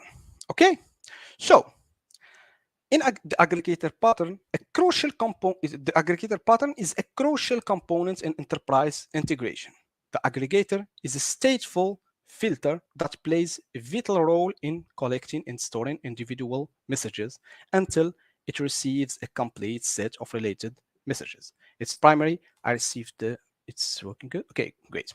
So its primary purpose is to enable the processing of multiple related messages as a single cohesive unit. This pattern is essential when dealing with complex message flows where information arrives in fragments or from multiple sources. The aggregator pattern consists of 3 key components: correlation, which determines which messages belong together; the completeness condition, which defines when we are ready to process the collected messages; and the aggregation algorithm, which specifies how to combine the received messages into a single result. Understanding these components is crucial for implementing an effective aggregator in your integration solutions. So let's dive into how the aggregator pattern actually works. As we can see in this diagram, the process begins with incoming messages. Each message goes through a correlation check to determine if it belongs to an existing aggregate or if it should start a new one. If there is a match, the message is stored in the corresponding aggregate. If not, a new aggregate is created. After each addition, the aggregator evaluates the completeness condition. If the condition is met, it means we have all the required messages, and the aggregator can then publish the combined message. So if the condition isn't met, the messages are properly grouped and processed together. So if it's not met, the aggregator continues to wait for more messages. The cycle repeats for each incoming message, ensuring that related messages are properly grouped and processed together. The beauty of this pattern lies in its ability to handle asynchronous and out of order message arrivals, making it invaluable in distributed systems where message timing can be unpredictable. So, when implementing the aggregator pattern, choosing the right aggregation strategy, because there is not one, is crucial. Let's explore 4 common strategies. First, we have the wait for all approach. This strategy is ideal when you need complete information before processing. For example, if in order fulfillment system, you may wait to the confirmation from all departments before proceeding. The second strategy is timeout. Here you set a specific time limit for collecting messages. This is useful in scenarios where you need to balance completeness with timeliness, such as in binding system. The third strategy is first best. This approach is all for situations where you need quick results and subsequent response are less critical. Okay. Lastly, we have the external event strategy. In this case, the aggregation concludes based on a specific business event, like the end of a trading day in financial systems. Each of these strategies has its place, and the choice depends on your specific business requirements and system constraints. Okay? So, implementing the aggregator pattern requires careful consideration of several key factors. Okay, first and foremost is state management. Since the aggregator needs to store partial aggregates until they are complete, you need an efficient way to manage this state, possibly using in-memory data structures or even persistent storage for reliability. Next, you need a robust correlation mechanism. This could be based on message properties, content, or even custom logic to accurately identify related messages. Error handling is another critical aspect. You must decide how to deal with missing or late messages. Do you time out, send alerts, or perhaps have a recovery mechanism? Scalability is also crucial, especially in high volume systems. Your implementation should be able to handle multiple concurrent aggregations efficiently. Lastly, don't forget about monitoring. Implement ways to track the status of ongoing aggregations and measure performance. This will help you identify bottlenecks and optimize your system. By carefully addressing these considerations, you can create a robust and efficient aggregator that significantly enhance your integration capabilities. So now we'll talk about the second integration pattern, message channel pattern. But don't forget about the first one, because we will do a small demo of the first one, okay? So the message channel pattern is a fundamental concept in messaging systems. A message channel can be thought of as a virtual pipe that connects application within a messaging infrastructure. Its primary purpose is to enable reliable, asynchronous communication between different parts of a distributed system. Think of it as the postal service for your applications. It ensures that messages are delivered to the right recipient in the right order, and with the assurance that they will not be lost along the way. There are 2 main types of message channels: point-to-point channels, which ensure that only one receiver consumes any given message, and publish subscribe channels, which allow multiple subscribers to receive the same message. Understanding these channel types is crucial for designing effective messaging architectures that meet your specific communication needs. Okay, so let's break down the anatomy of a message channel to understand how it functions. As we can see in this diagram, the process begins with a sender application. This could be any part of your system that needs to communicate information. The sender sends a message to the messaging channel. The channel then stores this message in a queue or a topic, depending on whether it's point-to-point or publish subscribe channel. The message waits here until a receiver is ready to process it. When ready, the receivers relieve the message from the channel. Through this process, a channel manager oversees the operation, handling tasks like creating channels, managing their life cycle, and ensuring message delivery. This structure allows for loose coupling between senders and receivers, as they don't need to be aware of each other's existence or be available at the same time. It's this decoupling that makes message channels so powerful for building flexible, scalable systems. So now that we understand what message channels are and how they work, let's explore why you may want to use them in your systems. One of the primary benefits is the decoupling of components. By communicating through channels, your applications don't need to know about each other directly, making your system more modular and easier to maintain. Asynchronous communication is another key advantage. Senders can fire and forget, continuing their work without waiting for a response, which can significantly improve system responsiveness. Message channels also enhance scalability and fault tolerance. You can easily add new receivers to handle increased load, and if a receiver fails, message can be delivered when it recovers. Many messages systems also offer persistence and guaranteed delivery, ensuring that messages aren't lost even in the face of system failures. As for use cases, message channels excel in distributed system integration, forming the backbone of event-driven architectures. They are great for load balancing and work distribution, allowing you to spread tasks across multiple workers. Lastly, they can act as a buffer, smoothing out spikes in processing and optimizing overall system performance.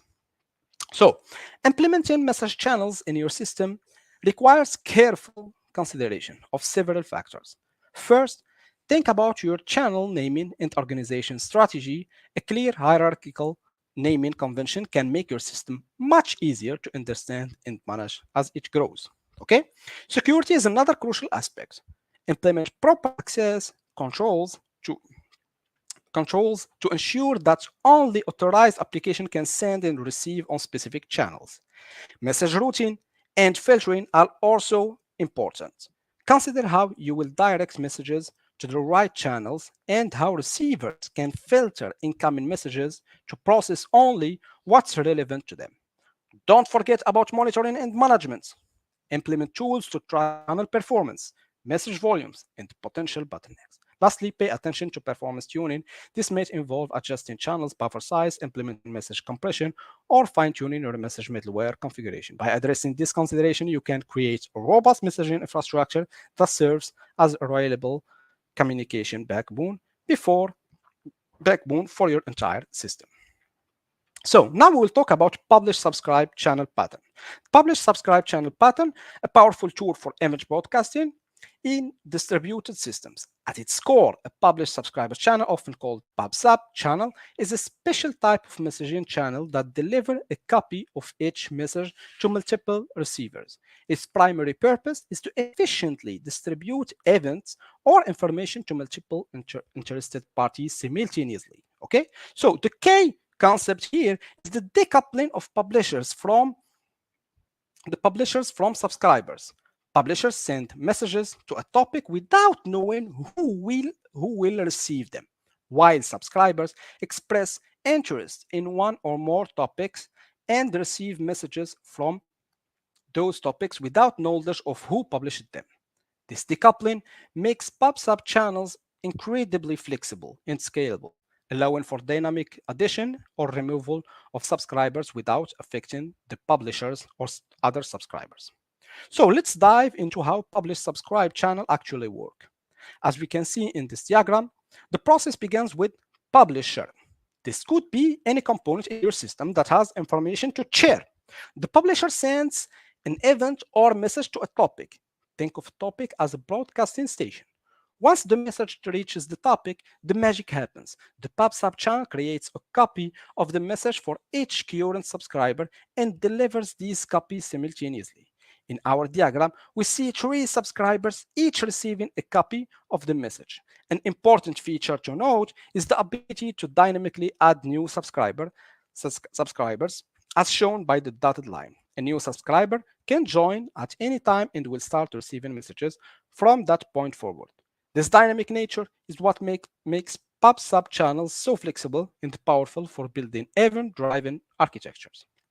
So, I will drink some water, please.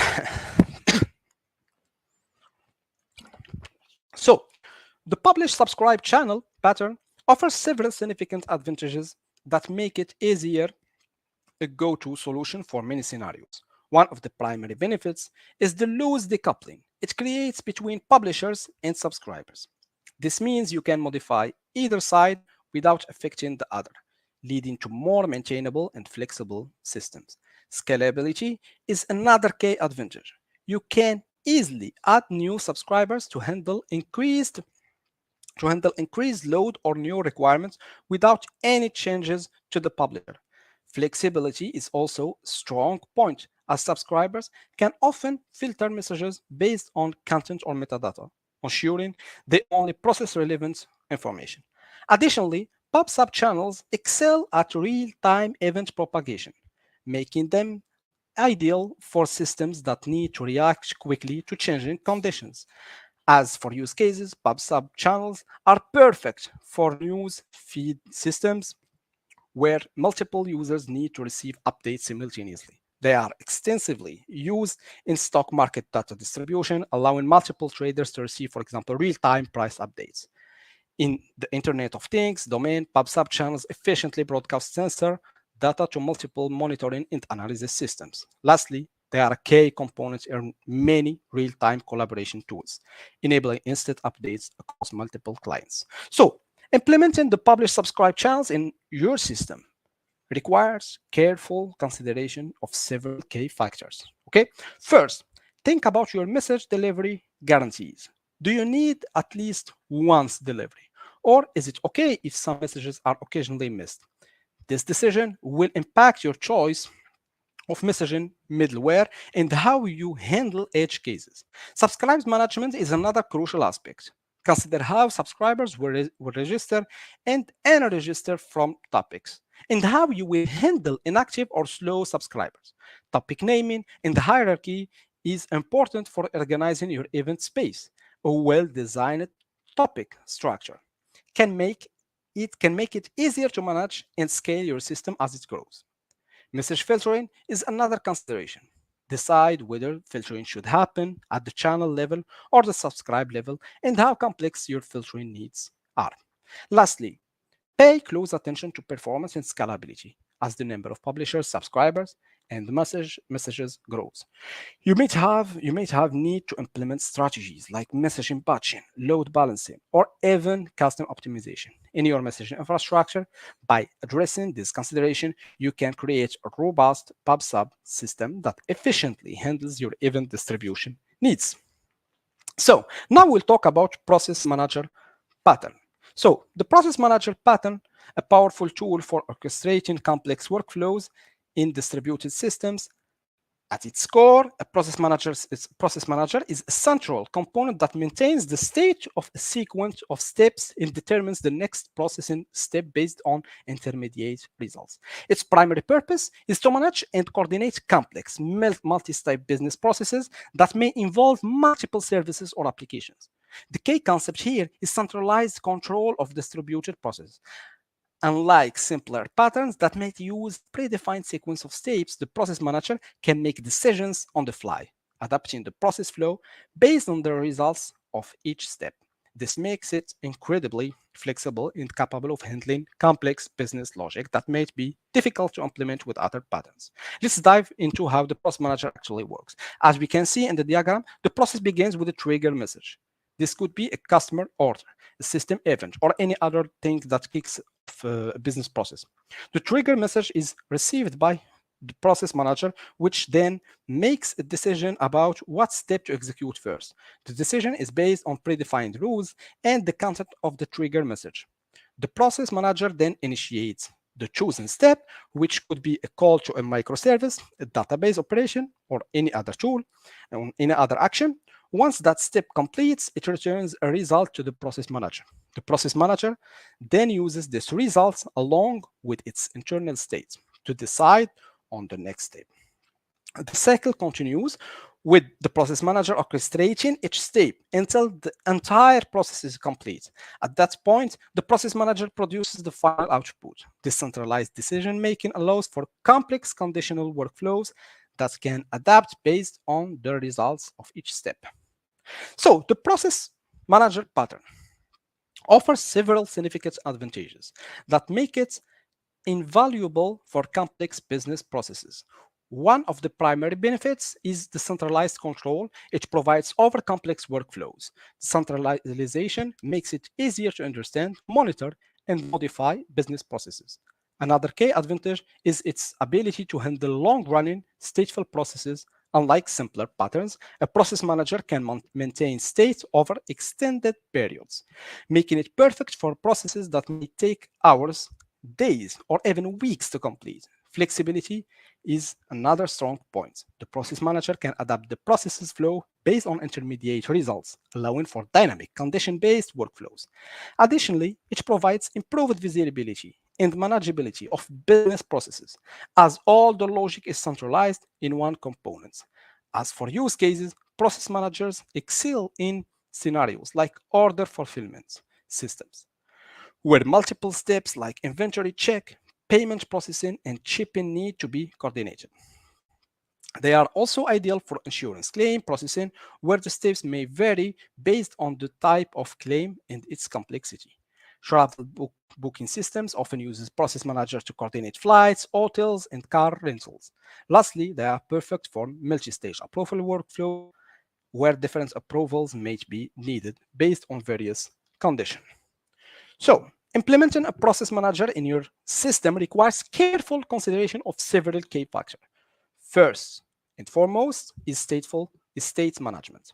You need to decide how to persist the state of each process instance, ensuring that it can be recovered in case of system failures.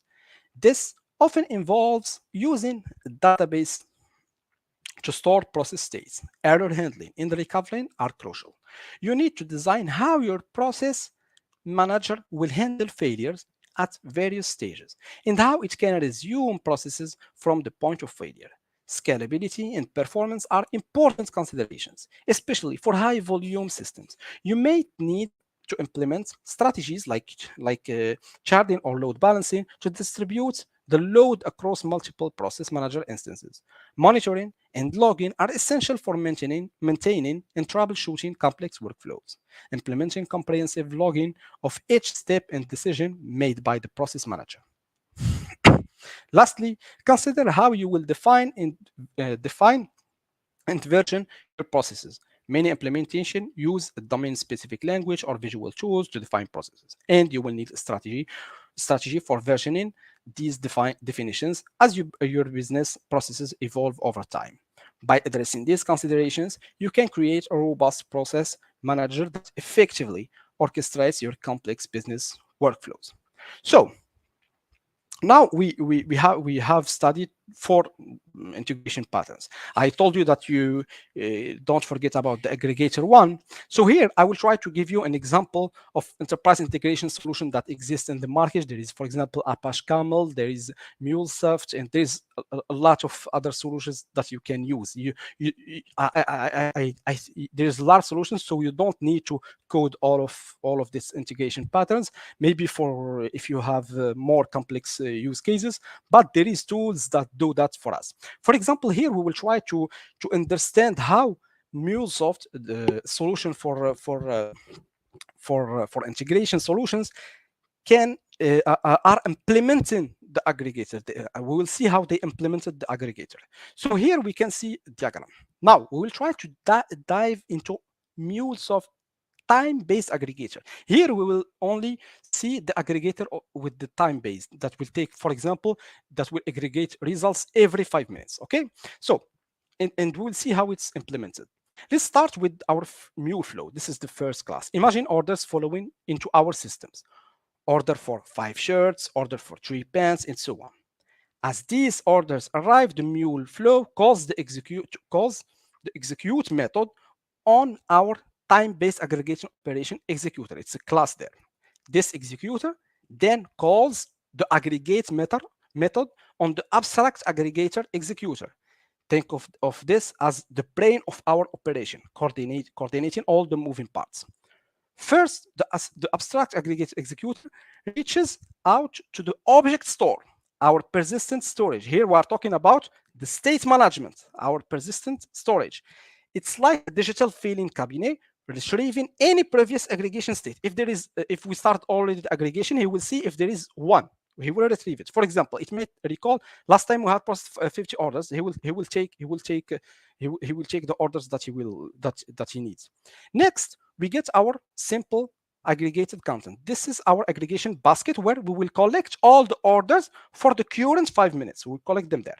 Now, here is where the time-based magic happens. We will call a register async aggregation if needed. It's a method setting up a task to run every 5 minutes. It's like setting a kitchen timer for our aggregation. It will run for 5 minutes.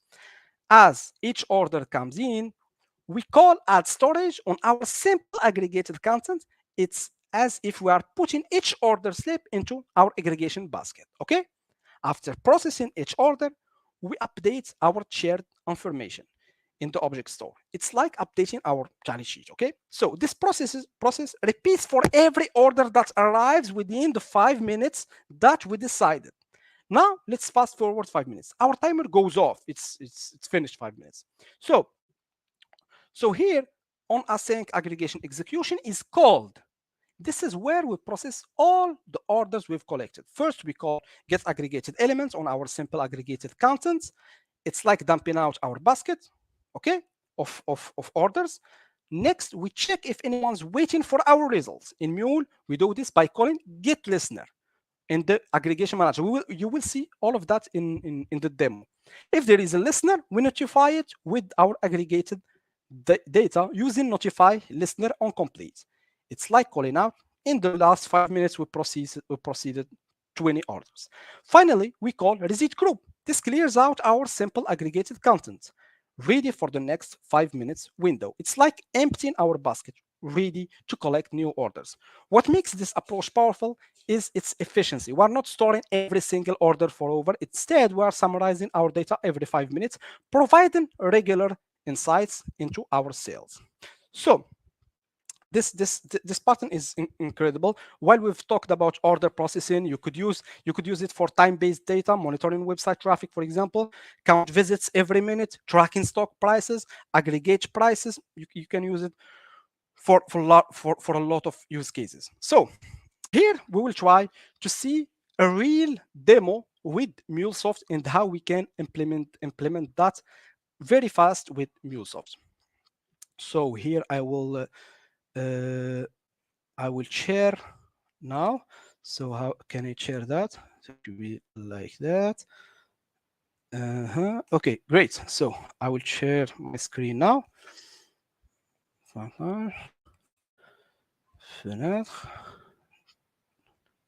So here I will share my screen with you so you can see the demo. Okay, great. So here with MuleSoft, I will create a flow of this aggregation. I will create a new one here because I was trying to prepare the demo for this talk. I will name it C# conference. Okay, so it's very simple. Here I will call an aggregator. I need a time-based one. It's here. Here what I will try to do is I will try to log what the aggregator is doing and how I can call this aggregator. I will define an HTTP listener to call the aggregator. And what we said before, we need an aggregator listener for the ending of what the aggregator is doing. And here I will add a simple transformer to transform our message that we will print to show you in the logger. Here it is. And here I will also add a transformer so we can see our logging. Okay. So now I need to configure my components. It's not working now. Okay. So I will go to the listener. I will choose the listener. It's one that I already set up here with this port. Okay. So I will go to the time here. I will define no, it's not here, it's here. That's what we do in demos. I should not let that. Okay, so here I will call the listener that I just created. Here I will call it here, and I will call a pet conference. Okay, this is the pet. Here I will call my aggregator. I will name it time conference. Okay, should not forget it. Every 10 seconds he should run, every 10 seconds. Here I will transform my message to JSON to print it, so it will be cool. Here I will call it in my logger. Here I will configure my listener. I will tell him, listen, my listener aggregator, listen for this aggregator. I copy paste the name. And here I will use my transformer to transform the payload. And here I will print it. Okay, cool. So now I will try to run my demo. Hope it will work. And what I should do is that I should call my, I name it what? Conference, I think. Conference, yes. So here I have my MuleSoft running and my flow is running now. I can see it. And here I can see how the aggregator is working. So we will wait for the process. It's cool, now it's working. So I will clear the console. So I will get nothing, so we can show the results. Here I will call conference and I will send it some, I will say t-shirt. And after that, I will say pants, for example, 9 t-shirts. So here, when I will look with me here, you will see something. So when I will click, I will get the t-shirt, okay? Here I will tell him I want 6 pants. They started counting for the 10 seconds. Here I have, now he aggregates that for 9 and 6, okay? So here, maybe I did something. I forget I forget the payload. Okay, sorry for that. I forget to print the final payload. So sorry for that. I will rerun my process now. So here I will try to show you how it works. I think I'm running out of time. I'll try to do my best to finish. So here you can see with me. I will clear my aggregator. Okay, my console. Is it working? Is it finished? Yes, great. So I will clear this. Here I will call conference slash pants 6. Here I will add 4 t-shirts. Call it now. He aggregated 6, 4, and the final state is 6, 4. So to show you how it works, maybe I should copy paste a simple total. So here we will use this code to show you how he will calculate at the end the total of our orders, for example. Okay, so I will rerun the last time. This is really the last time. Don't stop like that. Okay, great.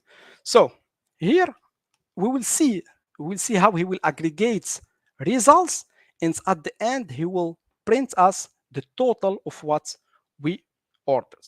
Okay, so here I will try to call it very fast. Okay, I have a t-shirt. Let's do it.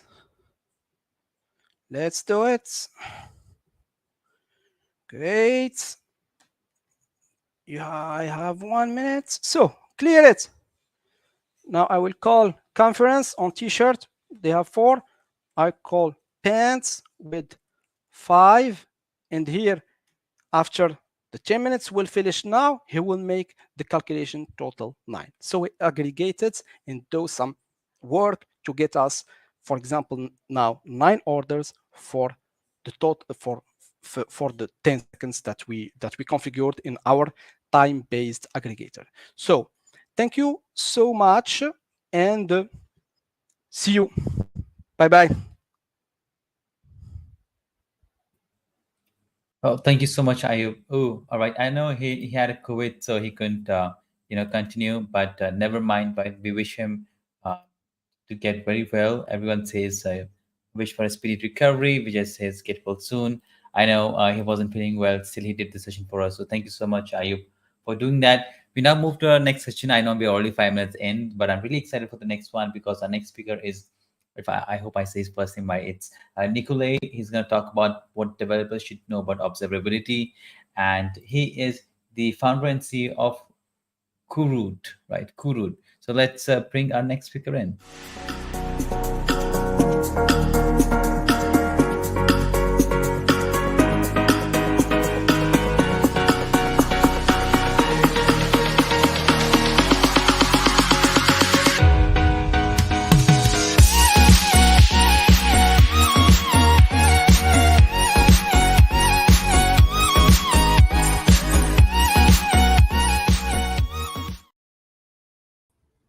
Hi, Nikolay, and welcome to the Software Architecture Conference.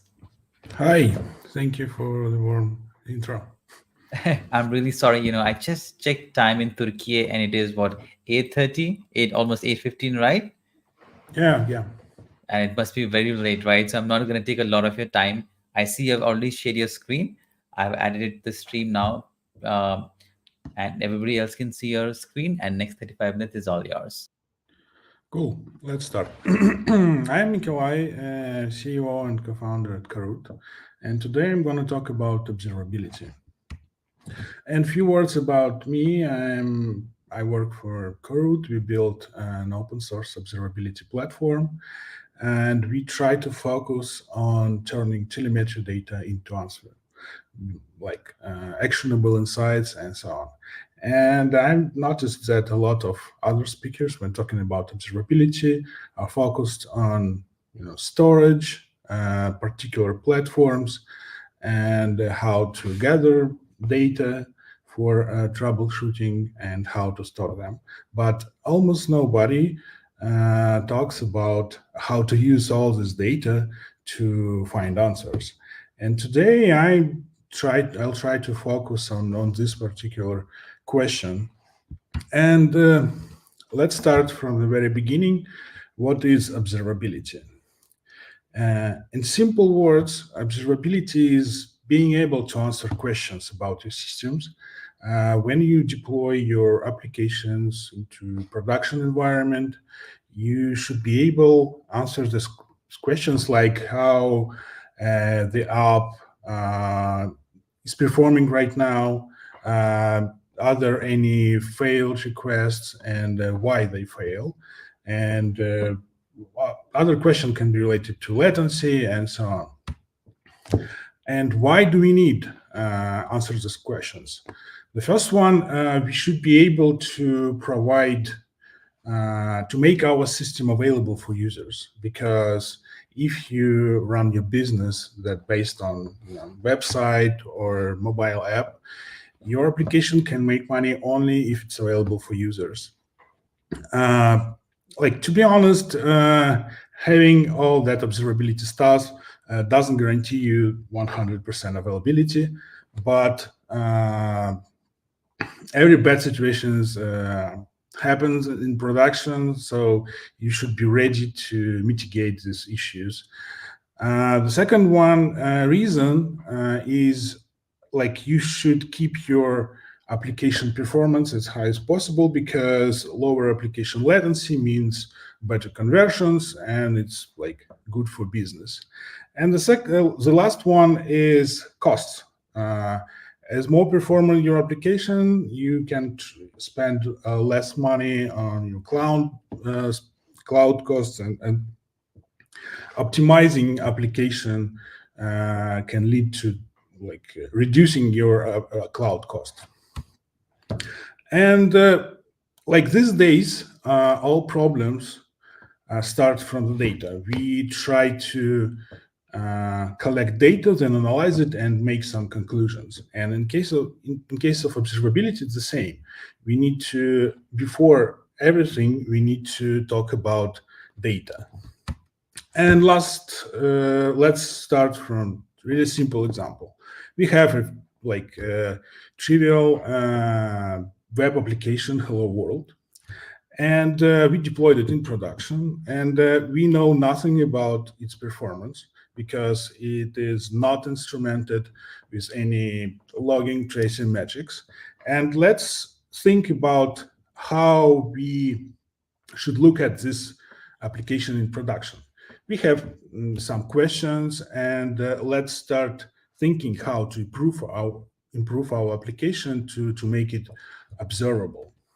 The most obvious way to add some observability is add logging, because we can, from our code, we can add few lines and write anything we want to a journal, and to be able to see application performance, the number of requests, their latency, and so on. So logging, from my perspective, is the simplest way to make your application observable. But we have few, we can log everything we want, but it's not without its costs. It's pretty expensive to store and analyze logs on scale. And the second limitation is that you cannot analyze the really intensive log stream in real time. We need some processing, because our brain is not able to read 100 messages per second, and that's why, to understand what's happening using logs, you need some processing to make it more understandable. We can transform our logs into metrics. Metrics, from my perspective, are some aggregations on raw events. When you have 3 events in your log, you can calculate the count of them, and you will have metrics, events per second, for example, and you can make a chart, and it's easy to read. But on the other hand, at this point, when we aggregated our events, we lost the ability to see the particular events. This is the primary metrics limitation. And working with metrics is much more cheap than logs and traces. And we understand how to work with them. We can build dashboards, we can set up some alerting rules, and it's super easy. And the third one, observability signal, is traces. So traces is some events that grouped by some trace ID. It means you can gather all the data that are relevant to the particular request and see the whole picture, or how, for example, a particular user request has been processed through the system. Here is like sample request trace. We see the duration of each stage. We see services involved into processing this particular request. We see errors, and it's like super cool. It makes your application workflow more visible.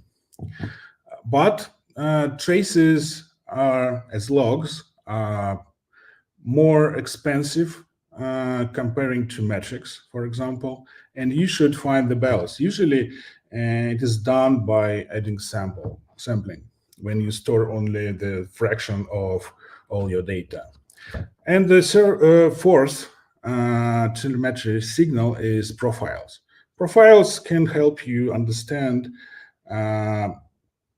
precise to the particular line of code why at this point of time your application consumed more CPU time or more memory as usual. Usually you could see, usually profiles are presented as flame graphs, where wider area means more resource consumption. In this case, we can select some area on the chart and understand functions and calls in our code responsible for this consumption. Or you can compare some CPU usage or memory usage spike with a baseline previous period and understand what was changed. My co-founder, Peter Zaitsev, asked his network on what is the most important pillar of observability. And the majority of people answered like metrics, because everyone knows how to work with metrics. From my perspective, the correct answers is you need all of them. And next we will see why. But before, let's talk about how we gather all that telemetry data. There are like really quick,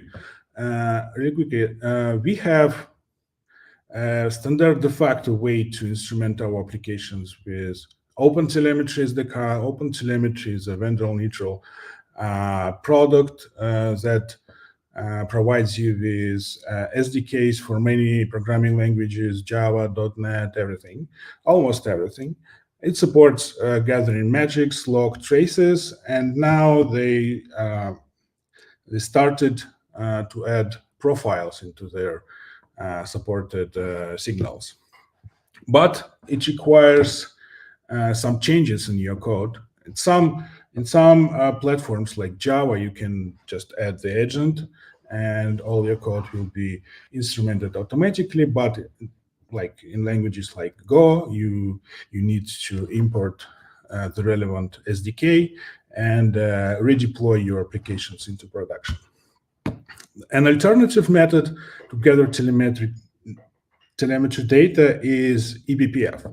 eBPF is a feature of the Linux kernel that allows you to run small programs in kernel space and instrument various kernel space or user space function calls. Especially Coroot actively uses eBPF to provide users with zero instrumentation experience. When you set up the agents and that's it, it provides you with insights in minutes. And in case of eBPF, Linux kernel provides some guarantees that there will be not high, like it will not affect your application latency because it has the complexity limit. It ensures that every eBPF program should be super optimized for performance. And the third source of telemetry data is infrastructure metrics and database metrics, because we run our applications on nodes. We use networks for app-to-app communications. We also use databases to store our data, and we should also gather all the relevant metrics, logs, and sometimes traces to understand the performance of network databases and our infrastructure.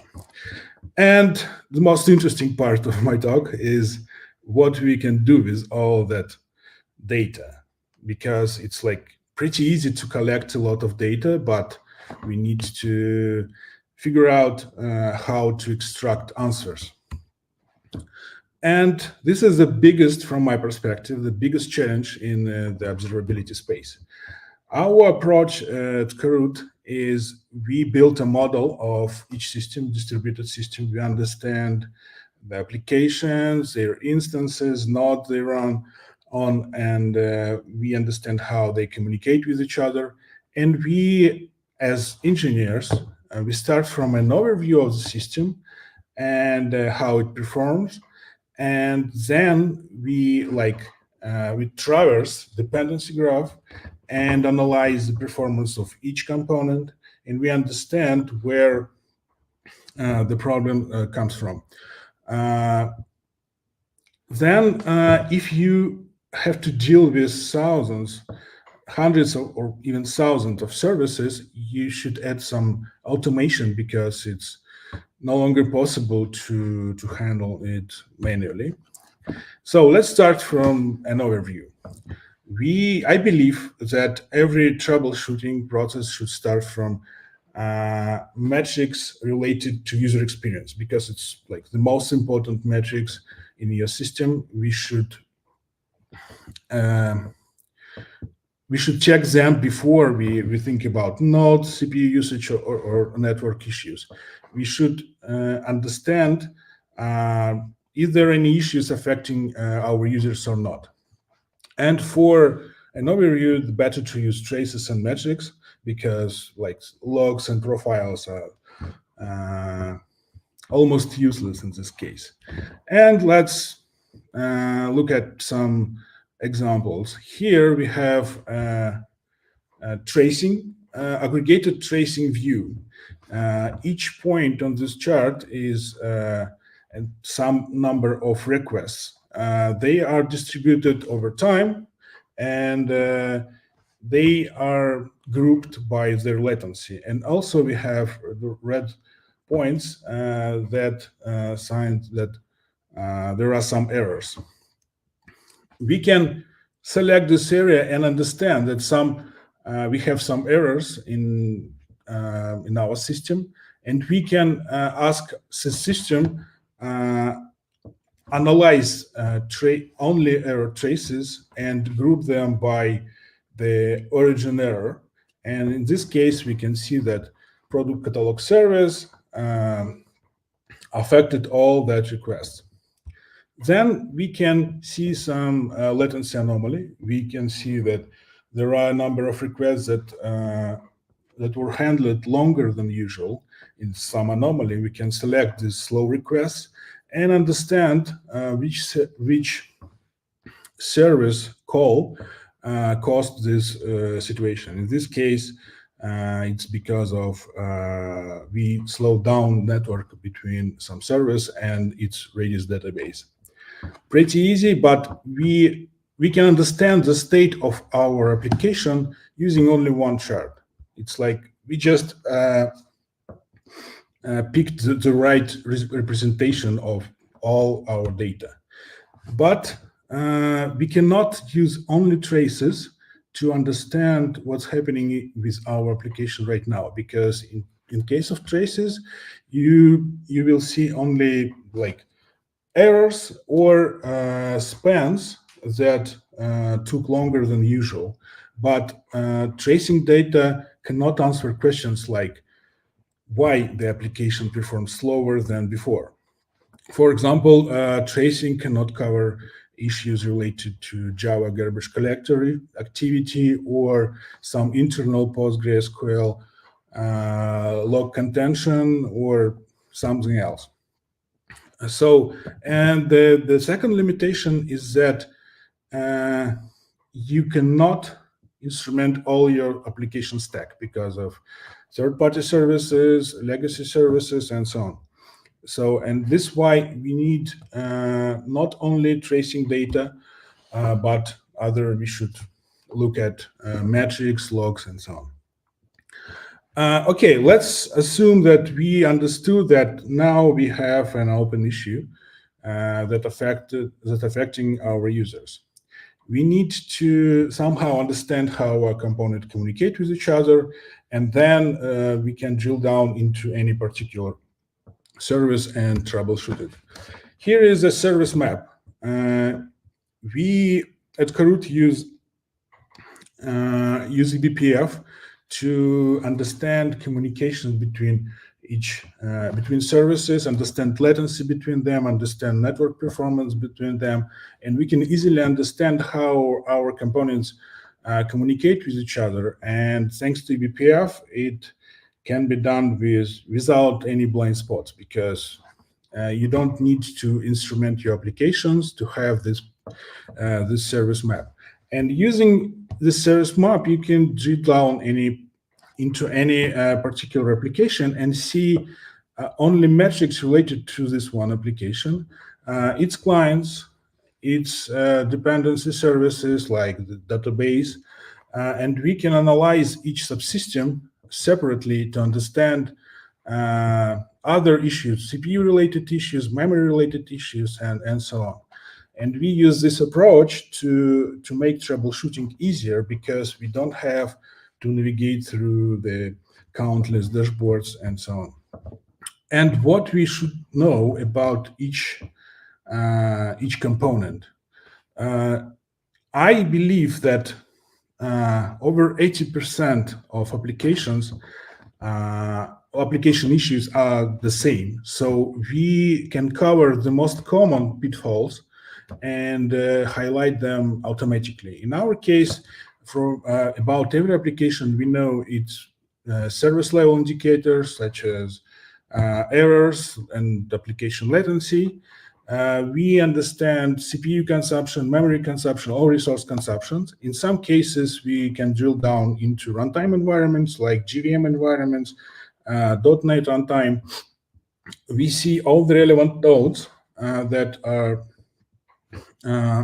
host our application instances. We understand connections in all dependency services, so we can traverse the graph and find that like this application is performing slowly because its database performing slowly. We also can track network latency issues, network connectivity issues, and so on. And finally, we have logs of every applications, or we can drill down into CPU profiles, for example. And here we have some predefined inspections about each subsystem of each application. So we can easily highlight the issues, so you don't need to analyze each chart manually. So here is basic SLOS inspection. We expect that our application will serve over 99% of requests without errors, and we expect some latency. It's like adjustable parameters, but this is the most valuable metrics of each application. So, and we should alert only on SLO violations. So until application is not violating its SLOs, we should not care about CPU usage on the relevant nodes or something. Then we should check that we have enough application instances up and running. So we ask Coroot tracks that we have over 75 available application instances. And also we track application restarts, because each restart can affect in-flight requests. So we can have application errors because of restarts. Then we analyze CPU usage, like not only node CPU usage, but also container CPU usage, comparing to its limit, and highlight situations where application has experienced the lack of CPU time. Then we track memory leaks and activity of the home killer. If our application were terminated by the home killer because of reaching CPU limit or reaching node memory capacity, we can easily understand that it was restarted by the application, by the home killer. And also, when we look at the particular application, we see only the relevant nodes, so we don't need to check one node by node. We don't have to remember the mapping applications node, and it works also for dynamic environments such as Kubernetes. Then we can track all communications of each application with dependency services. We can measure network latency between them. We can track failed TCP connections. We can see any network partitioning. So we can easily understand that these two services could not communicate with each other because of network issues. Then we can see all DNS requests by each application. So if something goes wrong and application cannot resolve its database URL, we can easily identify such scenarios. And the most valuable thing is that, as you remember, I mentioned that we need some post-processing for logs to be able to quickly understand what's happening. And Coroot has super interesting features. It can extract repeated patterns from log. So we have a lot of events here, but Coroot understood that there are only 5 types of errors. They group the similar messages and allows you in seconds understand what's happening. Like if we have new type of errors, you will see here spike of errors and quickly understand its type, and then you can jump into samples and see the particular line log lines. Then, as I mentioned, we can drill down into application runtime. In case of Java, Coroot can track stop the world pauses caused by garbage collector or other reasons. But it's super valuable when you like think of it when somebody already analyzed all application subsystems and highlighted which application subsystems needs your attention. So in this case, if everything is okay with your JVM metrics, you don't have to look at this, and it's getting drastically save time needed to understand what's happening. And the last one, inspection, is Coroot can track application rollouts and compare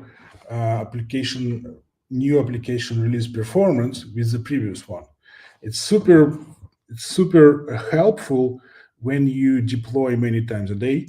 So, and you don't have to check metrics every time when you roll new version out. So Coroot can, in the background, check every release and notify if new version has some issues, or it's like there are new type of errors in the logs.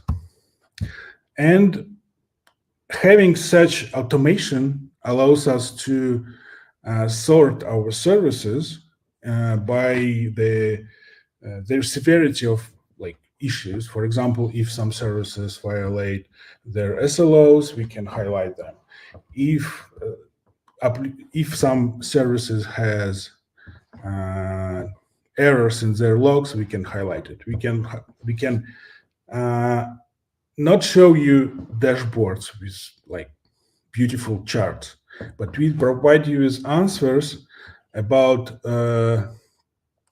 where is the problem. For example, in this case, we can see that there is no available instances of this application. You don't need to navigate to the particular dashboard to understand this. And few words about alerts. Alerts is you need alerts to be able to understand that something goes wrong, and without, like, when you not look at your dashboards. Like, our approach is that we should alert only on SLO violations, and we should not alert you on infrastructure problems or some errors in the logs. Because if application is performing as expected, we don't need to dig into any underlying problems, because it's not necessary. It doesn't, like in any distributed system, not unavailability is an expected behavior. So, and we believe that it's not important to track that stuff until your applications are meeting their SLOs.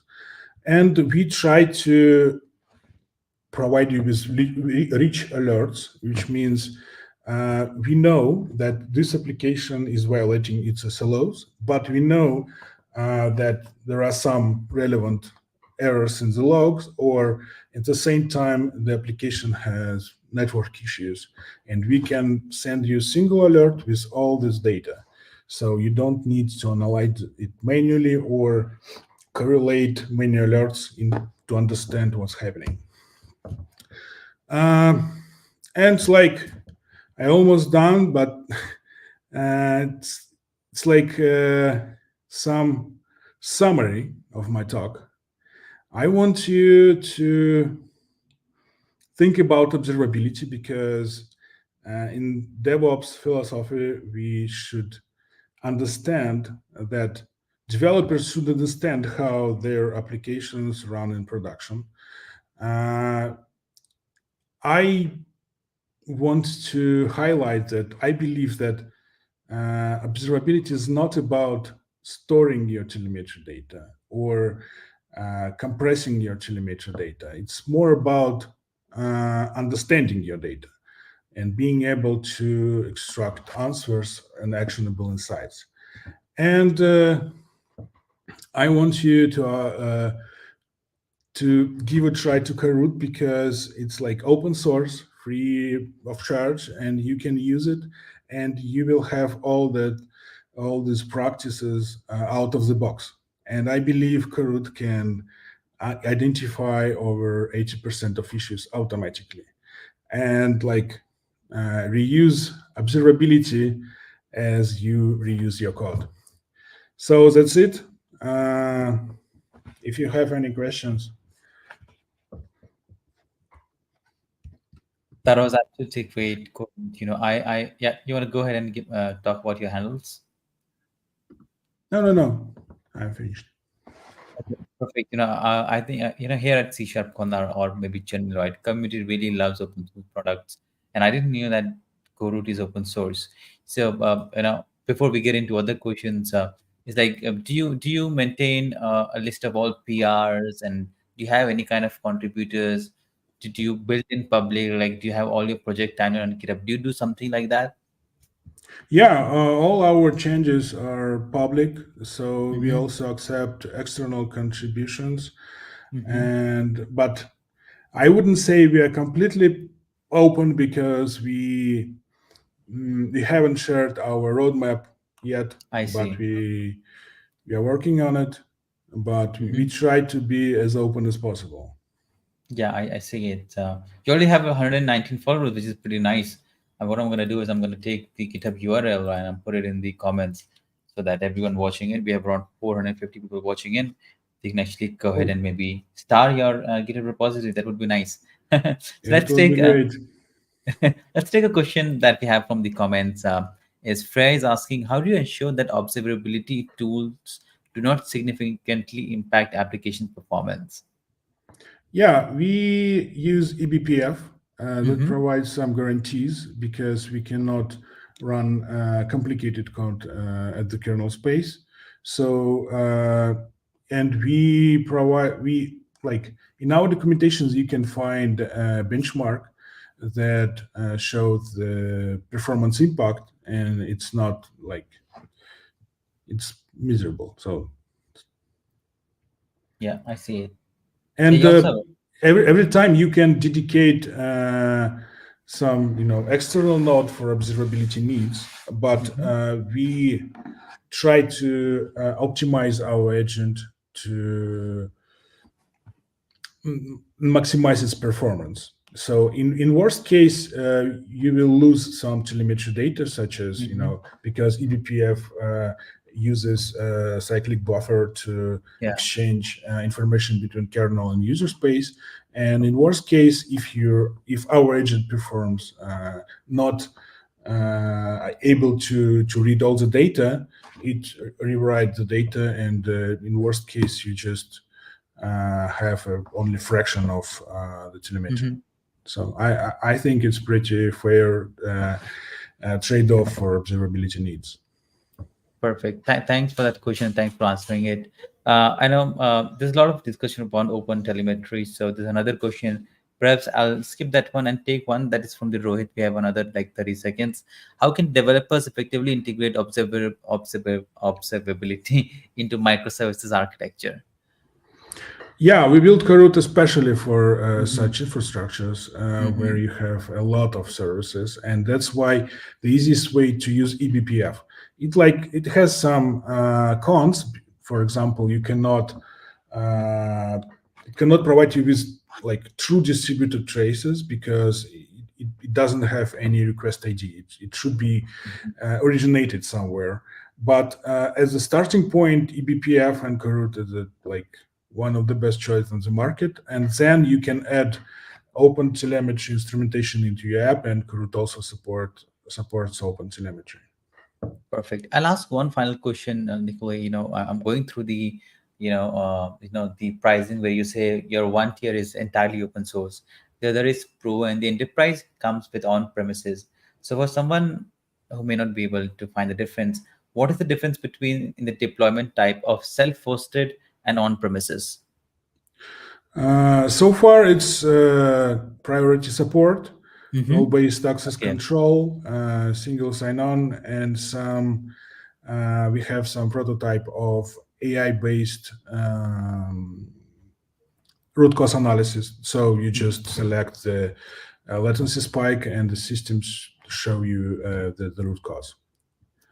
Perfect. I think that was a great session. I know it's already late at your place. Nikolai, any final thing you want to add before we move to the next session? No, thanks for having me. Yeah, thanks for accepting the invitation. I love your presentation, right? And encourage everyone to go ahead and check Coroot and look at the GitHub repository, right? It's open source. At least we can get started by self-hosting it. That was like the first thing you all should do. So thank you so much, Nikolai. Good night, and let's stay in touch. We'll see you soon. Thank you. Bye-bye. Bye-bye. All right, ladies and gentlemen, that was the third final session of the day. Actually, no, we have got one more session added towards the end because one of the speakers couldn't show it on day number 1.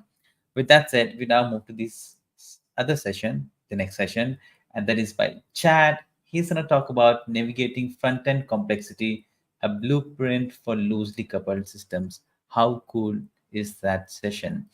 Chad is actually one of the very first few speakers that we added to this conference. He's a founder of TechIsHiring. So without any further ado, let's bring our next speaker, Chad.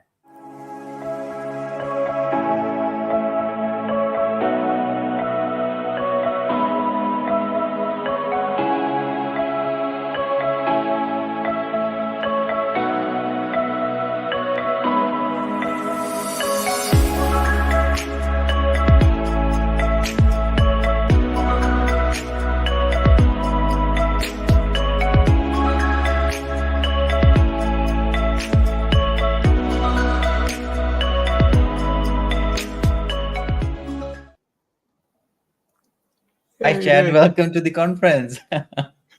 Hey, thank you. Thank you so much for having me. I'm so surprised you found all of those images. This is wow. Like, I can't believe you found all of them. Oh, I think one of my teammates does it, Rohit. He's so good at it. He created all these videos. So, Chad, are you joining us from Jamaica? Yes, I'm currently in Jamaica right now. I was actually in Utah, 48 hours ago for another conference. Yeah, but wow. I made it back. So yeah, I'm currently back home. Yeah, so is it noon or is it midnight? What time is it there? Oh, it's actually it's noon. It's noon. It's coming up on 1 o'clock now. All right. So I'm really excited, right? We would love to know about your session and also learn what TechIsHiring doing. So we can talk a little more about it towards the end. I see you have shared your screen. I've added it to the stream. Everybody else can see it. And next 35 minutes is all yours. All right. Thank you so much. Yeah, much appreciated. All right. So as I'm Chad Stewart, as already been introduced. I was like on a really amazing intro again. I was really surprised. But either way, this is Navigating Front-End Complexity, a blueprint for loosely coupled systems. As already introduced, I'm Chad Stewart. I'm a software engineer from Kingston, Jamaica. Been doing front-end engineering for several years now, working in like enterprise, startups, open source projects, both here in Jamaica, and internationally, primarily in the United States. Also, the founder of TechIsHiring, was really big in the pandemic. If you saw a goofy guy running around asking if people wanted to retweet their tweets with the hashtag TechIsHiring, that goofy person was me. Or Andrew Haskell, who's a Golang engineer, who helps run Boston Golang. We both were asking people to retweet things with the TechIsHiring hashtag. And pretty much what we do is promote jobs, job seekers, and job resources just to help people with their job search in tech. So front-end complexity growth is really sneaky. It's really, really easy to build an application. And if you're not necessarily thinking about how you're putting together your components and just the general design of your application, it really can quickly go from, you're able to build things fairly easily to just like development just grinds to a halt. Anytime you make changes, everything else breaks and you're just like chasing bugs all day. And eventually it just make you look like this very upset cat that I laugh at every time I see him. This cat is so mad. Anyhow, so what options do we have to deal with front-end complexity so that we avoid, the eye twitching of that cat? I'm sorry, I love that cat. But yeah, what options do we have to deal with front-end complexity? So mainly we're trying to encourage a loosely coupled architecture, like what it does, it helps you manage your complexity, and more, it puts you in a position to be able to make changes that make it more frictionless to make those changes, right? And so we're gonna try and do that. We're gonna talk about some things that will help us do that with our front-end applications, which is like atomic design, functional atomic CSS, separating presentation and business logic, and isolated testing, and how these things will contribute to making a more modular application. So atomic design is a component-driven design framework, originally coined by Brad Frost in 2012. He gave a talk on the topic. And before I go into it, I want to talk a little bit about component-driven design, which is the idea of viewing your viewing your UIs as a collection of components and building out those components first, as opposed to thinking about the page first and then kind of building downwards, right? So and atomic design specifically is the relationship between those components as in terms of atoms, molecules, and organisms. And so this is the TechIsHiring job search resource app. We actually released this recently, but using this as an example. So as you can see here, we have just some typography and buttons. These are considered atoms. So atoms are like the base of your applications, right? They generally don't rely on anything else, and you use them to help make up the other layers of an atomic design pattern, right? And again, so it's like the basis, the base stuff. So like I said, typography, this is a header, this is just regular text. I personally consider a button an atom. You don't have to consider this a button an atom. Most people consider it a molecule, but it's about being consistent about these things. And then of course you have like the icons, another header, and then this is similar to the header for the page. And then a molecule is a collection of atoms. So again, the header and then the standard text is kind of put together in this molecule. And then we have this icon and the header to kind of be put together for this category section. And so I also kind of want to quickly point out is like the button is not a part of any of these because atoms and molecules make up organisms. And so this was an atom. This was just kind of on its own, but it's now a part of this organism, which is the header component, right? And the most important thing here is, give me a second, I'm a little bit, so the thing here is like the organisms actually, as you go up in levels, the use cases become much more specific. So as you can see here, this is specifically the header for the page, and then this would be just the collection of job search resources. There are two other things. We're not going to talk too much about them right now. Templates and pages. That's kind of where the analogy kind of ends. But templates are pretty much, I tend to use them for creating layouts, but they are pages without specific data on them. And then pages are, templates with data on them. So you can consider this effectively a page. So why does any of this matter? Like, why should we even remotely care about any of this? So I'll explain that with a quick story. So I was able to build an onboarding flow for a company twice, for two different applications for the same organization. And so the first time I built that onboarding flow, and it took a couple of weeks. There was, and a good portion of that was kind of learning the code base, learning what knobs I should turn, what knobs I shouldn't turn, and a lot of it was just kind of trial and error and just making sure I didn't break anything as I was putting together the new onboarding flow. And then eventually built a greenfield project for the same organization, and we decided to leverage atomic design for that project. And I remember specifically it was a Friday afternoon. Sat down in front of this machine, and I was just like, okay, the last time that I did this is going to take me. It took me a while, so let me at least get started on this today. And by next week, I'll be in a really good spot to finish, right? So sat down and started working.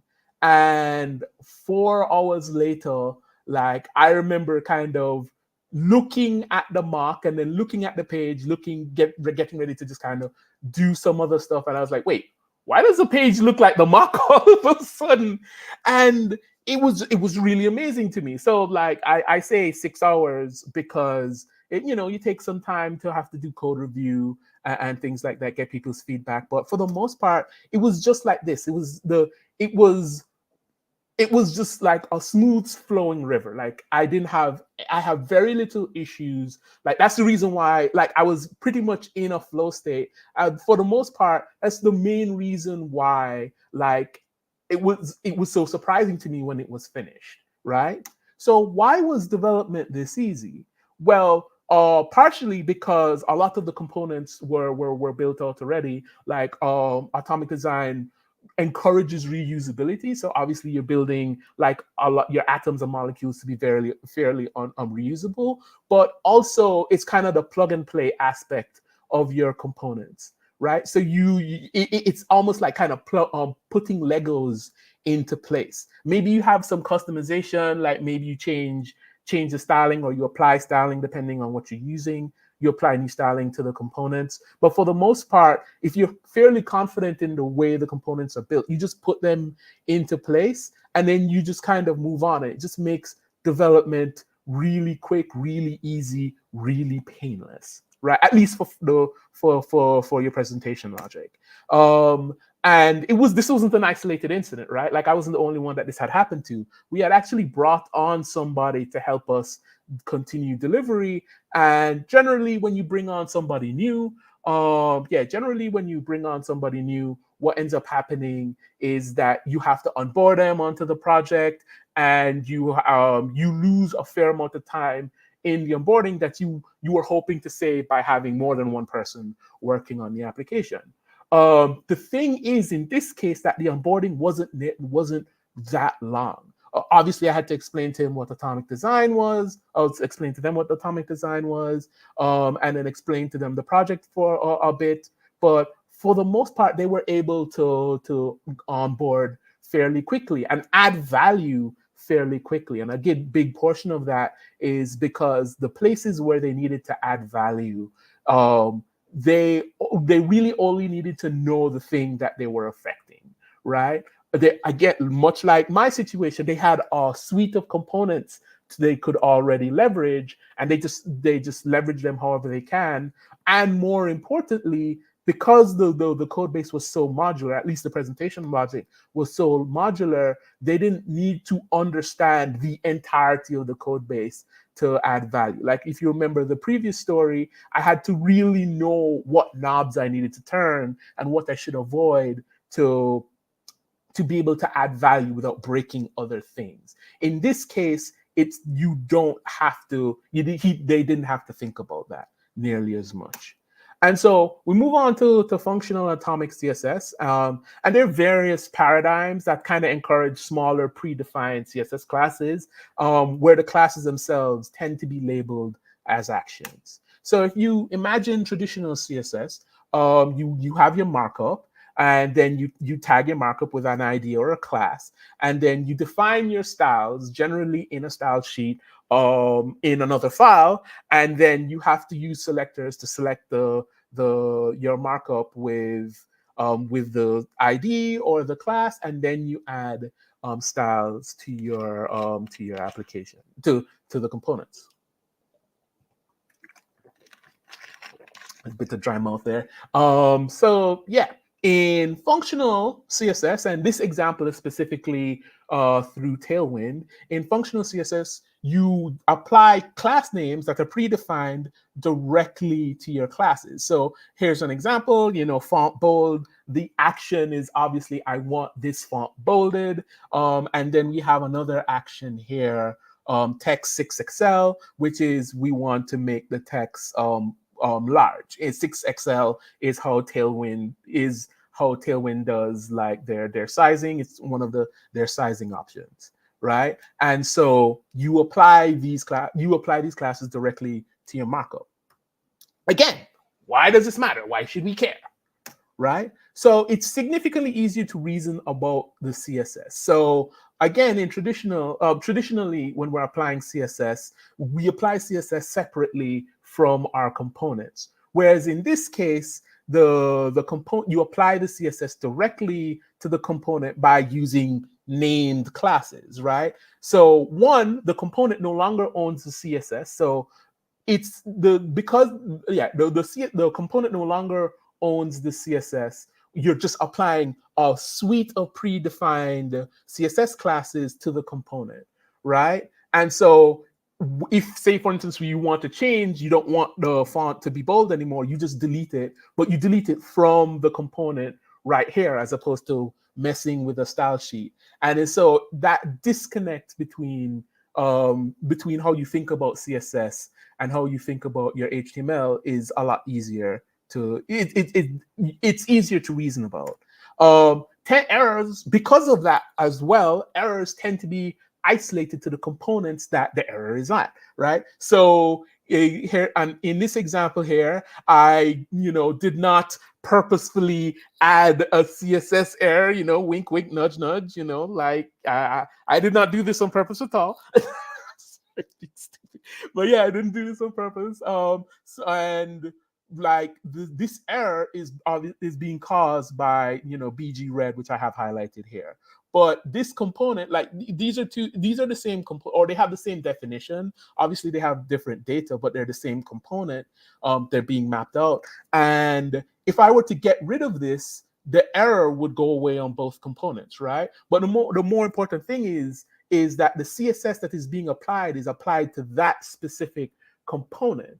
And so if so there's like a level of safety in the fact that the CSS is only applied to that component, and you don't have to worry about, if I get rid of this CSS, am I going to potentially blow up a component that is elsewhere? Like, it's very easy to have selectors with similar names, and now those classes are clashing with each other, and you're making a change, and it messes up. You could have hundreds of components, and it messes up components wherever, in all manner of places in your application. And so this just makes your CSS isolated to specific components. So now we have the idea of separating presentation logic and business logic. And before I continue, I want to talk about a little bit about what is presentation logic and business logic. And so presentation logic is pretty much any code that's primary function is to display something on screen. So HTML, CSS, native code, right?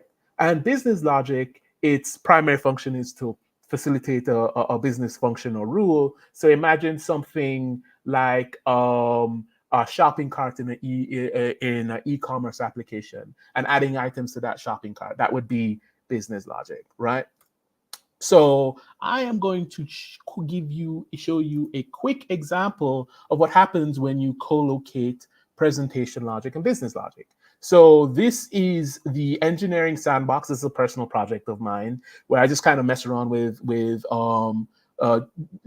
front-end applications and ideas, but not even necessarily front-end applications, those are software development ideas. And so I made a component called Cute Animals component. It's calling the cat API. As you can see, I really like cats. Don't make fun of me. Leave me alone. I like cats. So I made this component, and pretty much it calls the cat API, gets a bunch of images back, and then I apply that data to some markup that I have here. So the problem that this component currently presents is that I wanted to render this component in Storybook. And so for anybody who doesn't know what Storybook is a way of documenting your components. And it will just render components in like a sandbox environment.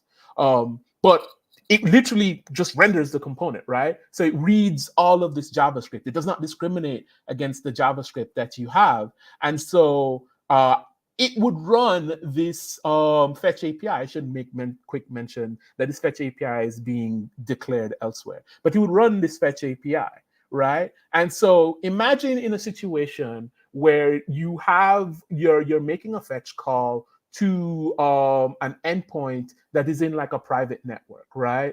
And then you're deploying your Storybook instance to something that's public, or at the very least to something that is not, you cannot view, it wouldn't have access to the endpoint, right? So when you render this in Storybook, this component will blow up.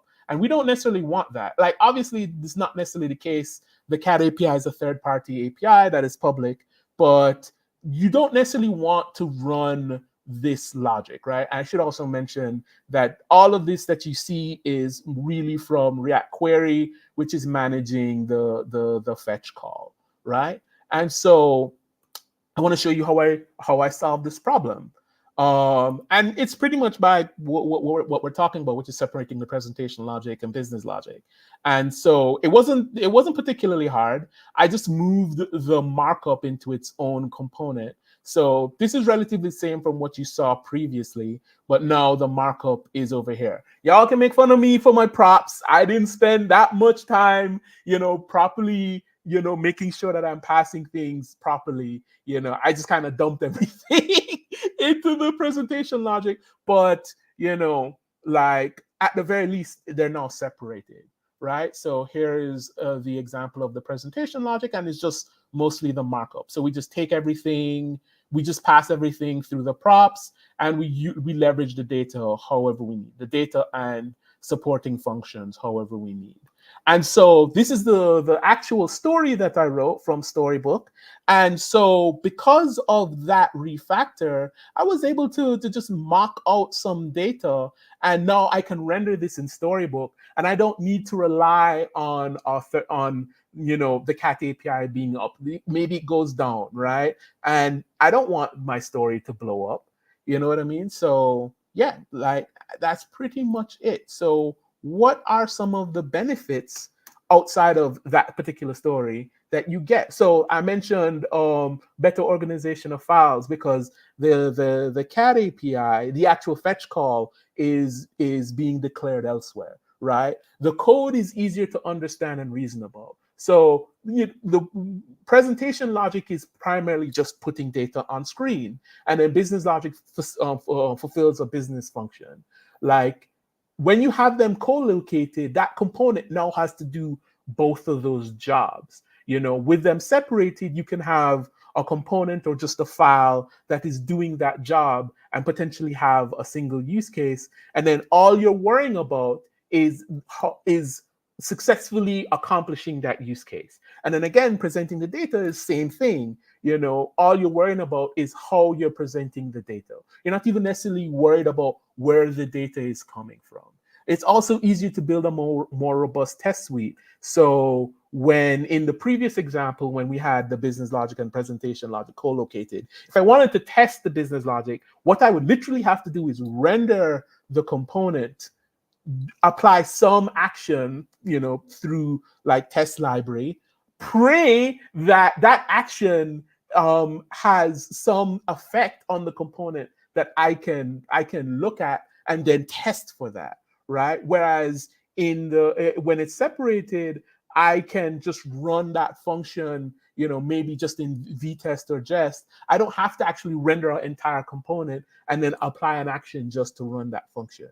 And then because I have access to that function, I can do more type testing, right? And then again, the presentation logic is easier to document, as the story I just told kind of shows, right? And so speaking of testing, we now come to kind of unit isolated testing, and which is pretty much writing tests to to validate a single block of code or or function or something like that, right? And I just want to give you an example of what testing would look like. So it's just, this is a function from the engineering sandbox. This is just me, calling a database to get some data, and then this is just a quick test. I believe to test the shape of the data that I get back, right? And I don't want to get too much into how you do unit testing. There's a lot better resources than myself to teach you to do unit testing, especially in the front end. Kenzie Dodds has an excellent course, or excellent collection of courses, in fact, on how to do unit testing in the front end. But I want to talk about something specific. And I'm pretty sure there's people in the audience, maybe not so much here, but there's people in the audience who are maybe your front end engineers, was like, testing, I hate testing. I'm never writing tests ever. I just can't stand writing testing.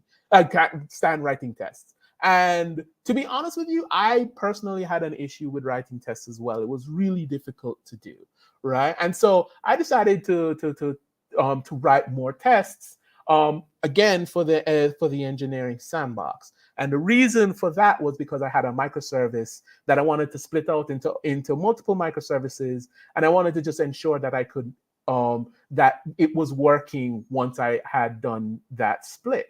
And so I started writing a lot of tests for it. And as you write tests, as I was writing tests, I was noticing, this is not necessarily the best idea to do. This is not the best way of doing things. It's kind of difficult to try and test this stuff. And so I ended up changing the code base just to make it a little bit easier to test. And that kept happening over that period. Over a course of a couple of weeks, I wrote a bunch of tests, a bunch of tests. But that kept happening a lot. So I reached out to a TDD friend of mine, and I was asking, hey, can tests kind of like not necessarily affect your code base, but does tests kind of make you want to change your code base? And his kind of reaction was, yeah, it could kind of, but it didn't seem particularly. I wasn't particularly convinced. I kind of shrugged my shoulders and moved on. I eventually came across a talk, and the person in the talk said this: those tests, which they were referring to unit/isolated tests, put tremendous pressure on our designs. This is being said by J.B. Rainsberger, JBrains on the internet, during a talk called, what was it? It was called Integration Tests Are a Scam. I don't have an opinion on that. If you want to hear their opinion, feel free. Well, I mean, the name kind of says what their opinion is. But the most important thing is this is the thing that I was experiencing. And so this really validated like my experience, right? And so the reason why it validated my experience is because the way unit tests put pressure on our designs is through the feedback of writing the test, right? So I'll give you a quick example. So again, this is from the engineering sandbox. This is me writing mocks for a function. It was a controller. Give me 1 second. Yes, so this was just me writing mocks for a controller. The orders, actually not the controller, sorry, it's the model, right? And so I wrote some mocks for the test. Then I wrote more mocks. Then even more mocks. It's like it was just mocks everywhere, right? Like who would write a function that would require this much mocking to test? It clearly wasn't me, also known as the only author on the engineering sandbox. It wasn't me. I'm a good developer, I promise.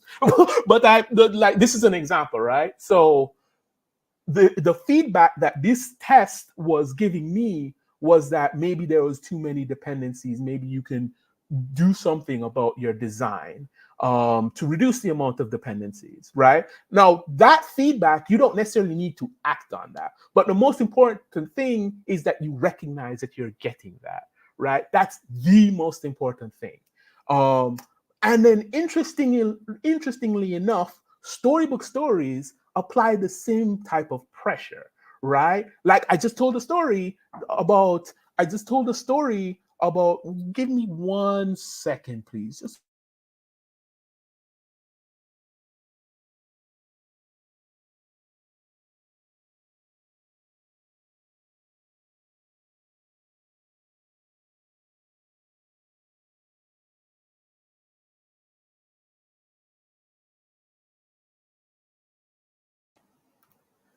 my apologies. Remote work, you get knocks on the door. You just have to let people know that you're in a meeting. But yeah, so storybook stories apply a similar pressure, right? And where was I? I'm a little bit lost. Yes.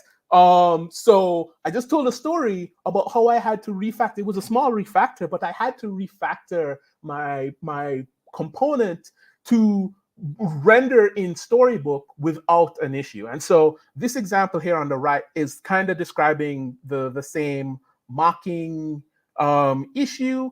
To be fair, I didn't have to put this many images in the component. This is actually the same story that I showed you previously. And then another I'm pointing at it, as you can see. Another example is like even the props, right? Like, so look at all of these like null, false, and so on and so forth. Like, again, this is feedback to say maybe I should change maybe how the props work, or maybe I should change how the things that I need to pass into this component. And again, to be fair, I don't need to have all of these images, but it's the most important thing is that it's giving me feedback directly on the design of this component, right? And that's what helps us continue to improve our designs for applications. So yeah, just quickly recap. We talked about atomic design, which is a component-driven design framework where we think of those components as atoms, molecules, and organisms, which build up to each other. Functional atomic CSS, which is pretty much smaller predefined CSS classes that are action-oriented and we apply directly to our components. Separating presentation and business logic, which is self-explanatory, and isolated and unit testing with isolated/unit testing, and how those tests put pressure on our designs and give us feedback on them so that we can take that feedback and maybe improve our designs. So thank you so much for attending my talk, and feel free to go out and make your code bases an even more joy to work in. So I want to talk a little bit. I want to talk about the resources like for this talk. The TechIsHiring job resources app and the engineering sandbox, as I mentioned, are examples, are example apps for some of the concepts that I just talked about in this talk. So feel free to check them out. Just scan the QR code, and yeah, feel free to check out both of those repos. I also want to give some special thanks to Rizal and Carmen, who run a Twitch stream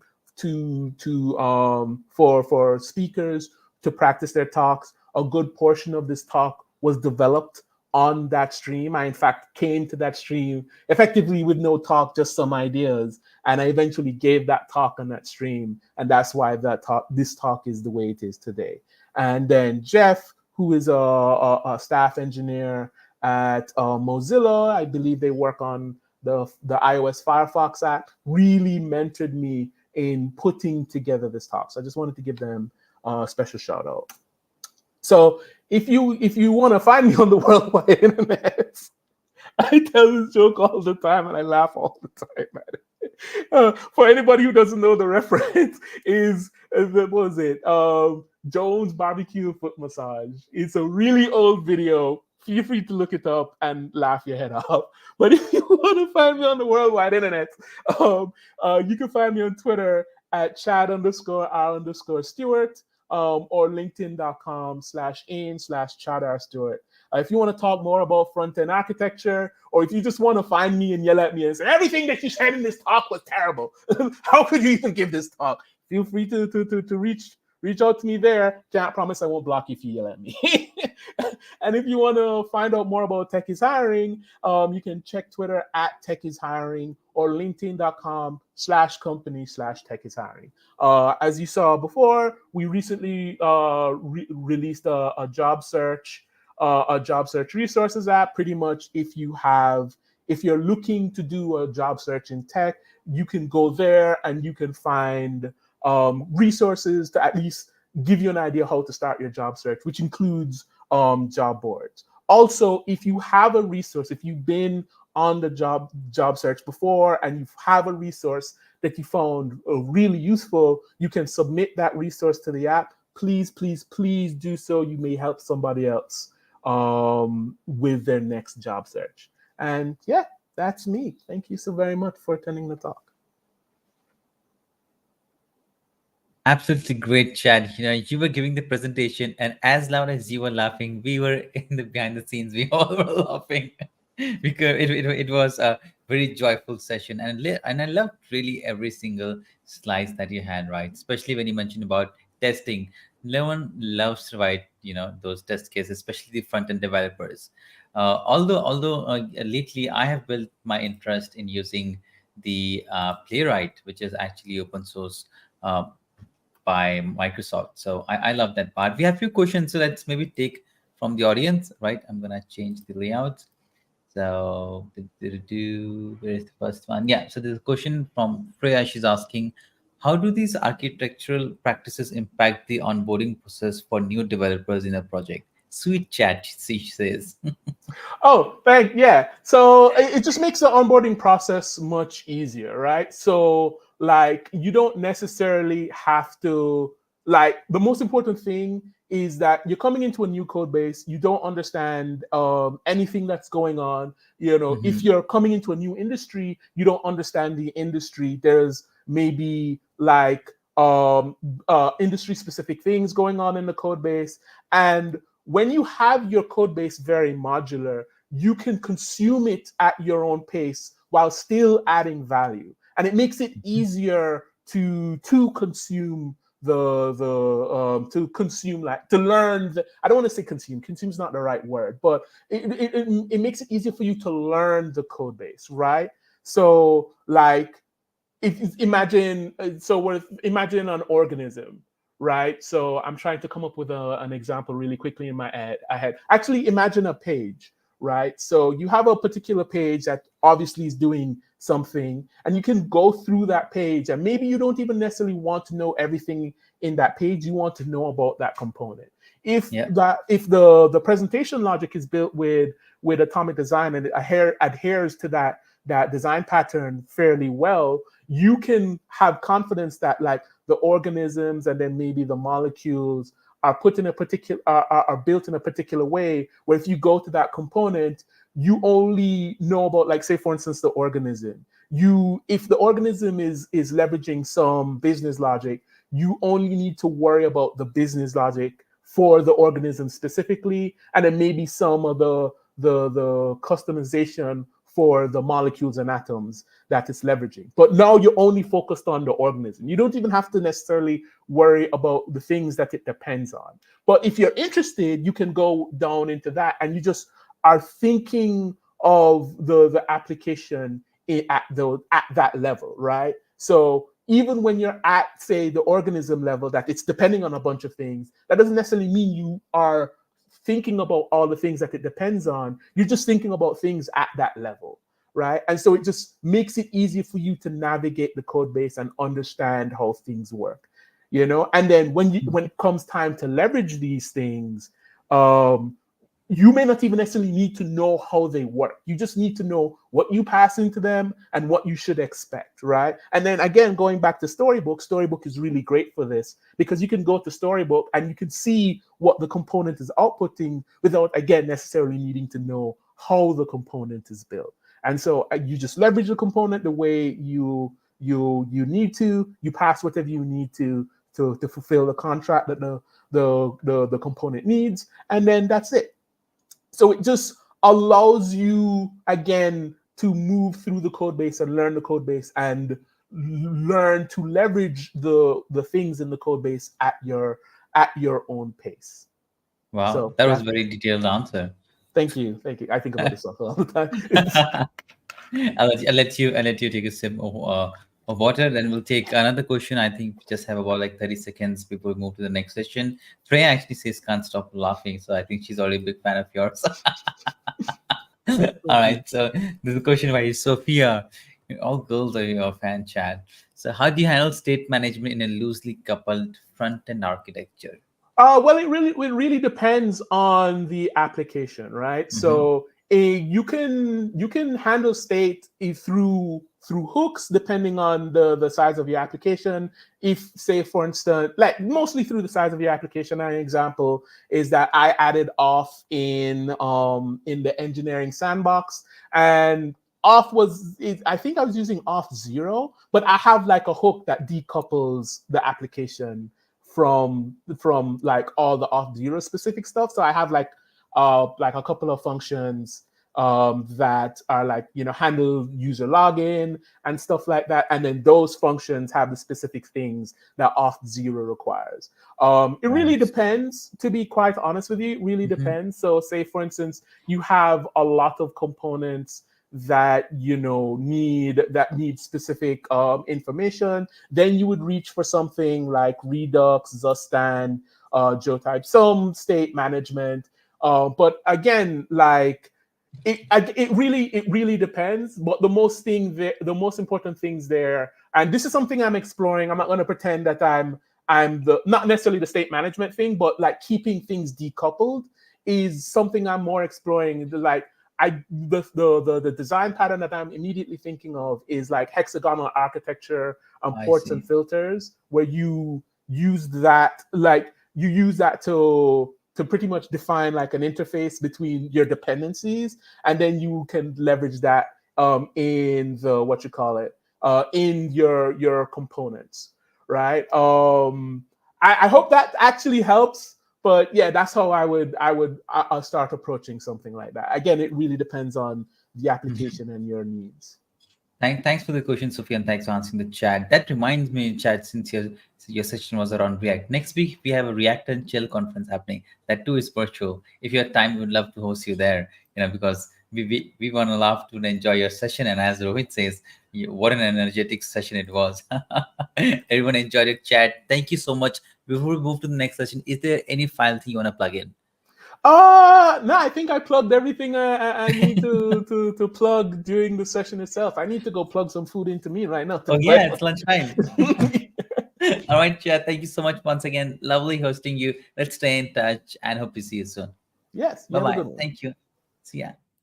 All right, ladies and gentlemen, that was a sweet chat for you. As Freya says in the chat, we'll now move to the next session. I'm really excited to host Alvin for the very, very first time. He is actually a senior content developer at Microsoft. And today he's going to talk about building a native app for Windows, especially which UI framework should you choose. So let's welcome Alvin to the Software Architecture Conference.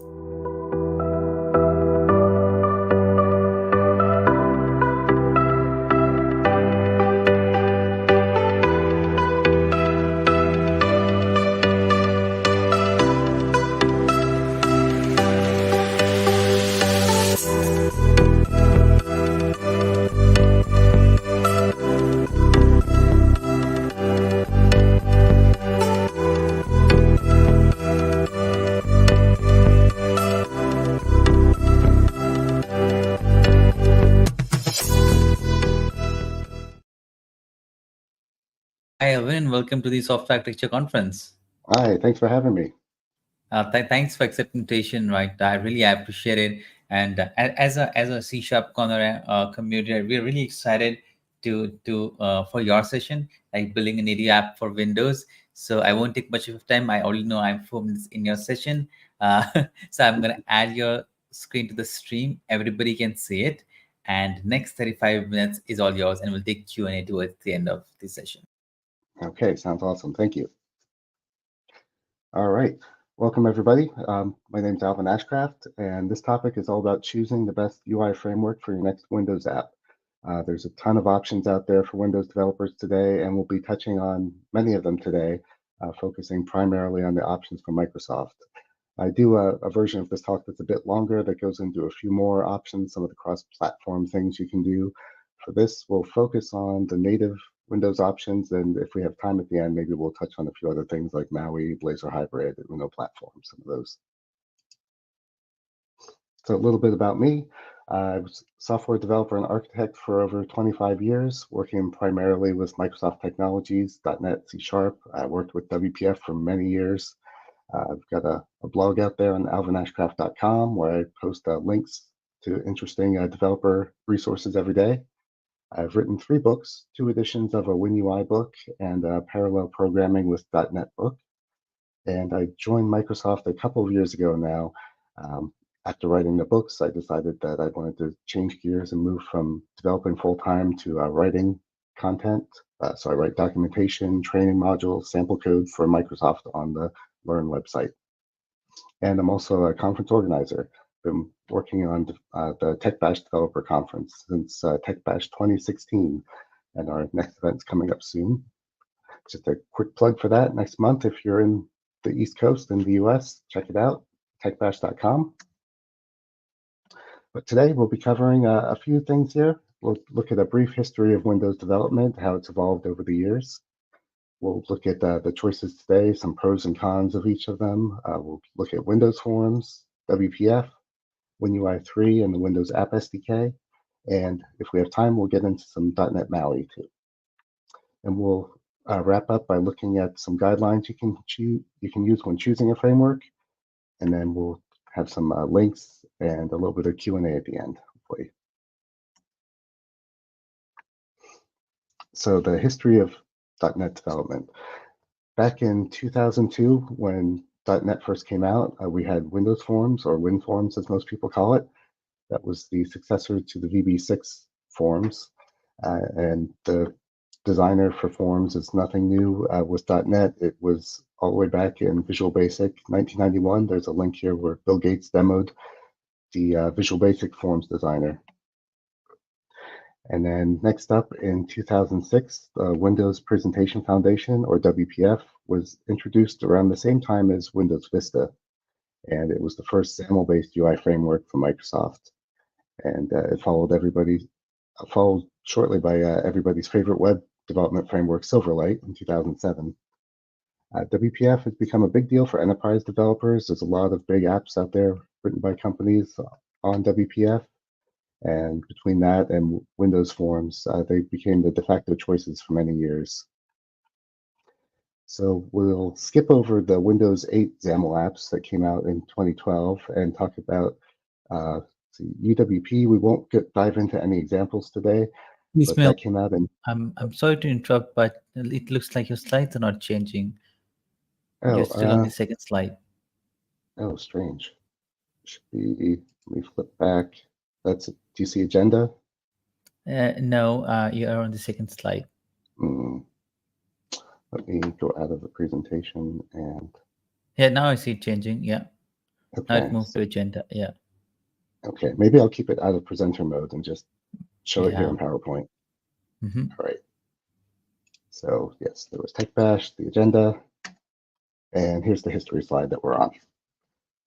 So we had WPF, and then UWP. We won't be looking at the examples today due to time, but that came out in 2015 with Windows 10, and then in 2021, there were a couple of things actually came out in addition to WinUI 3 that you see on the slide there. That came out in the March timeframe. Later that year, there was Blazor and Blazor hybrid controls came out, so you could embed Blazor apps inside of either a MAUI app or WinForms or WPF forms.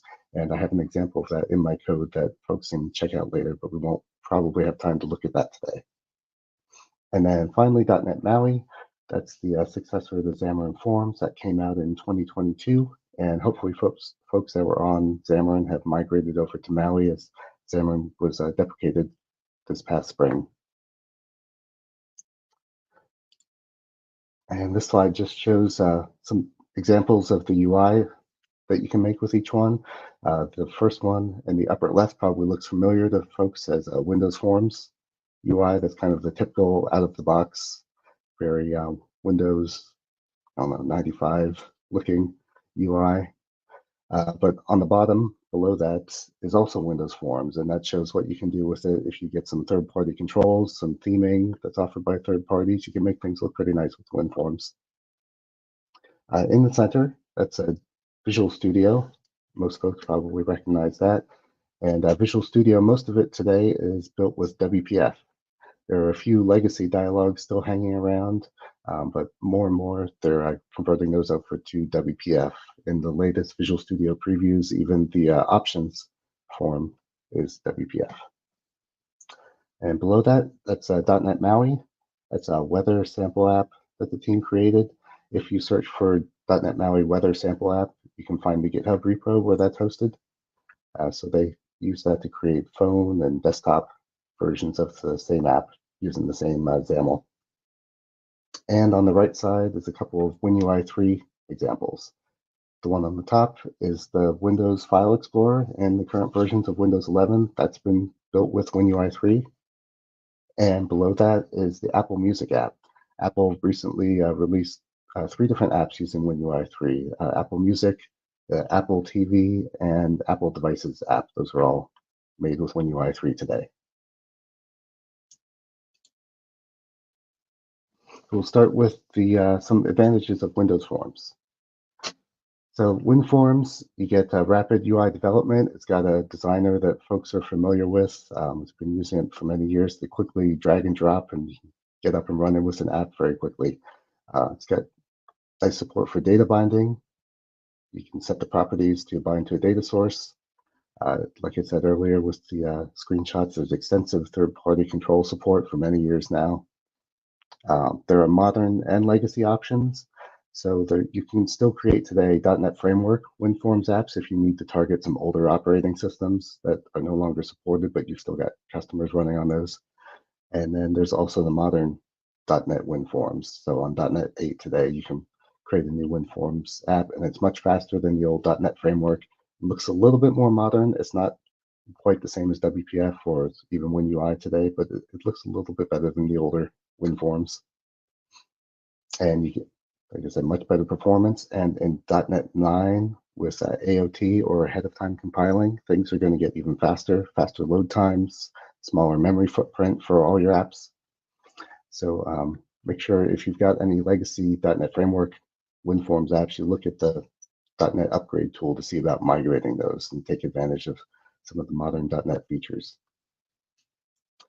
It's still under active development today. There's dev teams working on new features. They're working on some accessibility, some more improvements for high DPI monitors, and actually the dark mode on there, I should take a question mark off of that. Last week when I was at VS Live, I saw a demo of the dark mode that they're working on for .NET 9, and it looks really great. And so the roadmap is out on GitHub. You can go to the WinForms repo under .NET and check out the roadmap of what's coming in the next release and some releases beyond that. And the best thing about Windows Forms is that every C# or VB developer is already a WinForms developer. You don't have to know a separate language for the UI. It's all in just C# or VB code. So a few drawbacks, and then we'll take a quick look at a demo of a WinForms project. So like we saw in the first screenshot, if you don't do any extra theming or third-party control integration, it does look a little bit dated. It looks like Windows Forms when you look at a form. You don't get the GPU acceleration like you get with the XAML-based languages. There's no C++ support. If you're a C++ dev, you need to look at WinUI to do something there. And there's no current support for Windows themes in dark mode, although that is coming probably very soon. It's looking like it'll make it in .NET 9. And it's also not great for touch and pen input. So if that's a big factor in your requirements, WinForms is probably not the best way to go. So let's switch over to Visual Studio. I've got a solution here with a bunch of different projects. I've got a shared project that's a .NET 8 library. Alvin, I'm sorry to interrupt once again, but we only see your slides. Okay, did I not? Perhaps you'll have to click on share your entire screen and maybe not the window. That's, entire screen. I said share screen and... Entire screen and then the screen. Entire screen. Okay. Thank you. Perfect. Got it. Yeah, we see your Visual Studio. Thank you. Awesome. Thank you for the tip. All right. So the shared project is a .NET 8 library, and that is shared by all the other projects in the solution except for the UWP, which we probably won't look at because UWP can't reference .NET 8, which is one of the major drawbacks that I talk about in the longer version of this. But in here, I've got just an item and a category for our shopping list app, and then the helpers just load some dummy data for each of the apps. Let's take a look at the WinForms app. That's the code behind, and let's look at the designer.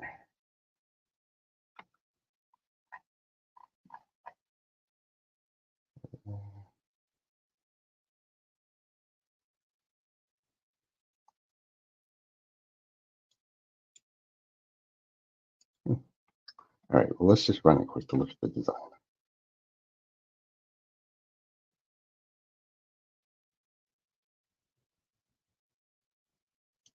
So it's a simple form, and it looks like WinForms. But we've just got a list of products here with category, name, a little checkbox to indicate if we've purchased it yet. And we can add new items by selecting a category and click the add button, and it adds it to the list. So we can mark other items as purchased, and we can delete items. So that's simple enough, and it's all done with data binding. So we've got some code in here that just loads up the categories, loads up the items, and sets the data source for the items and categories on the grid and the combo box. So it takes very little code to set all that up, and we're up and running. Let's talk about WPF next. So some advantages of WPF. So it uses XAML for the UI. It's an XML-based language. A lot of people have been using XAML and WPF for a number of years, but if you're not familiar with it, Visual Studio has a XAML designer where you can see what you're building either as you write the code in the XAML, or you can click and drag things in the designer itself to build your UI. It also has XAML hot reload for UI debugging, which lets you make small changes in your XAML code while the app is running, and it immediately reflects the changes in the UI. So you, kind of like when you're doing some web debugging, you can make changes and they automatically get reloaded if you're working in Angular and React. It's got a GPU accelerated UI, so it renders UI changes more quickly. It runs those on the GPU instead of the CPU, so you can offload some of your processing. It uses the DirectX pipeline. It's got rich data binding, and you can take advantage of the MVVM pattern for binding, create your view models, bind them to your view. We won't dive into the MVVM pattern here, but I give another talk on that dives real deep into that and uses the MVVM toolkit, which is part of the Microsoft Community Toolkit. It's got modern and legacy support like Windows Forms, so you can create .NET Framework WPF apps or the new modern .NET 8 WPF apps. And just like Windows Forms, you get better performance with the new .NET 8, and there's the .NET Upgrade Assistant to upgrade your framework projects. It's also got good third-party control and library support like Windows Forms. You can get some theming that way or some more rich controls. A lot of graphs and reports come through third-party controls. Yeah, it's under active development. Windows 11 theming support is actually coming in .NET 9, so you get your light and your dark theme, and all the controls look a little bit more modern, more like the WinUI controls do today. And I'll show a demo of that as well. I have a .NET 8 and a .NET 9 version of my WPF project. We can see the differences. And it's being positioned by Microsoft as one of the top choices to build native apps today. So if you're looking for native enterprise apps, it's really great with multi-window apps. If you have a big app with multiple windows, the window management in WPF is much better than in WinUI today. But some drawbacks. There's the XAML learning curve. If you're not familiar with XAML, it does take a little bit of getting used to compared to just building a WinForms app or maybe working in JavaScript. Just like WinForms, there's no C++ support. No dark mode switching yet, but that's coming very soon, definitely in .NET 9. No support for the fluent design, which is kind of changing with .NET 9 as well. It's getting closer to what you get with WinUI and the Windows 11 look and feel. It's better than touch and pen input and WinForms, but it wasn't built with the touch and pen in mind like the UWP and WinUI apps are. And same with the UI performance. It's better than Windows Forms, but still not quite as good as WinUI today. Let's take a look at this project. So I've got WPF 8 and 9. Look at the 8 one first. So this looks a little bit more modern, still not quite as good as maybe some apps you've seen today from the Microsoft Store. But it's the same basic concept. We've got some controls for adding items at the top, and then we've got a grid to list them. Let's run this one quickly before we look at the other one.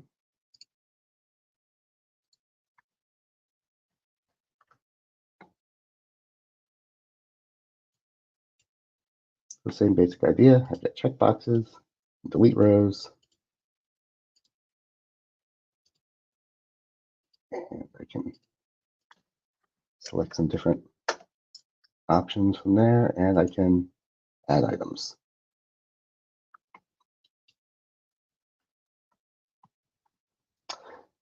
So it's the same kind of logic as the WinForms app.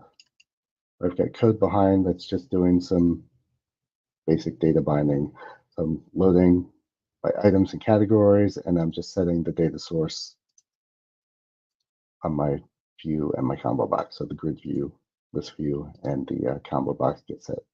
And I've got logic for add and delete. There's no save implemented, and there's a clear that happens every time you add an item. It clears the boxes at the top.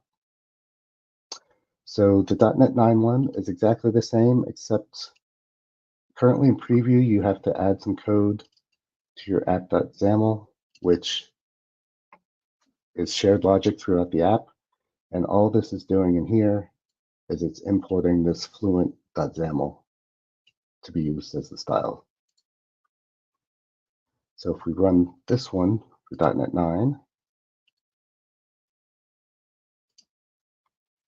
we'll see things look a little bit different. One thing you'll notice is it picked up my dark mode automatically. I have dark mode applied on my system, and it got that. And everything else looks a little bit more rounded. The controls are rounded like Windows. All the styles are getting picked up. And everything works exactly the same. The rest of the code is all the same except for importing that style. I can remove rows, check items.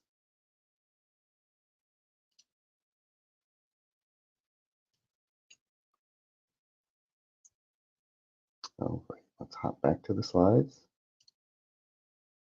And we'll talk about WinUI 3. Now, WinUI 3 is part of the Windows App SDK. And so the controls in there, they use the Windows 11 Fluent Design today.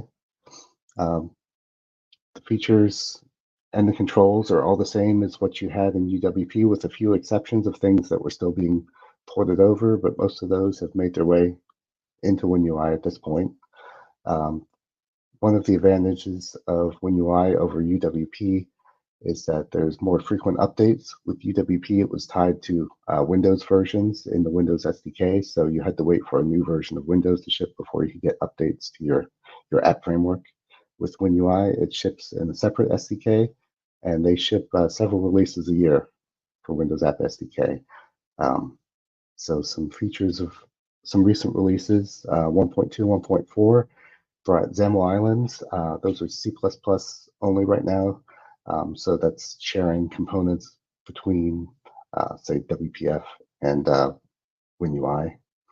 The theming, some theming enhancements came out in 1.2 and 1.4. Notifications, so some APIs to do Windows notifications came out. And an app window, which improved the windowing support that I mentioned with WPF. So you can do some multi-window things, but it's still not quite as powerful as what you can do with WPF and WinForms. And it added a media player.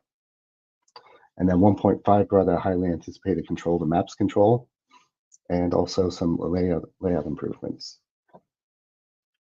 And then 1.6 is coming out shortly. I think early September that should ship.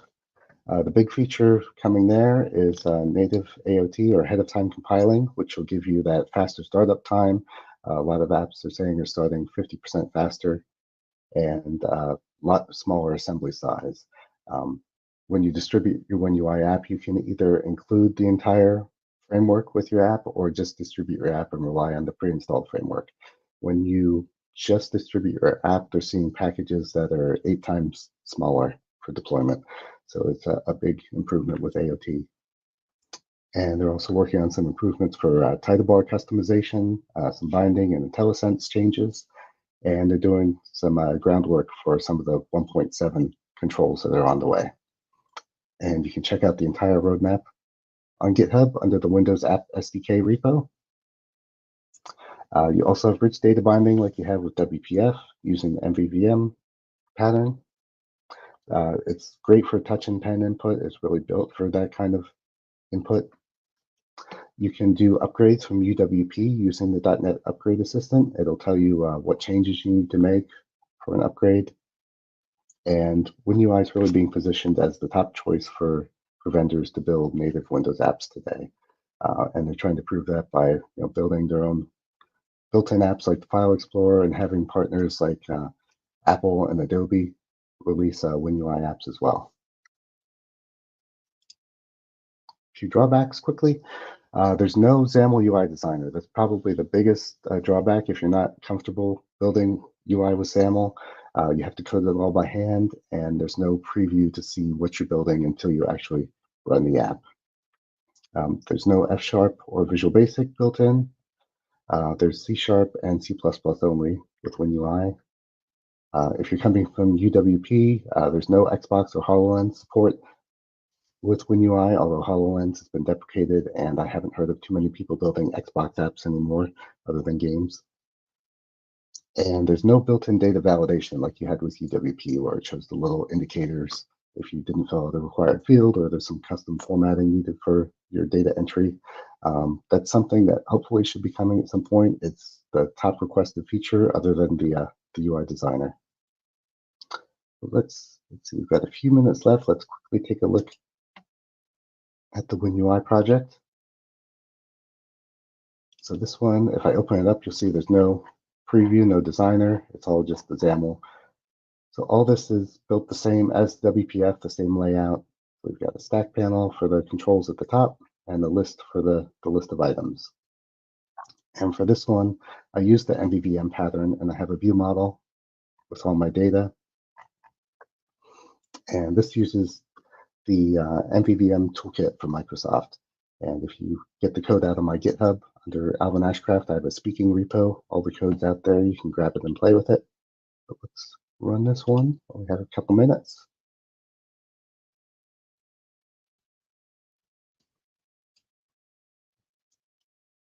And it looks kind of similar to the modern looking WPF. It also automatically picked up my dark theme. I can add some items. I can select and delete.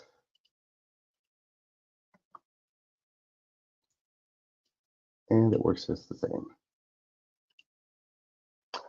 Now, while we have a couple minutes, I'm not going to have time to run through the Maui slides, but let me just run the Maui app. Actually, I didn't set my WinUI as the startup, so that was still the WPF. That's why it looked like that. We run that. So this is the WinUI app. There we go. That looks better. So we get more kind of animation with our drop downs. And when I add an item, it kind of fades into the grid. I don't know how well that comes over in the streaming, but instead of just popping up, get a little bit of animation with things. And if I hit delete, things should slide up. Instead of just disappearing, you get a little animation. That's your WinUI. And I'm going to quickly switch to Maui to show you that. Maui, when it builds for Windows, creates a WinUI app. So this is going to look very similar. to WinUI, except that Maui by default uses a lot of purple in their UI, so we'll have some purple buttons on this.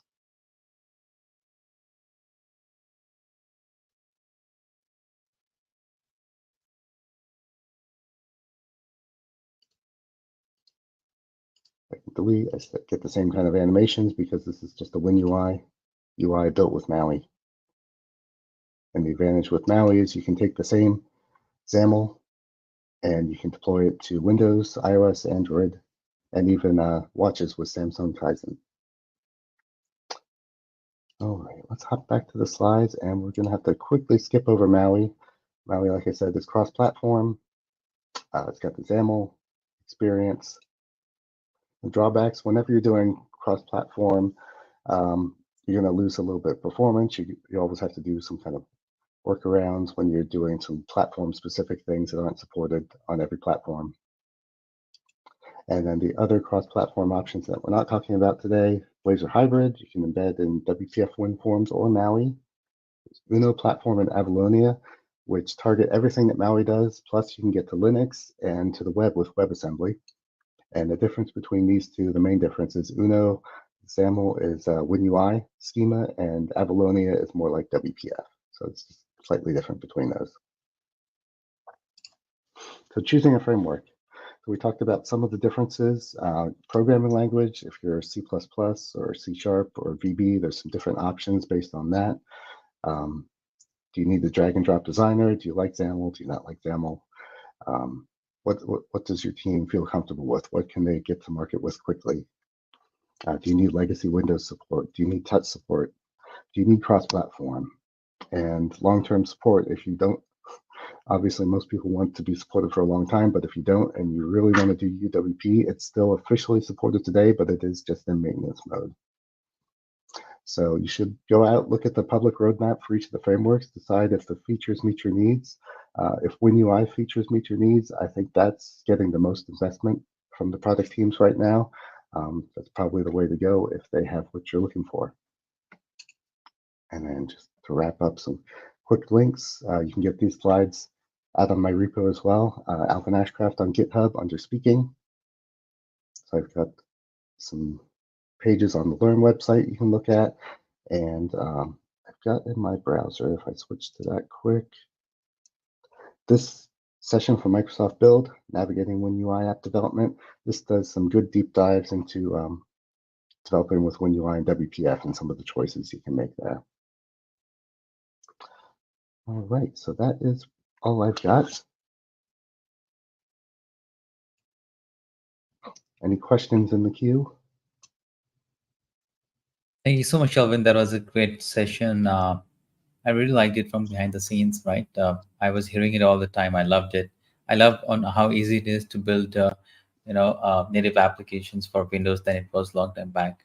I know I look young, but I've been building it for a while now.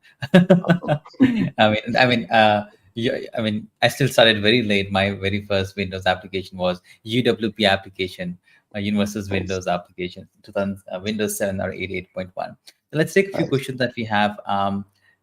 There's a few in the comments. The first one is actually by Sophia, and it goes like, how do these frameworks support modern development practices such as MVVM, dependency injection, and unit testing?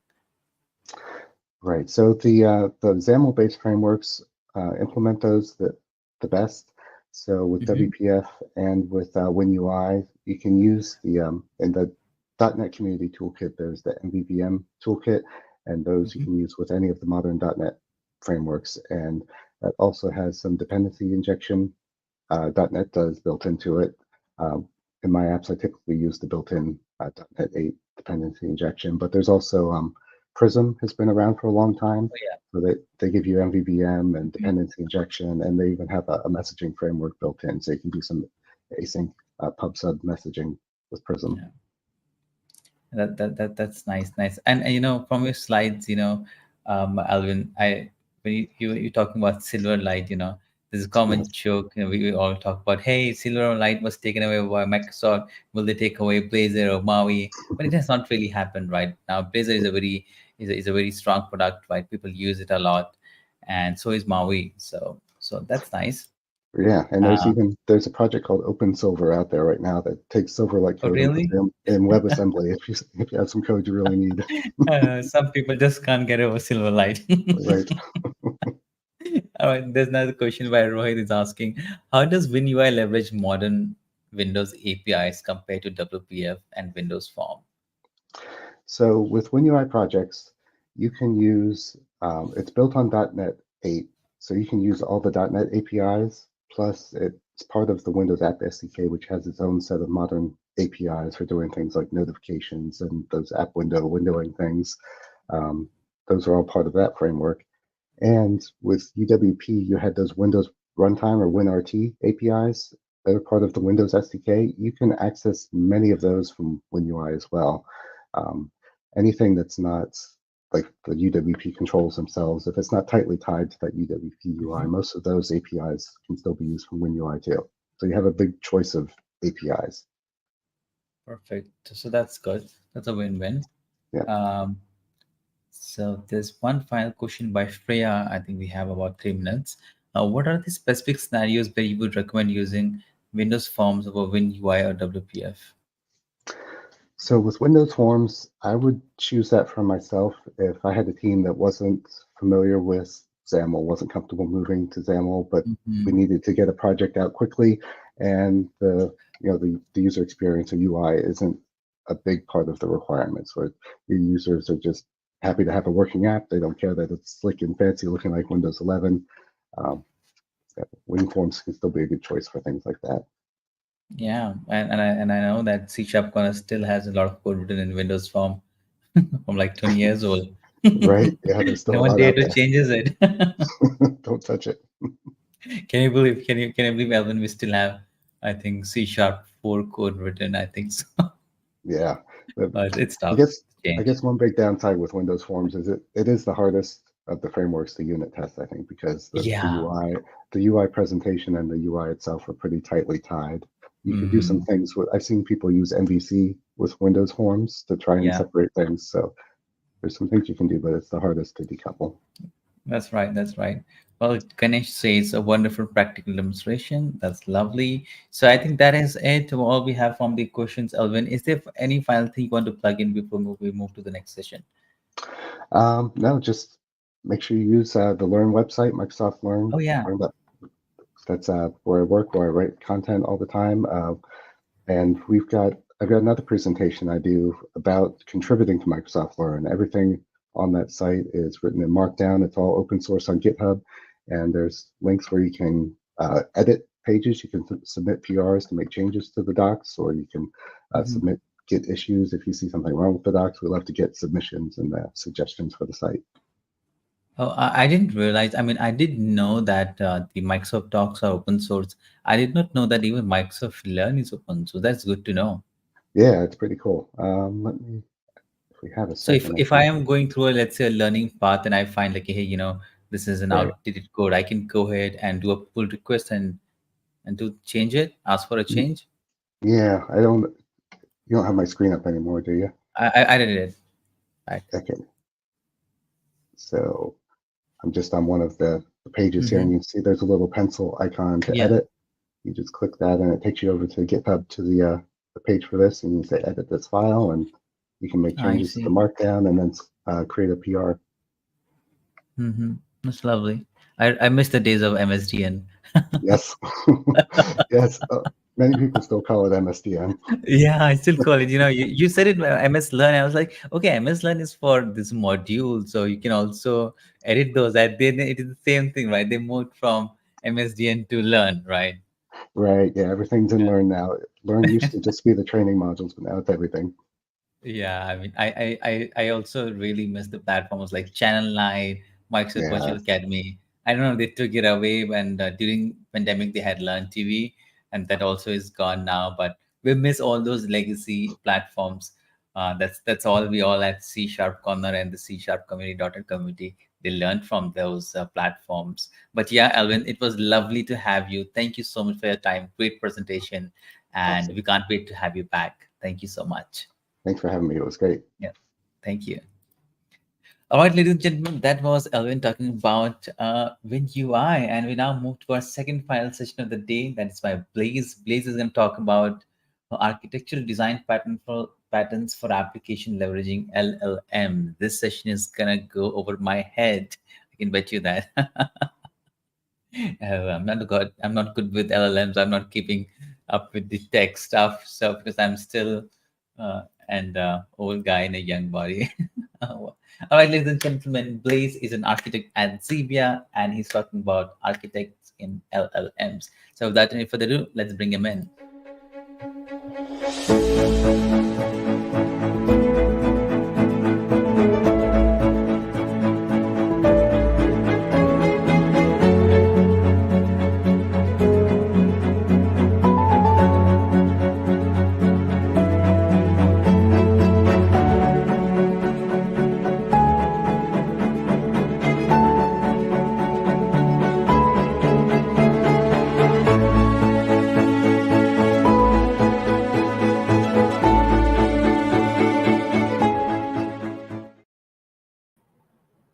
Welcome to the Software Architecture Conference.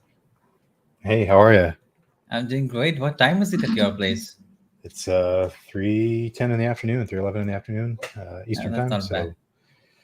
yeah, winding down the day. Nice way to kind of end the Friday on a high note. So Oh yeah, that's lovely. I only love your T-shirt actually, right? That's a Surface that you have Surface, there. yeah, 10 years of Surface. This is Oh, a really? It's been freebie 10 I got years? from since the Surface One came out. Yeah, no, it's hard to believe, but I was talking to the guys and they had some swag. They hey, one T-shirt. Yeah, sure, I'll take Yeah, one. give it to me. Yeah, That's good. All right, so I'm really excited, Blaze, and I believe everyone else for this is the second final session of the day. So please feel free to go ahead and share your screen, and then we can get started. All right. Present. Share Present, screen. then share screen, and then entire screen. Then you select your screen. And let's see, entire screen. I'm going to do this screen right here. Mhm. And hopefully you can see it. It's just I don't have I don't have a slide deck. This is all We demos. So love that presentation. I really don't have any slides to show you. The kind of incorporated the slide material into the demos here. Just so Mhm. that I'm not switching between a lot of screens here, just to kind of keep it short and simple. So my talk today is on LLMs, particularly like how to leverage LLMs in applications. So I'm mostly concerned about the patterns that go into that. Okay, I cannot tell you everything you'll ever want to know about LLMs in 30 minutes or so. I do want to try to give you an overview of the kind of components you need to think about, hopefully in a bite-sized chunk, so that you can kind of put all the pieces together and see how all this stuff kind of fits together so that you can use it in applications. So that's my goal today. And so the patterns themselves would apply regardless of what LLMs you're using. You could be using ChatGPT, like applications using GPT-4, 3.5. You could be using something off of Hugging Face, where there's a lot of hosted models there. You might be using something from Facebook or Google or something that's homegrown. LLMs really are just a powerful tool that give you all kinds of different options for working with natural language. So an LLM itself is just a large AI model that's been built off of large collections of documents and data that basically tries to respond to natural language input and return natural language output. So it's attempting to respond in the way that a human being would, by looking at tons and tons of data that were written by humans, and it's trying to understand context and all of the ways that words are used and how they relate to one another, and particularly around the subject matters that you're asking it about, and so many other things, so that it can respond in an intelligent way. So let's just dive right in and go with my first demo. My first demo is around just hey, let's just intro a LLM. What's like one of the most basic things you can do with an LLM? And that's just ask it to do something. Now, there's nothing about this that's special. It's called zero-shot prompts. And basically what a zero-shot prompt is just do something. And you ask it a question, you tell it to do something with no additional, context. You just describe what you're looking for. And what a zero-shot prompt is attempting to do is just use what's baked into the model to produce some kind of result. So in this case, I'm just telling it to generate me a quote, generate me an inspirational quote. I say, tell me all about LLMs or something like that. And I'll say, get inspired. And behind the scenes, what this is doing is generating a prompt, and I have the code sending it off to OpenAI. I'm using OpenAI's models on Azure. So I'm using hosted OpenAI on Azure to do this. And this is using GPT-3.5 behind the hood.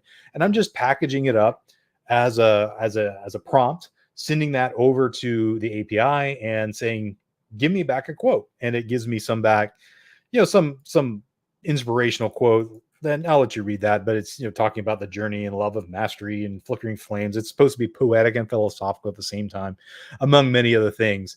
And so the idea here is it's just everything that's baked into the LLM is what it's using. There's no additional context, and it's just very simple back and forth request response for a zero-shot prompt.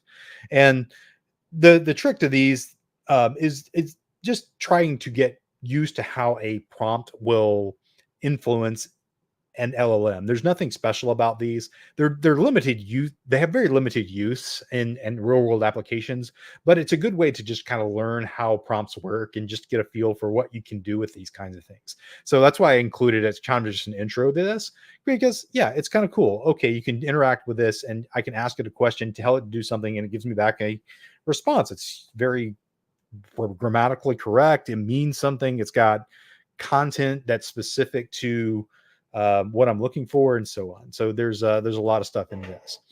The next one is where things get a little bit more in the weeds, and that's where we're going to talk about prompt engineering. Prompt engineering is another set of patterns that is really the heart and soul of everything that you do when you're developing applications using LLMs. So prompt engineering is the art of crafting the prompts that you send to the LLM, just like I did before, except here there's a set of patterns that you can use, and there's a ton of patterns I could talk about. But the basic look, it looks like this. You have an LLM, you have some kind of client app, and then you might or might not have external content or external context that you bring into the prompt. Most of the time when you're dealing with LLMs of some kind, you're going to bring in some external context. So what I mean by that is I'm going to bring in some kind of data that I want the LLM to work with. I'm going to tell it what I want it to do, and I'm going to tell it, here's the data I want you to work with. And so I take the instructions essentially, and I take that data and I combine it, and that's what I use to create my prompt. I pass that back to the LLM, and then it returns back something to me. Now, there's a lot of different patterns you can use with this, and I could go into each one of these and spend a lot of time on each one of those. But ones that I'm going to call out here are instruction prompting. Instruction prompting is where you tell it to do something with the data you're sending in. This is a very useful one.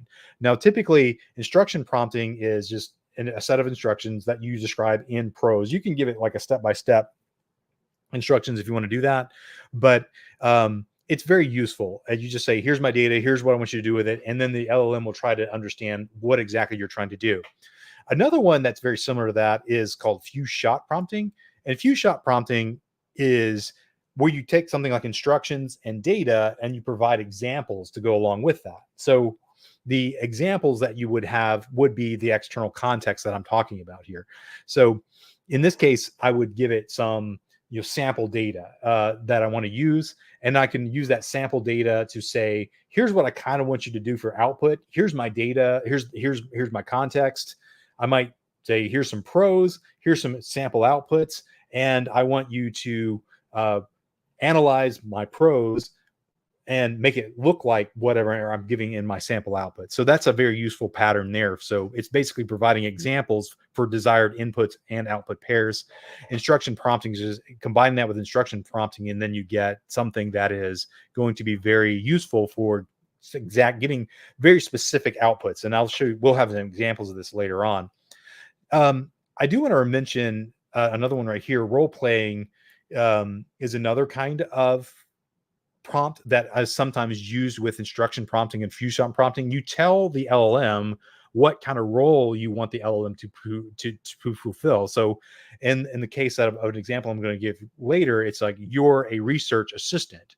And so that kind of gives a color to the prompt that the LLM will be able to use. It's okay, I'm going to be doing some kind of research, and I'm going to reply to the prompt in the same way that a research assistant would.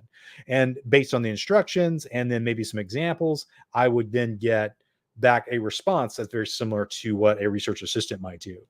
And I do want to mention another one here. I'm not going to be able to get into all these down here, but I do want to say chain of thought prompting is another very powerful prompt pattern that I could spend a whole like half an hour talking about. But this one basically is where you have combinations of instructions, but it's multiple steps in the process. So step 1, do this. Step 2, from the output from step 1, do this. Step 3, from the output from step 3, do this. And it gives the LLM the ability to break down each section of your prompt and analyze each section individually. And that way you have a so-called chain of thought that is giving some context and some kind of taxonomy to what you're trying to get out of the prompt. And so that one's very useful for complex things. And so I've used that one for solving complex problems that need multiple steps in their iteration. So I'm not going to be able to demo that one as much today, but I do want to demo few shot prompting, instructions, and also role playing, because those are the three that in my experience, have been the most commonly used ones in my experience here. Now, some of these other ones are definitely something that you might want to consider, but for our purposes today, let's just look at this. So I'm going to do a little bit of prompt engineering for some output here. And so what I've got down here is an example application. And this one, what I want to do is I want to do something with a Wikipedia article. So what's going on behind the scenes for this demo is I have some code that's going to go out to Wikipedia. It's going to scrape the content from Wikipedia, and that's going to use that as my context. So that's just some data. And I'm going to tell my LLM to do something with that data. Now, behind the scenes, I'm combining the Wikipedia article and then what I'm trying to describe in my prompt here. What I want it to do. I'm taking those and then passing that to the LLM, and it's going to return back some kind of results. So how do I want to summarize this? So I'm going to use this article about a Tyrannosaurus Rex, and I'm going to come down here and I'm going to paste that URL in. I'm going to say how I want to summarize this. I'm going to say, can you summarize this this article using pirate speak? And so I'm going to use pirate speak, like I can't even talk like a pirate today. And let's just see what this does. I'm going to see if it will actually do this. Maybe it'll summarize the article and give me back some results that look like a pirate talk if all goes well. Now, this one might take a minute to do because it's going to have to scrape a lot of content and analyze it. So this is what's going on in the background here. And so that's the scrape content, and let's see what it's doing. There's my results. It did summarize it. Where's my pirates? It doesn't look like it gave me pirates creep. Describes the habitat. Let's try it one more time and see if it'll work. Sometimes if you run something again, it did summarize the article, but it didn't do the pirate speak part. Nice try, but it at least did summarize it for me. I thought that might work, but it didn't. So maybe if I change this to pirate talk, or using pirate talk or similar dialect, and be more specific in my prompt, it will actually be able to give me something about that. I don't know if this is going to work or not, but it's worth a shot. And you'll see that I'm getting back different results each time. And that's because LLMs are non-deterministic. Oh, that time it worked. So here's the pirate talk right here. Okay.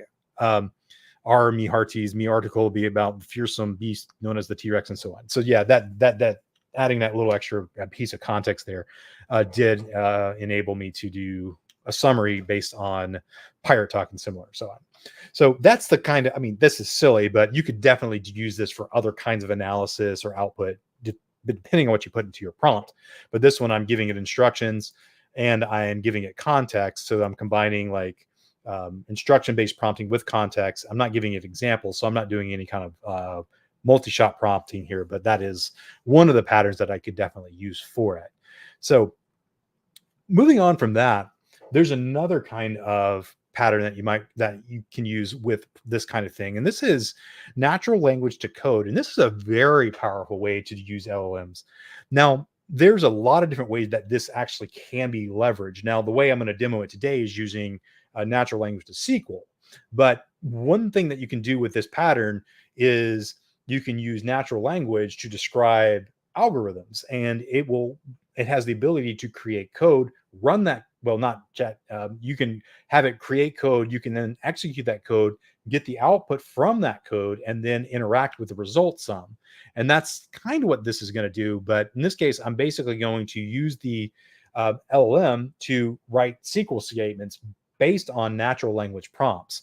And so for this example, I have a client application and I have a database execution environment, which is my database, and I have an API and I have an LLM. So I'm going to describe what I'm going to look for, and then the API is going to receive that. It's then going to call the LLM. It's going to take that natural language request and translate that into some kind of code, and then it's going to execute that code. So this is exactly what I'm doing down here. I've ingested some data into a search database, and so my client application is going to call the LLM, get some SQL code, and then take that back to my search database, execute the SQL, and then it's going to pass it back to my client application. So in this execution, what I did is I have a database of Jeopardy questions. So what I did is I took this data set and I put into a SQLite database that's running, and I wired up an API, and the API is basically receiving the call. I'm gonna say enter my question about Jeopardy, and then it's going to try to understand what I'm asking it and then generate a SQL query. So behind the scenes, what this is doing is I'm basically describing the schema like I have here in my prompt. So behind the scenes, I'm taking the question and I'm describing my schema, which is basically what we might call in-shot prompting. So I'm describing the output and the input using an example. I'm describing the exact schema of my database. Here's my question, and then I'm telling it based on instructions what my output should be. So in that case, I'm using an in-shot prompt with instructions to get back a SQL query, and then I'm going to take that SQL query and execute it against the database, and then that should return results. So let's ask us a question here. Can you give me questions that mention Star Trek or Star Wars? And that's a pretty popular category on Jeopardy. So let's see, let's submit the question. And behind the scenes, I should get back a query that looks like this. So the LLM generated this. So from the tables, SQL query, select from questions and answers where question like Star Trek or question like Star Wars limit to 500. So that's my query that it generated based on this question right here and the context I provided to it. And here's the result. So the question has so many questions about it. They're all Star Trek or Star Wars related questions. So you get a long list of these questions related to that. And so this is a very useful prep pattern if you need to do data analytics using LLMs. So what you can tell it to do kind of as a second step is once you have the results back, you can return those results back. Then you can pass the results back to the LLM and have it analyze that in some way, like provide me a summary of these questions, give me some kind of output from it.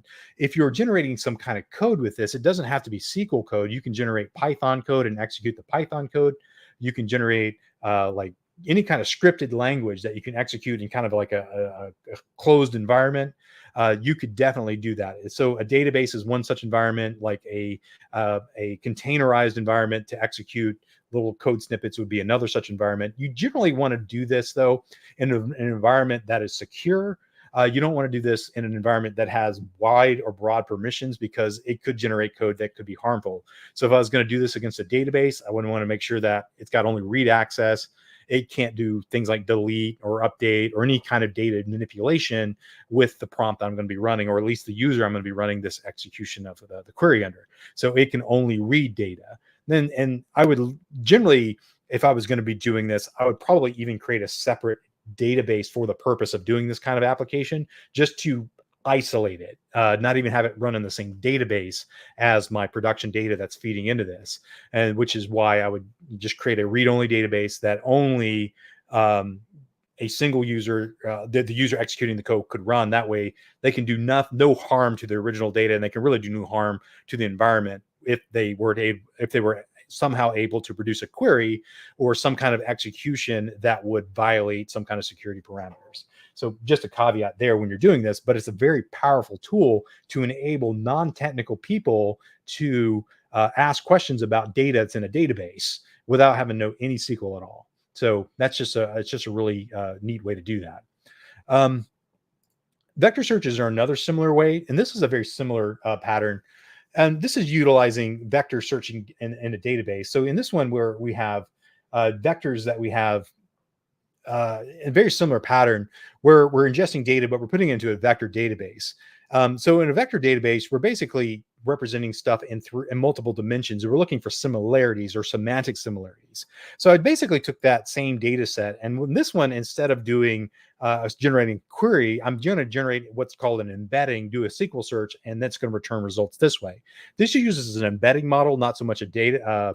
This doesn't use so much an LLM, but it's a kind of LLM where it's going to return an embedding, and then I'm going to pass it off to a vector database, and it's going to search on that one. So on this one, I'm going to ask, can you give me questions about Star Trek? And let's see what this does, or sci-fi. Let's just say that, just so I get some kind of context here. And search, and it's going to give me results back using vector searches. So this is based on similarity searches. So in this case, I'm not going to get back stuff that's mentioning Star Trek. I'm going to get stuff that's in the vein of Star Trek. So science fiction would be in the vein. So you can see stuff about Star Trek, but we see some stuff about Battlestar Galactica, about some Hitchhiker's Guide to the Galaxy, and other kinds of things like that that are related to science fiction because of its similar context. So this is about context searching, not about matching things based on Boolean searches, but things that are semantically similar to it. And this goes through a whole process of embedding that data in the database and being able to search on it. This is a whole nother topic, but it's very useful, and it really leads into the next kind of retrieval, which is RAG apps. So RAG apps are probably, I wouldn't say the penultimate solution, but they're really where all of this kind of comes together, where you're combining searching with prompt engineering and data analytics to provide a more holistic application that can provide you the ability to provide natural language queries into this stuff, retrieve data, and then analyze the results from that. So in this particular example, I have an embedding model that I used in my vector database. I have the generative AI to analyze that. I also have a client app and the API that orchestrates all that.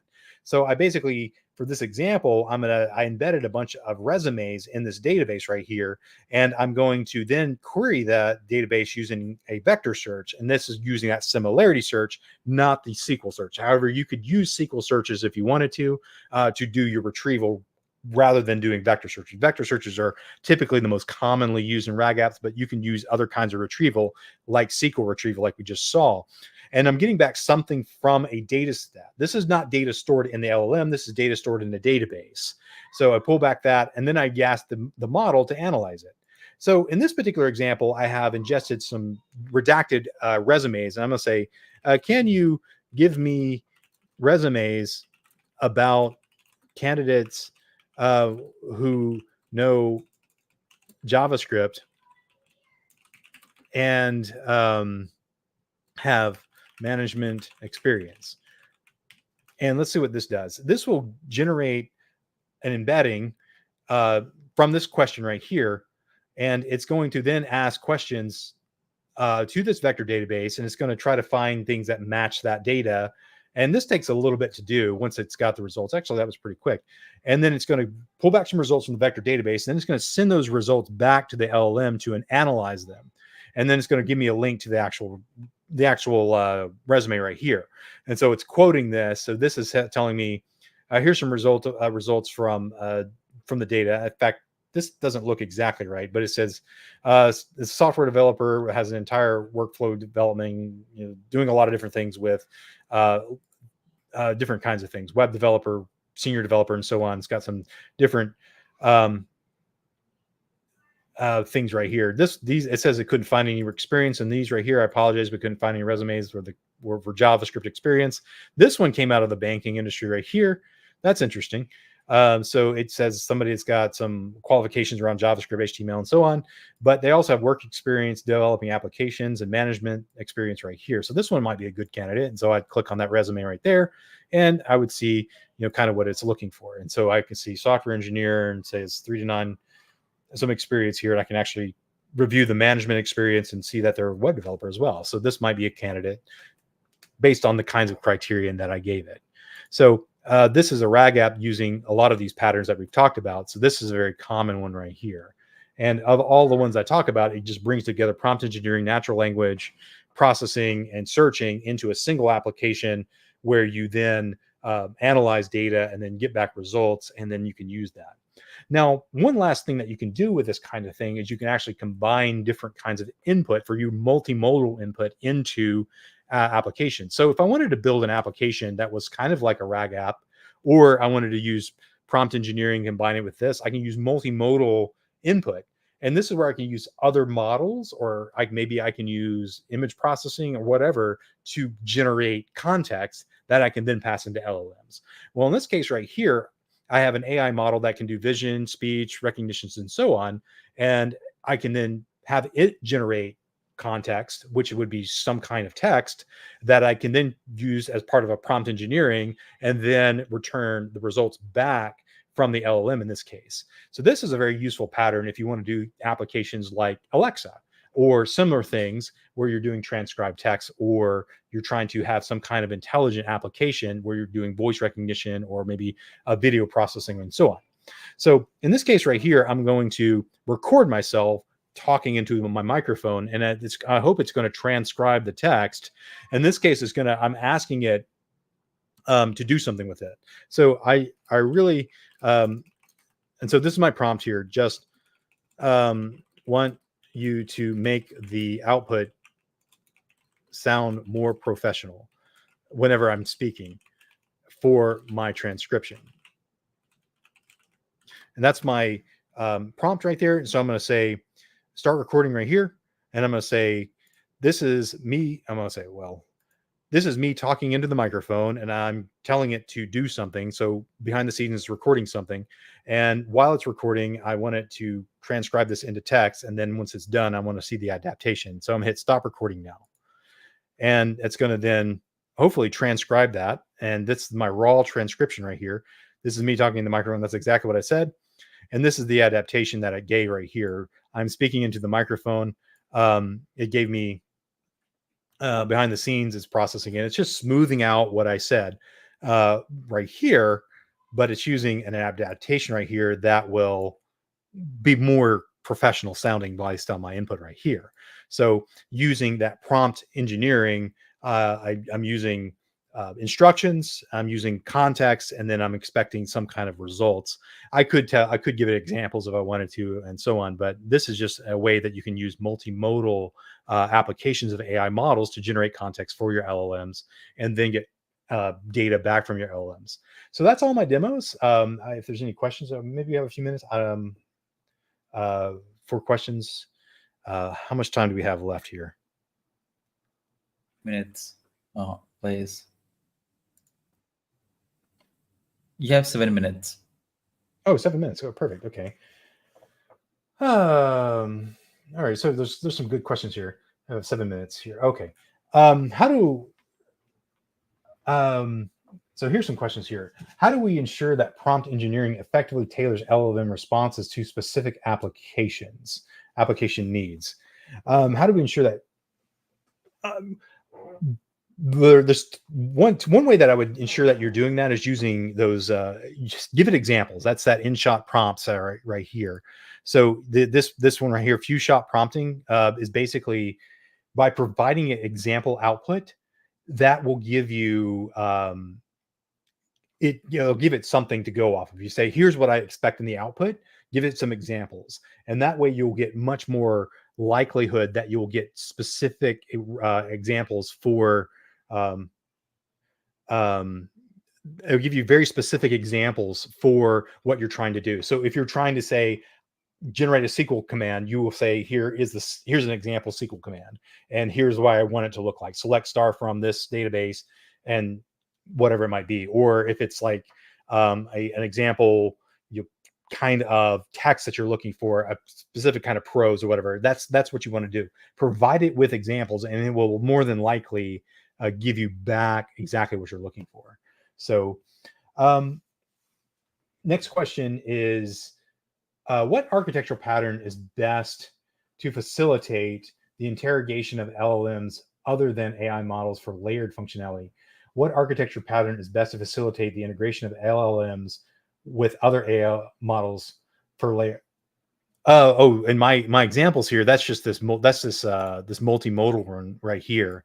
And so there's no like best pattern, I guess, for that. It's just typically with when you're integrating LLMs with other AI models, typically the AI models that you're using with LLMs are used to shape the inputs. Now, you also might use those to shape the outputs. They're just basically there to either receive the input and then process it before you send it into the LLM, or they're there to receive the output from the LLM and then process that output and do something with it. So if I was, in this case, maybe doing like speech, I was doing speech to text, I might take it and then reverse it and do text to speech and use an AI model that way. There's no specific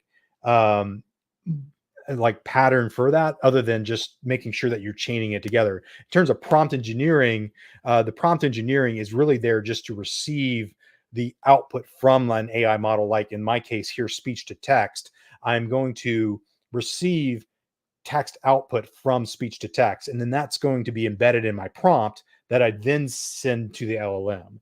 And so that one, in this example, I gave instructions and I gave it my context, and I said, I want you to do this with this text. And it took that text and it did something with it. And that's why we were able to see this specific output right here using the LLM. Hopefully that answers your question there. Next question is here related to how do you address scalability and performance issues when deploying applications that heavily leverage LLMs? Okay, here's where this is an excellent question, because scalability is a big problem with LLMs in general, because there's nothing about LLMs that's cheap. They take a lot of compute power to run, and so to scale these, what you really have to do is keep some kind of quotas, like a gatekeeper. You need a API management in front of your APIs to prevent a user from submitting too many requests. You need to throttle those requests so that you're not going to overwhelm the LLM. Now, if you're hosting your own LLM on your own hardware, you're going to have to scale up or scale down depending on what your needs are. If you're using something like OpenAI, where it's a hosted model or Hugging Face, those are going to throttle you as well, because they're only going to allow you to have so many tokens per minute or so many tokens per second in that you're submitting to the LLM. So you need to ensure that whatever you're sending into the LLM itself is throttled, so that you're not going to overwhelm your given capacity on your given model. So that is how you kind of have to do that in this day and age, just because LLMs by their nature are just very heavy compute, and they just don't return results quickly, like just something like a simple API might do. Some of my examples were pretty quick, and that's because the actual processing of these examples were fairly lightweight. The heaviest example I gave was this RAG search right here, and that's because I had to do a lot of steps in this. I had to I had to process the inquiry to build an embedding. I had to go retrieve some data. I had to get that data back. I had to package that up into 5 different requests. Each of those requests is a separate request to my LLM. And then each one of those requests, then I return the results back as a result set. So that's a very heavy query there. Another one that was fairly heavy was this one right here. And that's because the context was large, because the Tyrannosaurus Rex context had a lot of data in there that makes a lot of token use. And so that has to be ingested into the model. So that takes a lot of data, and that takes a lot of tokens to do a lot of compute to ingest that context into the model so it can summarize and actually do something with it. And so things that you can do here is throttle things, and do things around that, and also control the size of your prompts is another way. Make sure that you're using your prompt sizes smartly and you're not passing in too much context into the prompts and things like that. That's all part of building these kinds of applications. And it's a big topic inside of these, just to make sure that you're not abusing the LLM or trying to overwhelm it with a lot of data.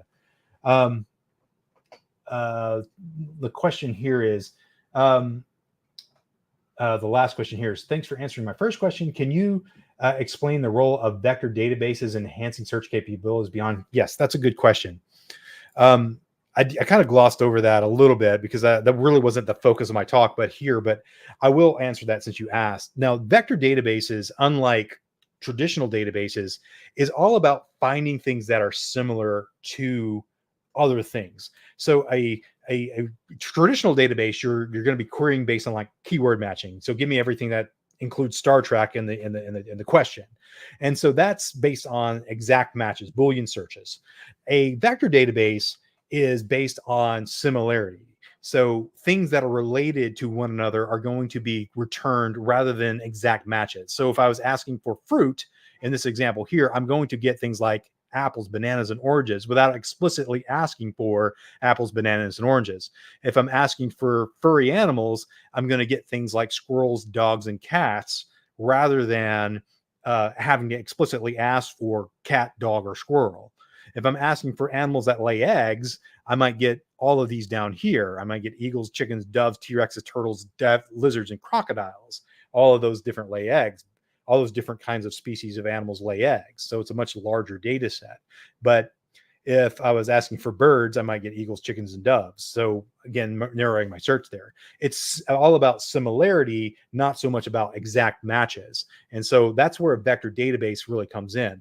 So where this really shines is if I have a lot of data that's in things like documents, and it's expressing ideas in words that I might not use.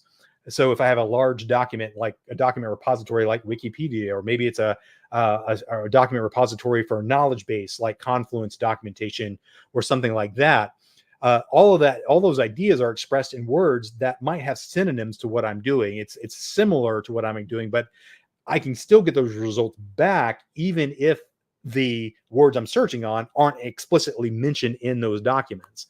And that's why this is such a powerful tool. And so using the vector databases to augment LLMs helps bring together similarity searching with the ability to analyze all of that semantic content as well to produce results that were not possible with just simple keyword matching and those kinds of things that you would do in a traditional database. Hopefully that answers your question, but it's a much more powerful way to search whenever you're doing this kind of data, when you're building these kinds of applications. So yeah, glad to help there. So if that's it for questions, I'll gladly turn it. I don't really have much to add to this, so thanks for coming. I appreciate the questions. Those are always good questions, especially the scalability and the ones about vector databases. Very good stuff there. Appreciate that. So yeah, we'll call it a day on that, and we'll go to the last session. Wow, Blaze, you got some really nice questions and a great, I shouldn't say it's a presentation or a presentation with the demo. You said you don't have any slides, but this way of having the content and the demos right over there was lovely. I've never seen anyone doing it. So a very nice way to end this conference. Any final thing you want to plug in, or maybe give people some resources where they can go and learn more about it, just in case I missed it? Oh, sorry. I would encourage you, like, of all these things, I did list Mhm. some researches down here on prompt engineering, zero shot prompting. These references right here, these are just some different. I would encourage you to read about chain of thought processing and also about large language models and zero shot reasoning and all these different kinds of papers. And then there's another site, prompt engineering.ai. I'm shooting in the dark here because I forgot the name of the website. Yeah, this is it, promptingguide.ai. This is a really good site for learning about prompt engineering, and it will get into a lot of the stuff that I've talked about in more depth. In any case, a very good site for that.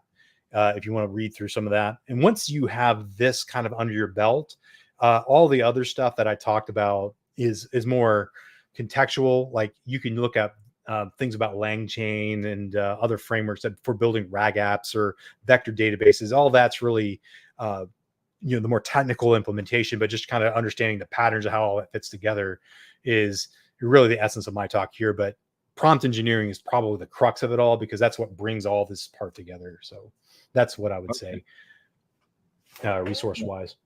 Yeah, that's lovely. Thanks for answering that. So I think, yeah, if the I'm also curious, Blaze, is I know you're running it from your local system, but is there also any kind of blog that you maintain from your end? Because people would love to read the content that you have shared today. I have not pushed this content to a repo in a long time, so I would hate to share it in the state it's in right now. But if you look me up on LinkedIn, right here, it's on my my LinkedIn profile at Tech on Fire at LinkedIn. I post content there, and I'm going to be releasing this set of data here. I'm constantly iterating on this because this is a kind of a passion point project of mine, and I need to push it to a repo for public consumption, for folks to consume it. But it's just really arduous to set up. That's why I'm not like, I haven't really built an automation script so even if I gave it to you, it'd be like, you can't really use it because it's a pain in the neck to set all the dependencies up, just because this is using a lot of Python code, and it's got like TensorFlow and PyTorch and Milvus and OpenAI and Azure, and my goodness, it's just got a lot of dependencies. But I had a lot of demos, so it's a lot of dependencies to make all that kind of work together. For that reason, and that's lovely. I mean, we have everything at one place, right? So it's amazing. Yeah. I've never seen anything like that. I've had so many sessions, like so many conferences more than the years. I've never seen anyone doing sessions like this. So Blaze, that is great. Thank you so much. Right? I know it's Friday evening, right? So I'll let you go. It was an absolutely amazing session. Thank you so much. Any final thing you want to plug in before we wrap up your session? Follow me online. I would love to see you. And hopefully we'll be see you at other conferences and so on. I do quite a bit of conference speaking. So if I haven't seen you before, hope to see you again. Yeah, great. We'll see you in some of the other conferences. Thank you so much, Blaze, and have a nice weekend ahead. Thank you. I appreciate it. Thank you. All right, ladies and gentlemen, that was Blaze for you with a Blazer-like session. And now we're waiting for our next speaker. Our next speaker is actually the first speaker actually our last speaker from the day one. That is Peter. Peter laptop died on day number 1. That's why we couldn't host him on day number 2 or day number 1. Today's day 3. I hope he'll be here.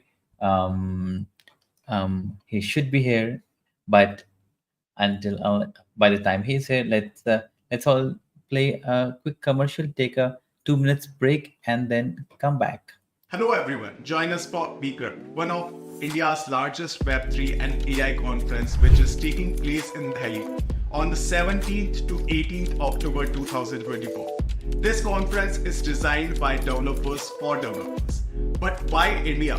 We chose India for its vibrant tech scene and its path to becoming a global economic leader by 2027. Bgrip offer a unique platform for professionals to connect, learn, and grow in the field of Web3 and AI. be a part of this landmark event and seize the opportunity to contribute to India's tech journey. Hoping to see you all in this conference. Visit bgrip.live for more.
Alright, everyone, welcome back. Looks like I messed up. I gave the speaker the wrong URL.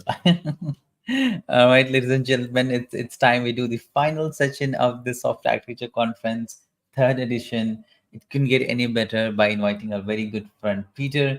Peter is going to talk about architecting Azure AI solutions beyond Azure AI Studio Playground. This is a good session because he says beyond Azure AI Studio Playground. Most of the sessions are just around that. So I'm really looking forward to this session. So without any further ado, let's bring Peter to the conference.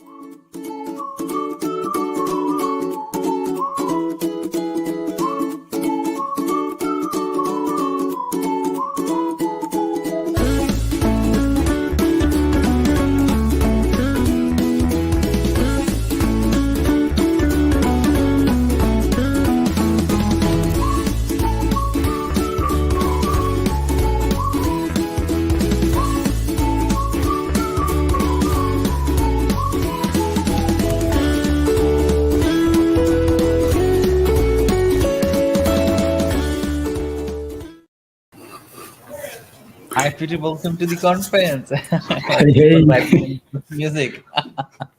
Yeah, that was a fun jingle. That was a fun one. I feel like I'm really sorry into about the spirit. link, right? I updated the invite. I forgot to update the URL.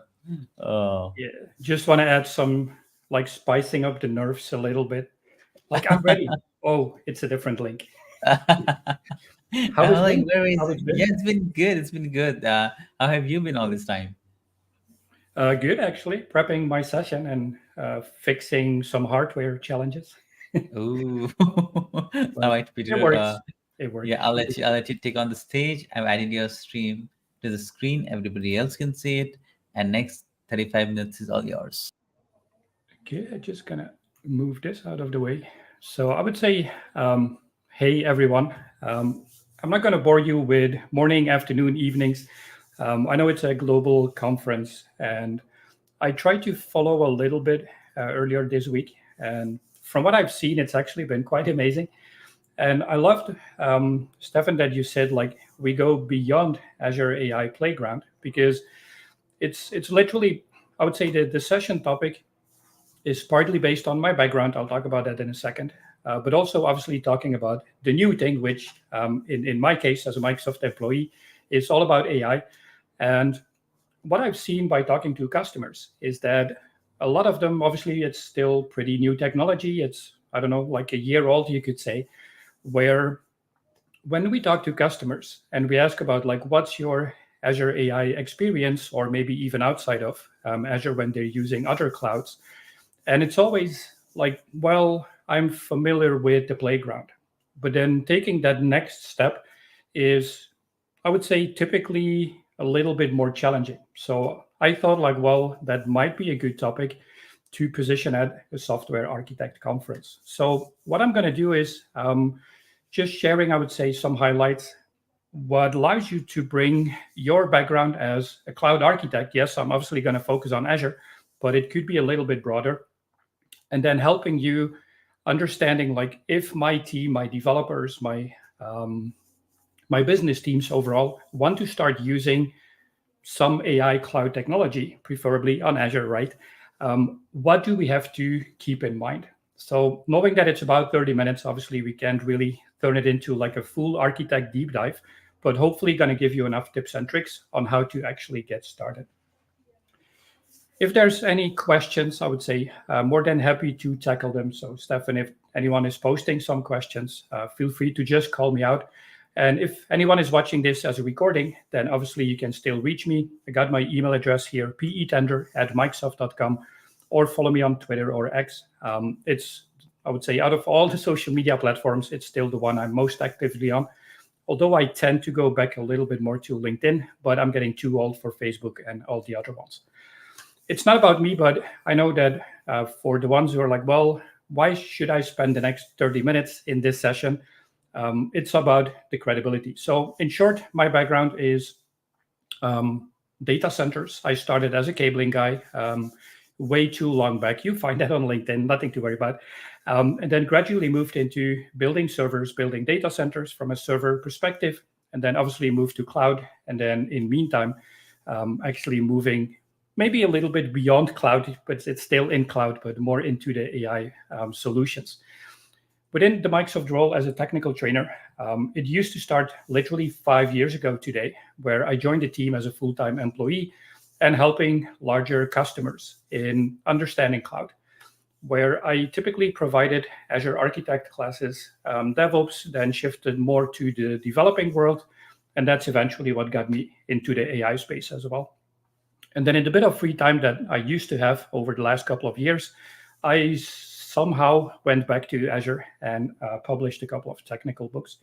They're getting a little bit outdated, but I would say if you're interested in getting access to one of them, don't hesitate reaching out and letting me know. So the topic for 25 minutes is obviously Azure AI Beyond Playground. But the starting point is, what is the Azure AI Playground? So I'm going to start with that a little bit for the ones who didn't really know about it or never really seen it, never really used it. That's going to be the first part. And then from there, talking a little bit, what does it mean using that same playground concept, but in a larger DevOps team, development team, maybe even enterprise architect alike scenario by using Azure AI Hub. And then once you know what the playground is about, you know the reasoning behind the hub, I'm going to try and take it a little bit further, just walking you briefly through two reference architectures. There's a lot more than two. I just picked out two of them, but I'll show you in a demo where you can find all the other ones. And then last, I'm going to talk a little bit more about integrating API management into your Azure AI environment, meaning that if you know a bit about how cloud is working, it's all based on APIs, where now you might have been a developer or a development team for a couple of years already, maybe hopefully being familiar with API management within Azure or maybe some other similar scenario, right? And how can you bring in the Azure AI world into that existing AI API management? And then I have demos last, but I'm going to mix them in between. I don't have a lot of slides because that's not really what Peter's sessions are about. Now, the first thing is that playground. So what's the scenario? You deployed Azure AI. It's in the end just another cloud service. And out of the box, you get your management interface, where there's been a few different iterations of OpenAI Studio, because out of Azure, we started initially with offering OpenAI large language models.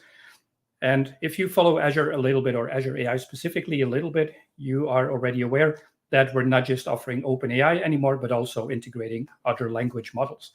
So that's where we're now mainly positioning Azure AI Studio as the management interface. So the scenario is that you could say, like an infrastructure or maybe cloud architect team, you deploy the resource, again, just like any other Azure resource. And from there, typically the development team is going to take over.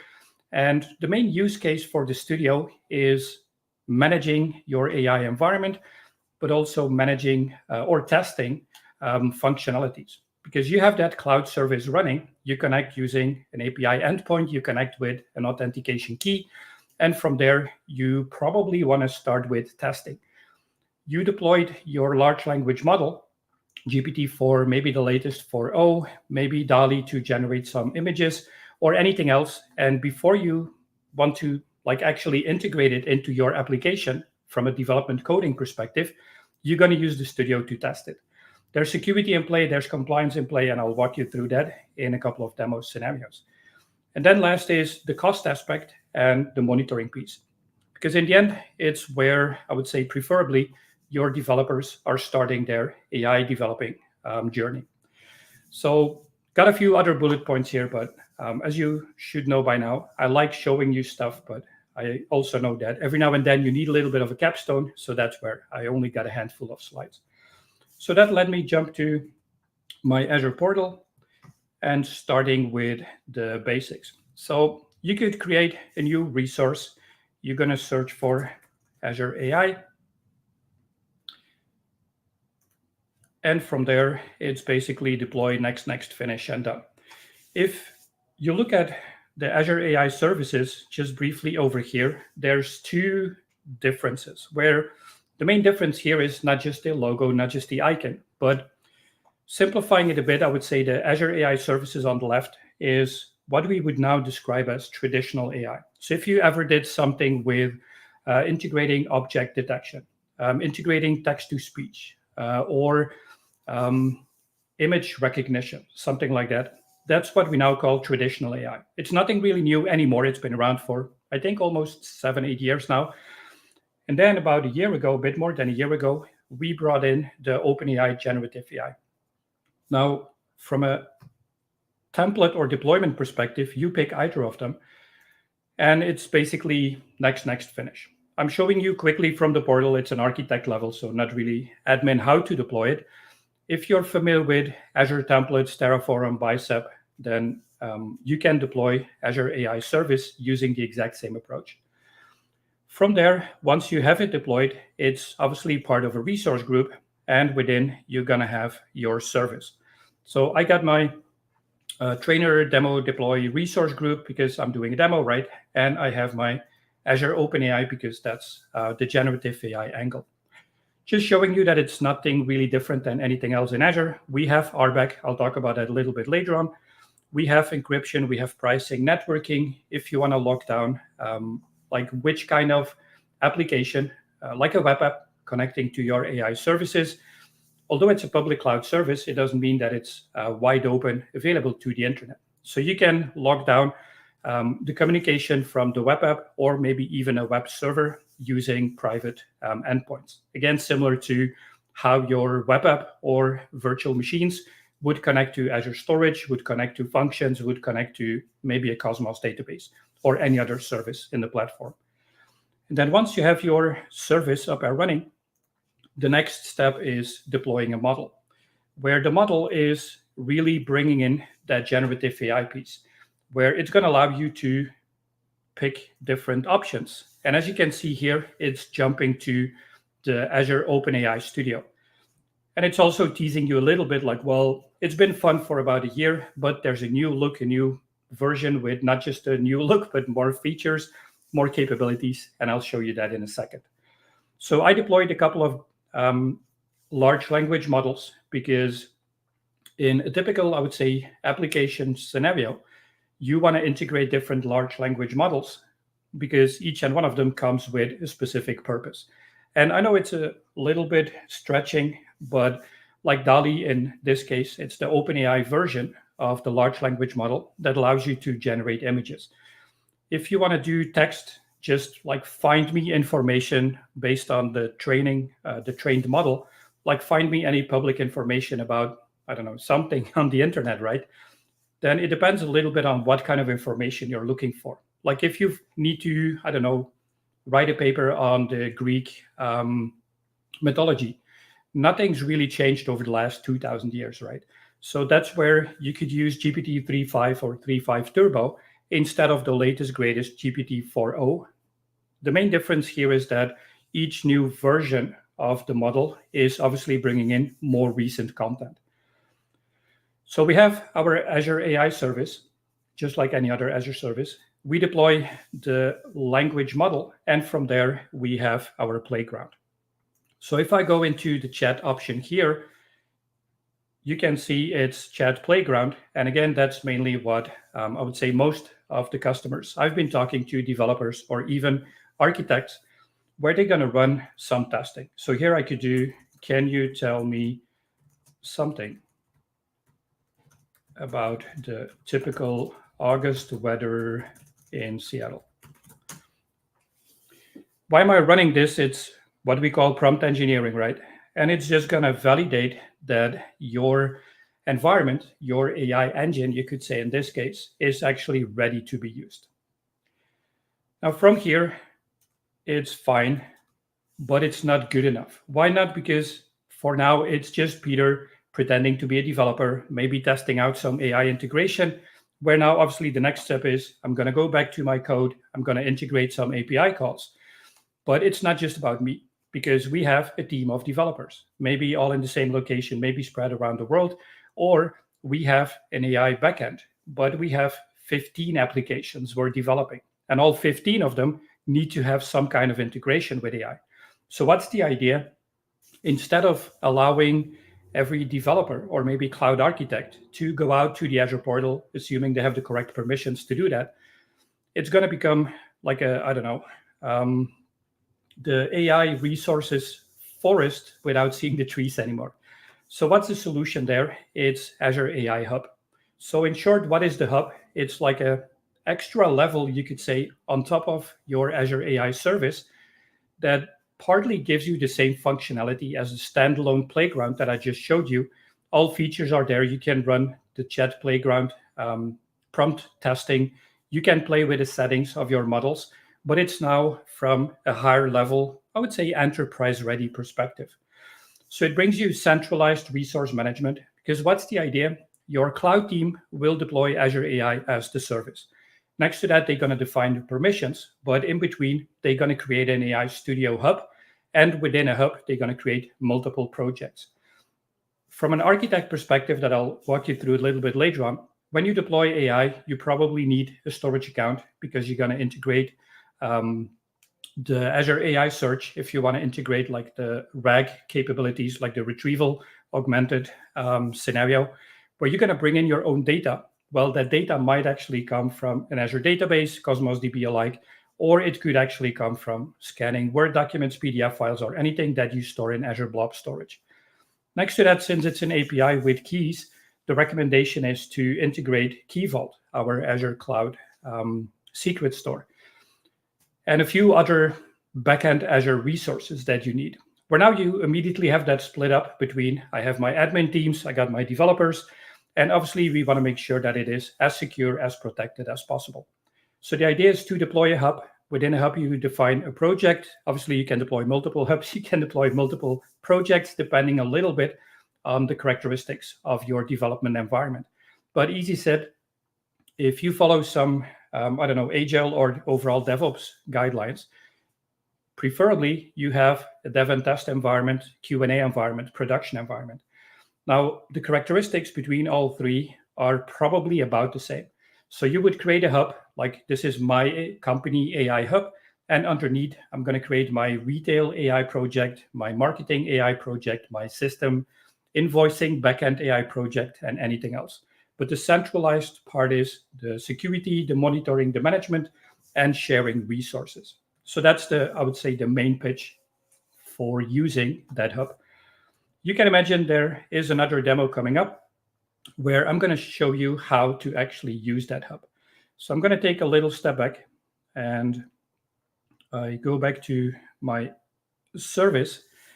Where now from here, I'm going to switch to AI Studio. So before I was using the OpenAI Studio because I specifically deployed my OpenAI platform. And to not make it more confusing, I'm just going to close this one. And what you can see from here is my OpenAI resource, exact same one as I showed you before. A lot of options in the playground are coming back, but now I also have access to my shared resources. From here, if I go to my overview, I have an API key. Obviously, if you do have the permissions, you can unlock it. So this is like the entry where everything is still the same. And now we're going to augment it to, again, enterprise ready, but that's a big word. Like a team collaboration ready might be a little bit easier. So what you can do from here is creating a new hub. I already created one to speed up the demo. But to quickly show you what's happening here, it's going to ask you to make it a little bit bigger. You can provide a name for the hub, the subscription, obviously Azure pricing, backend, a resource group, the location where you want to deploy it, and if you want to use other Azure AI services, OpenAI or any other model. And if you want to integrate, again, that RAG capability, you're going to deploy AI search as well. Now, technically, you could do the exact same thing before Hub because it's still pretty new in the platform, but it's going to make your life so much easier. Now, I pre-deployed this just to speed up the demo a bit. So I got a new resource group outside of my Azure AI resource group that's called Admin AI. So I'm going to close this. Now, the nice thing is that I do have my OpenAI, where for now I just have my Azure AI service. And then thanks to the hub, it's now providing me all other dependencies or bare minimum dependencies that my team is going to use. So it deploys the hub, it deploys the project, and it also deploys Key Vault and the storage account. Underneath the storage account, not too important, but just to show you how the shared resource mechanism is working, it's providing the project IDs. It's providing some inside logs for like integrating with log analytics. And it's also storing some diagnostic logs out of the storage account. Now, if you want to deploy this from scratch in the wizard that I showed you, a lot of the concept or the architect building blocks, if you want, are deployed out of the box. Like it's Azure magic happening behind the scenes. Now, we also know that a lot of customers don't always like that. It's happening behind the scenes, but I don't really know what's actually happening.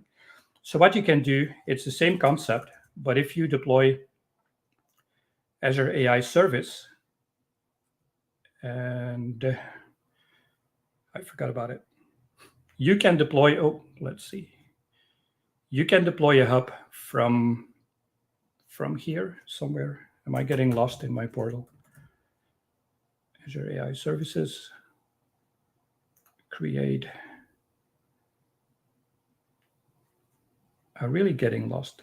I'll get back to that in a second. Let me go back.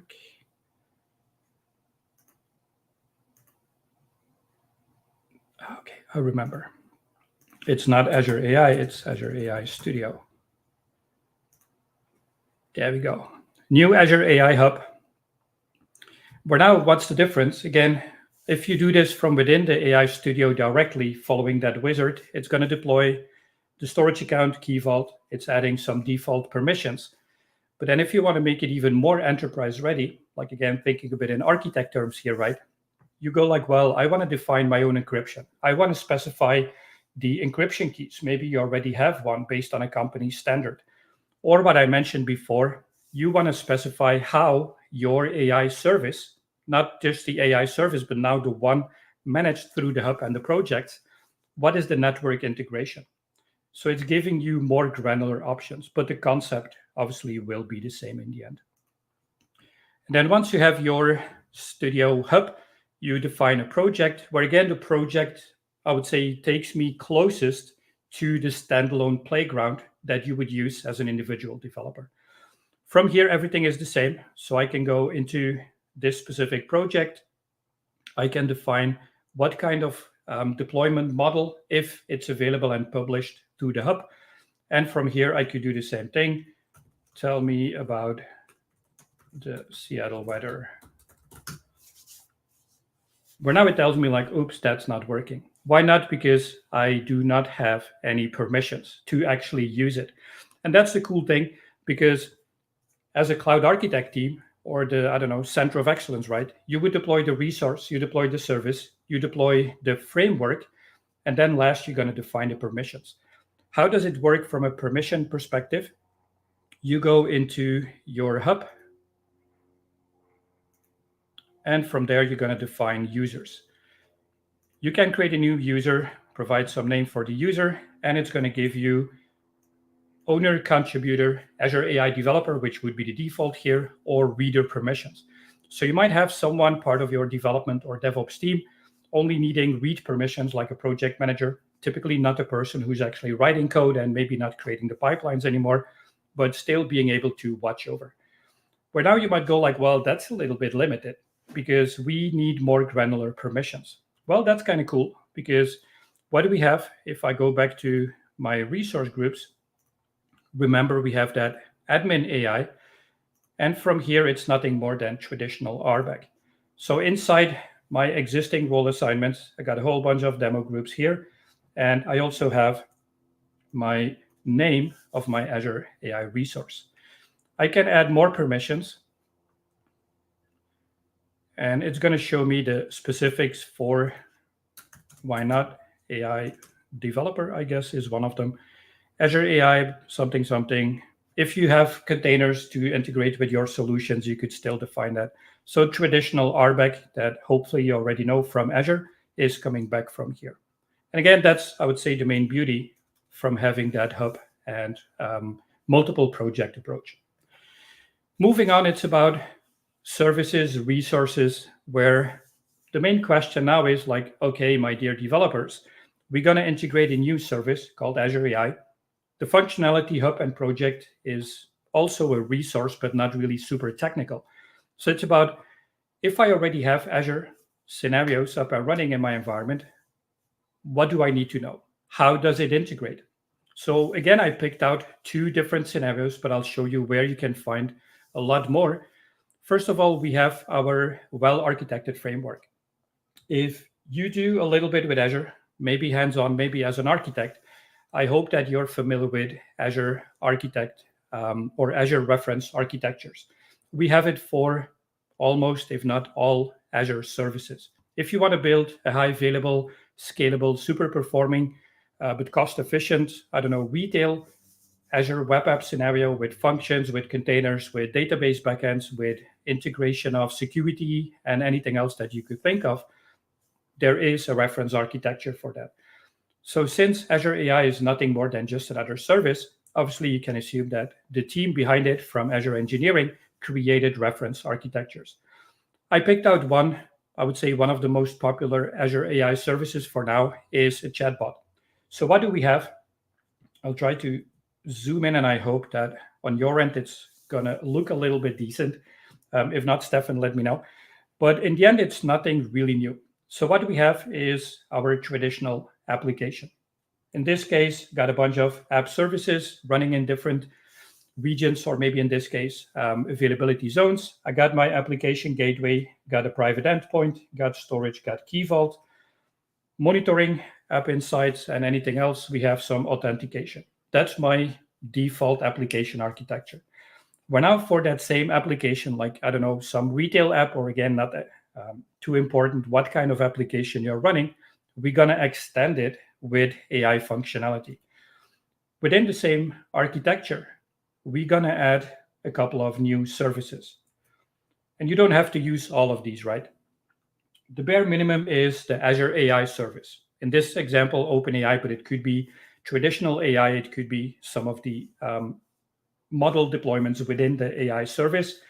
Azure Search, if you want to integrate your own custom data into the AI engine, not relying on the knowledge, if you want, from the trained large language models, but actually also bringing in your own data. Preferably, what I mentioned before, you're going to lock down the communication from whatever application we're running in cloud to the Azure AI service using private endpoints. It's a public cloud service, but it's not publicly available. And on top of that, we're going to integrate a managed identity, what I showed you in the RBAC scenario like a minute ago.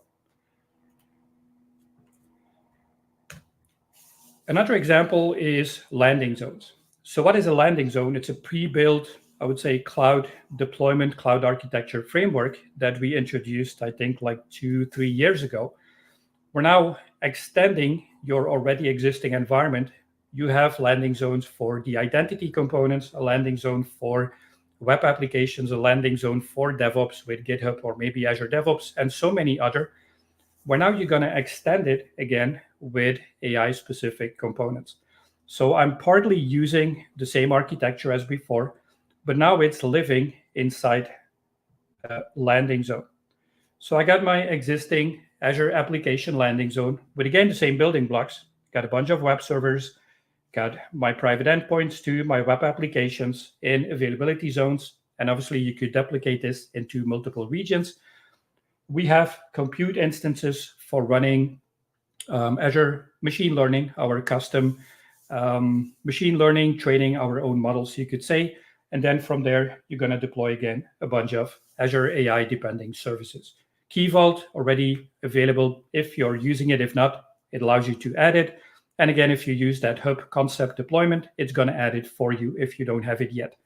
Same for storage, same for search. Again, if you don't use it, then you're probably not going to deploy it.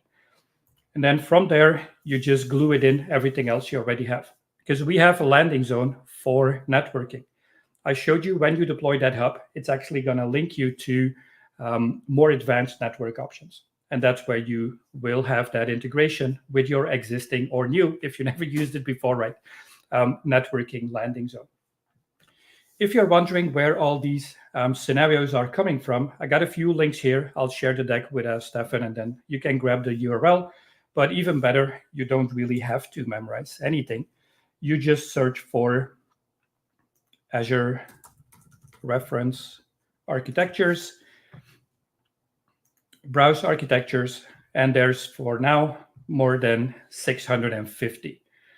It's not all about AI, obviously not, but if you want to know more specifically about AI, they're still close to 100.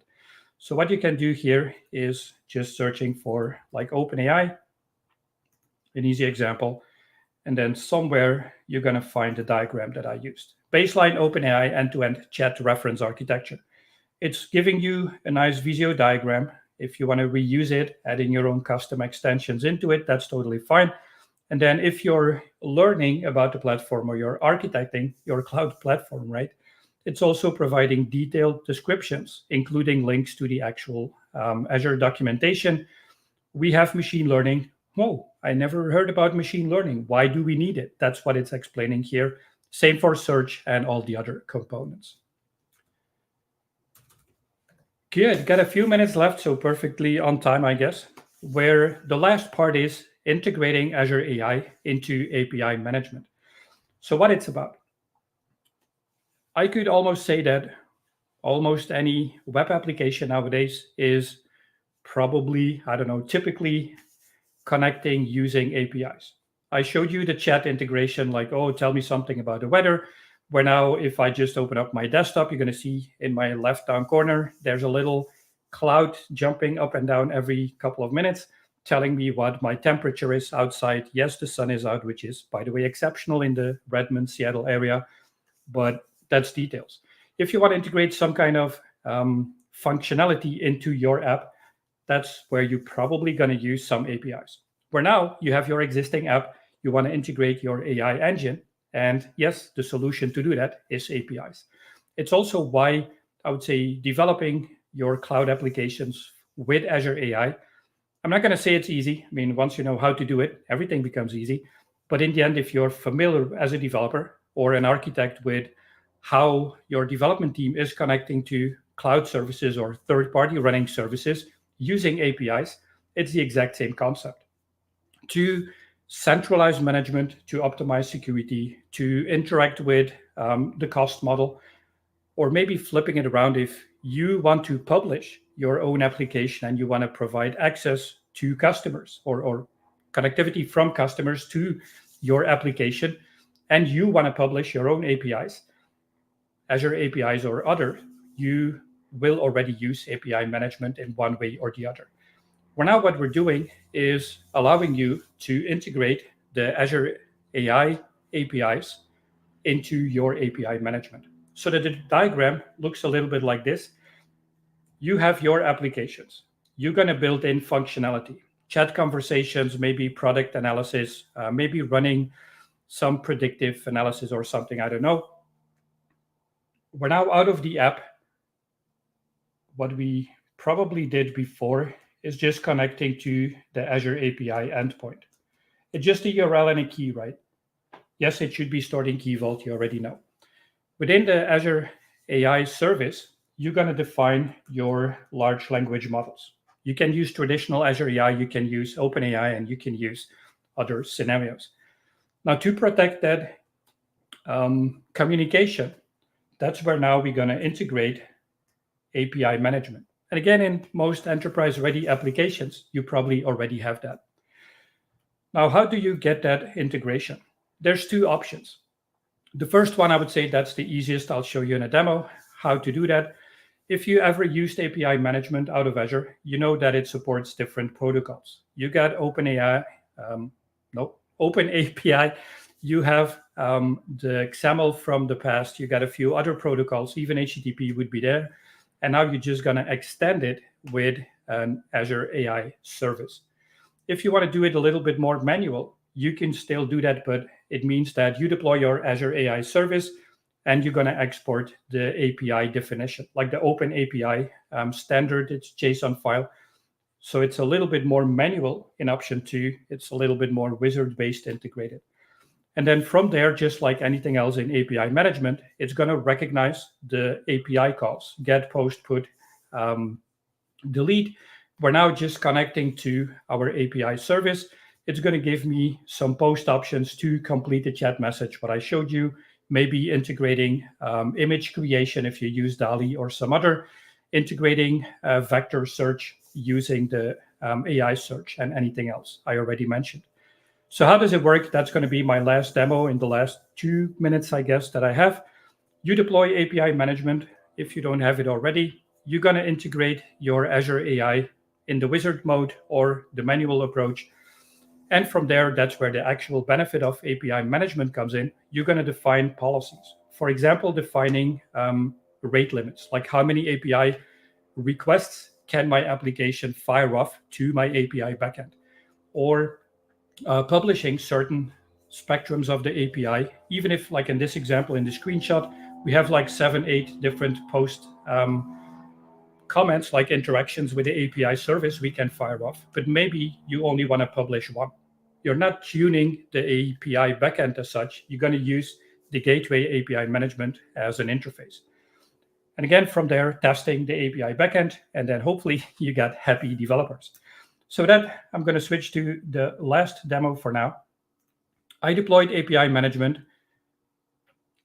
And to show you that it's the traditional API management that you might already know, I have a super straightforward example connecting to a conference API backend.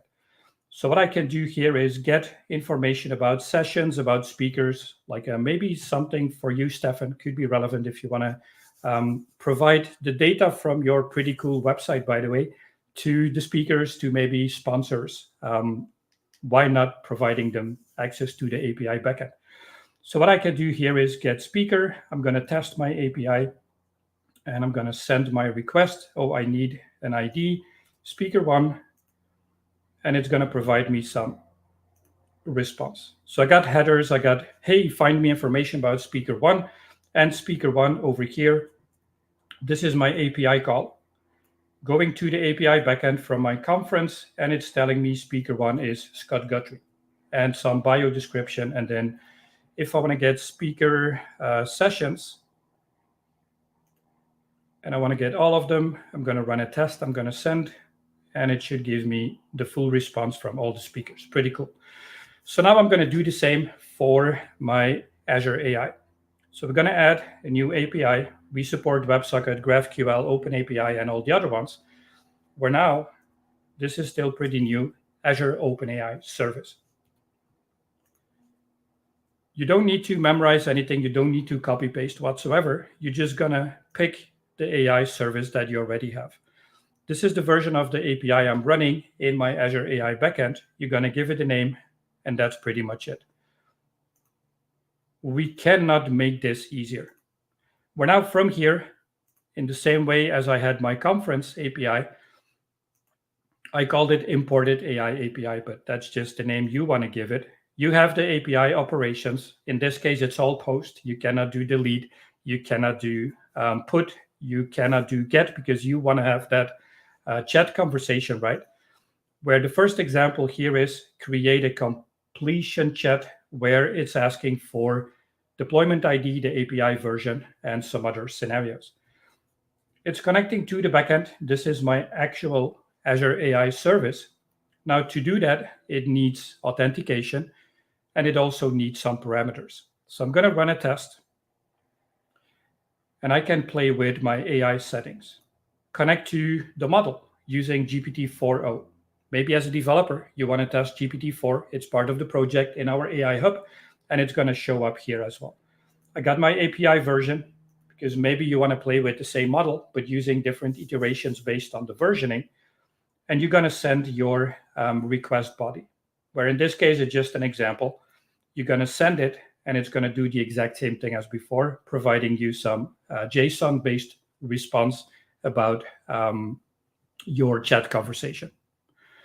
If you know what APIs are, if you know API management already, it's just another service you're going to integrate.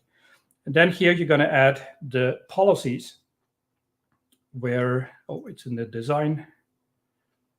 Come on, portal, refresh. Policies, define the backend, define authentication, where in this case, that's because it's that wizard deployment. It's relying on that managed identity from my API service, API management service. And obviously, you can play with all this. You can add a new policy. I can define rate limits. Like, oh, you can connect through the API management to my Azure AI backend, but you can only do this 5 times every minute. Because why? And I'm going to close with this, because you can define your quota limits on the Azure AI service, where now you're going to provide that service to maybe all your developers to all different applications, where now you can define like, well, my retail app can run 50 API requests per minute, but my, I don't know, invoicing app can only do 5 of them, something like that. So with that, I'm 1 minute over time. My apologies. So what I talked about is how amazing Azure AI is from an architect, from a functional perspective, but also a couple of important aspects, I would say, as a cloud architect. What is important? Remember the AI hub with the project, with the permissions, with the centralized management. I talked about reference architectures, talked about API management. And then from there, I would like to thank everyone who's participating live. If you're watching this later on as a recording, pretty awesome. And if you got any questions, don't hesitate reaching out. Always happy to be here. Thank you, Stefan, for the opportunity. And stay safe, stay healthy, and enjoy the upcoming weekend. Thank you so much. Absolutely loved it, Peter, as always. And all your demos, I always enjoy sitting back behind the scenes and listening to your sessions and watching it. So many demos, so much to learn. And then I don't think you took 35 minutes. You just took about 25 minutes, right? So I think that was a great Pretty cool. session. And it's not like you were running very fast. This was a very fast session. No, I think the pace was really nice, and that's why we love hosting you, and everyone here in the CSharpCorner community loves you. We have a few questions, so perhaps maybe I'll let your slide up here, right, so that people can see it. We still have about 482 people watching from all the destinations, which is lovely. So let's take one question by, okay, we had one, never mind, by Scott Williamson. He's asking, what common pitfall should developers avoid when developing end-to-end Azure AI solutions? Common pitfalls. Well, a little bit, I would say, going back to some of the topics I tried to highlight. I think one of the first ones always is security, where Yeah. if you have the correct cloud permissions to deploy the service, you can deploy them. Where I personally don't like that. So that's why obviously I like talking about this, because RBAC, role-based access control, I think is the first one to make sure that not all your developers like, oh my God, there's a pretty cool AI service we can use. And you can allow your developers to just go out and deploy it. Next to that, just in cloud, I think the other pitfall is the cost aspect. Yeah. And it starts with the different models. We have so many of them, OpenAI and all the other ones. Where now I would say, instead of just getting your AI engine up and running and again the playground around it, I would recommend spending a bit more time reading about the actual models and really understanding what it's doing. Like the example I shared, if you want to find information from, like, I don't know, 2000 years ago that's been published on the internet about anything, World War II, Greek mythology is always an example I like to use. That information is not really changing. So if you use like Da Vinci, one of the first OpenAI language models from, I think, more than 2 years ago now, that goes back, like the training date when they actually trained that model is about 3 years back. Now, in the last 3 years, nothing has changed in the Greek mythology. So why would you use a more expensive model like GPT-4 if that somewhat lightweight, but it's still quite impressive, right? But it could be like maybe a fraction of the cost to just pull out the same kind of information. So I got the security piece, the Azure architecting, so the networking, Key Vault, I think that's obvious. But then also on the AI piece itself, looking into the language models. Like, know what the language model is doing, understand the differences, the versioning options, and the cost model behind it. That would be my 3 main pillars. I think you answered it lovely. I mean, great way you explained it. So thanks for answering that, and thanks for asking the question, Scott. Cool question. Let's take another question by Sophia. What are the key considerations for integrating Azure AI services into an existing application stack? Okay. Well, again, I would say, like everything and a lot more than I would probably talk about in a larger session. First of all, make sure that your developers know how to integrate with it. You got, obviously, the common answer would be know what you're developing. It's a lot more, although I know I use that expression, like, oh, it's just connecting to an API like any other API, but that's simplifying it a bit. So I would say make sure the developers are up to speed on the capabilities, but also talk back to the business, like what you want to get out of it. Because just deploying your Azure AI service and using that model, like I showed in the playground, firing off an easy chat prompt conversation, there's a lot more in the backend that, like, I'm talking about what we call grounding, like the hallucination out of a large language model that we try to avoid. What kind of information do you want to expose? Is it publicly available information? Is it corporate information using that AI search? Maybe look into Semantic Kernel SDK for developers on how to integrate your own models, your own data into the scenarios, locking down capabilities from the model. So those would be my key considerations. Apart from the architect integration, obviously, I would say it's easy to deploy, interacting with the playground. There's a huge amount of demos from Azure AI on GitHub, but it's not like, oh, set and forget. So I think there's a bit of like awareness creation needed before going out. And it's so tempting because, I mean, in the end, it's quite cool. I mean, I love generative AI. I use it myself every day, but it's just thinking before use. Before using, I think is an important one as well. All right, well, I'll let you answer one final question. I know it's Friday evening, so everyone has some plans. So let's take one final question by Rohit. He's saying, can you explain the process of scaling an Azure AI solution for enterprise level application? How can you answer this in 30 seconds?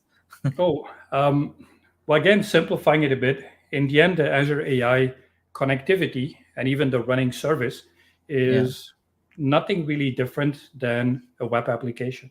So Hmm. if you go back to one of the reference architectures and think about the scenario, easy said you would deploy multiple AI endpoints, publishing them through, again, preferably API management.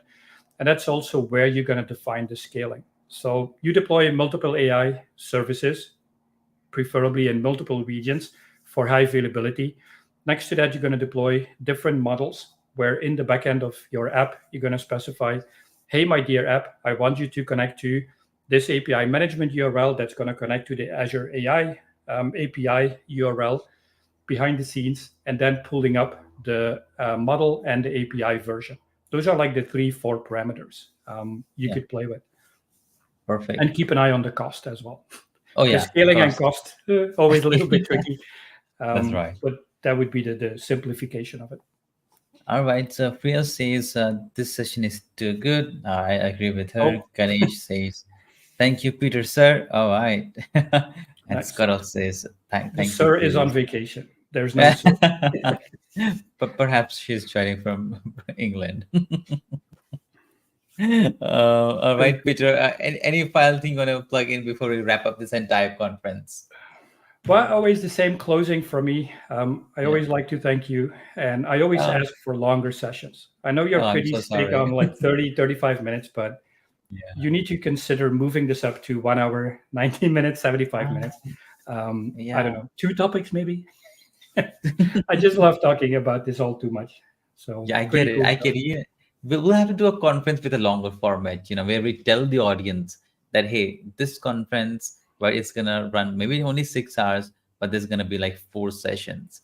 So, or maybe a day of a conference could be like, okay, today there will be only longer sessions. This way, we can also, send when we send people the email and then we promote it. That can help. So I'll take that feedback actually, so that will help. Thank you so much for that. And that's it, Peter. I'll let you carry on with your weekend plans. Thank you so much once Same to again. you. Can't wait to host you in other events that we do. Until then, take good care of yourself. And yeah, see you soon. Same to you. Thanks, man. See ya. Take Bye care. bye. Thanks, everyone. Bye-bye. Bye bye. All right, everyone. So that was Peter for you coming with a packed session. I think this is the best session around AI, and a session that should wrap up this software architecture conference. With that, ladies and gentlemen, we have finally done the 3 long days of software architecture conference. We had around like 40 speakers. We have streamed for more than 24 hours in 3 days. Actually, not even 24 hours. I would say 26 hours, give or take. We've had so many speakers, so many attendees. Thanks for speaker like Peter and all, who always shows up. This is all free conference. This is for the community. I have some great people behind from behind the scenes helping me. I would like to give a shout out to them, especially to start with Rohit. Right? Thanks, Rohit, for all these speaker intro videos and social media. So all the videos that you see that's made by my colleague and my friend Rohit, and all the social media that you see that is happening now and before the conference, and in fact also after the conference when we promote these videos, it is the Rohit who does everything. We are joined by a new team member, Aditi. So all the graphics that you see that is made by her. So thanks to her. We have been starting sending a lot of emails to promote this conference. Thanks to Manish for sending all the email reminders. And thanks to all the speakers for their time and for sharing their pearls of wisdom. This conference is because of you, right? You give your time, you share all that you have learned, your experience. So this conference belongs to you. So thank you so much. And thanks to everyone who tuned in. And I would also like to give a shout out to Ganesh. Ganesh is still in the comments, right? He's up there.